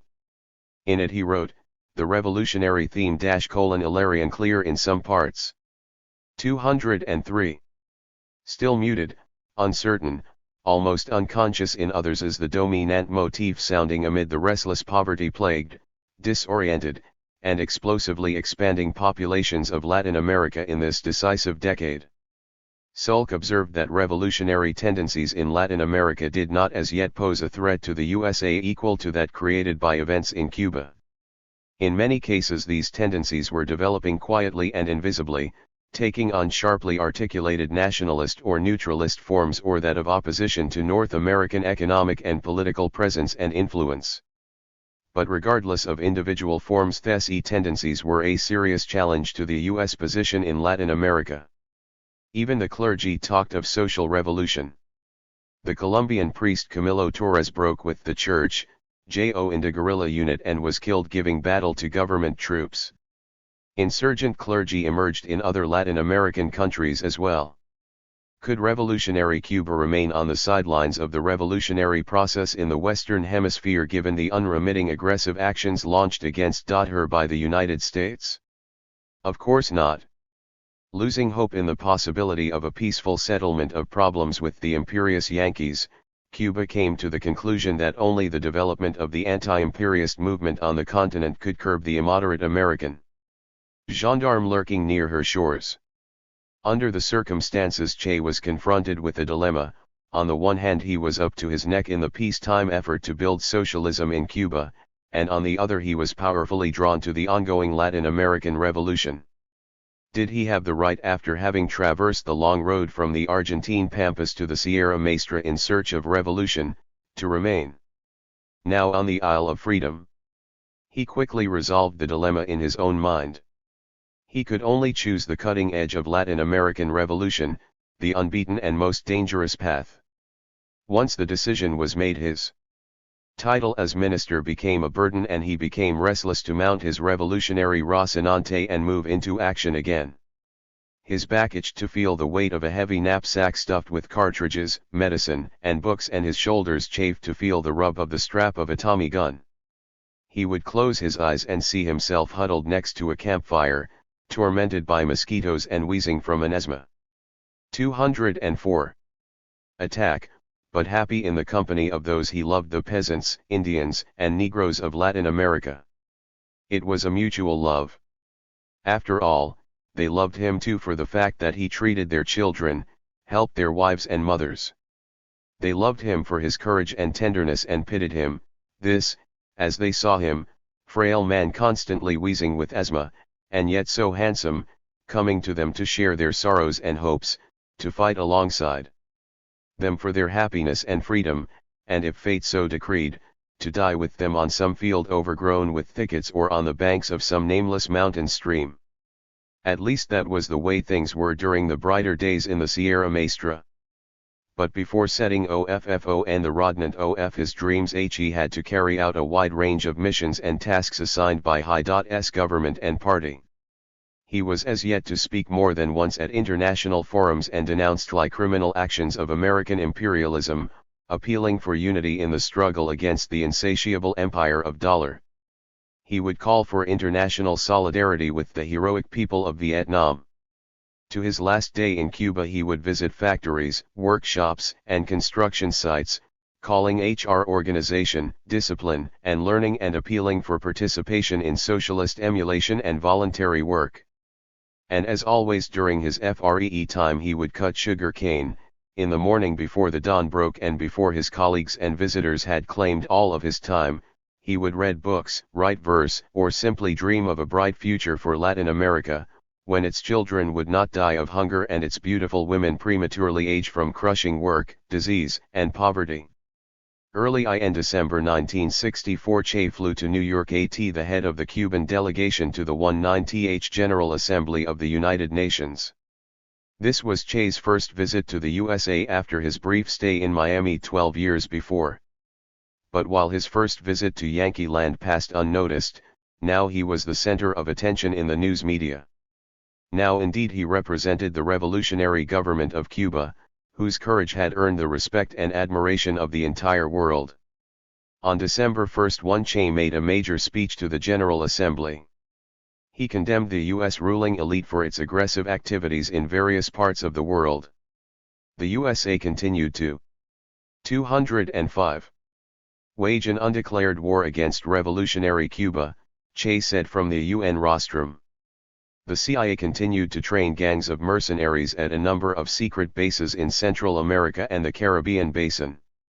In the first 1 months of 1964 alone, 1,323 acts of subversion and provocation were carried out against Cuba at the instigation of U.S. ruling circles. We wish to build socialism, said Che. We proclaim ourselves supporters of those who struggle for peace, and we declare that we consider ourselves to be among the neutral countries, although we are Marxists-Leninists, because the neutral countries are also fighting imperialism. We want peace and want to build a better life for our people and are therefore making every effort not to fall for Yankee provocations, but we are familiar with the reasoning of their government that attempts to make us pay dearly for peace. We reply that the price shall not exceed our dignity. Adlai E. Stevenson, giving the U.S. reply, accused Che of communism and attempting to explain Cuba's economic difficulties by the American blockade. Che retorted, I will not take the time to repeat the true history of American economic aggression against Cuba. I shall only note that despite this aggression we are overcoming and shall overcome our difficulties with the fraternal aid of the socialist countries and above all of the Soviet Union. And although the economic blockade does us damage, it will not retard our movement forward, and no matter what happens we shall cause a little headache to our opponents by speaking at this assembly and at other public forums, by giving things their proper names and above all by identifying the U.S. representatives as the gendarmes trying to subordinate the entire world to their dictatorship. Che's audience, even those with the richest imaginations and most unrestrained fantasies, could not have pictured the subsequent course of events in his life. This man was still destined to write one of the most tragic pages in the history of the Latin American liberation movement. But at the time Che himself probably had no clear idea of what was in store for him. One thing he did know was that Rocinante was already saddled and waited the return of its master to gallop off again to distant parts, bringing hope to the suffering and downtrodden that poverty and injustice could be swept away. 206. The first and basic condition of a guerrilla movement is absolute secrecy. Eco Beto Che Guevara. On March 14, 1965 Eco Beto Che Guevara returned to Havana after a long stay abroad. He had been absent from Cuba more than 3 months. On December 9, 1964 Che flew from Havana to New York where he remained 8 days, participating in a session of the UN General Assembly. On December 1, he left the USA and flew to Algeria via Canada and Ireland. Next he traveled to Mali and from there to the Congo, Guinea, Ghana, and Dahomey. Then he returned to Algeria and from there went, via Paris, to Tanzania. From Tanzania to Cairo, from there to Algeria and then again to Cairo. From Cairo he returned to Havana where Fidel Castro, Osvaldo Dordic and other leaders and his wife Aleta March came to meet him at the Rancho Boyeros airport. Che's foreign travels, in which he was accompanied by Ousmane Cienfuegos, then responsible for the international relations of the CPC Central Committee, were widely covered in the Cuban press. Che made a speech at the UN General Assembly, he appeared on US television and had an interview with American journalists. In Algeria he took part in the second economic seminar of the Organization for Afro-Asian Solidarity, and he met with officials and other public figures as well as journalists in the other African countries. Obviously, Che's lengthy stay in Africa served a particular political purpose, but what specifically? Che was endeavoring to 207. Establish direct contact with the members of the African National Liberation Movement with the aim of uniting it with similar movements in Asia and Latin America in the struggle against imperialism, colonialism, and neocolonialism.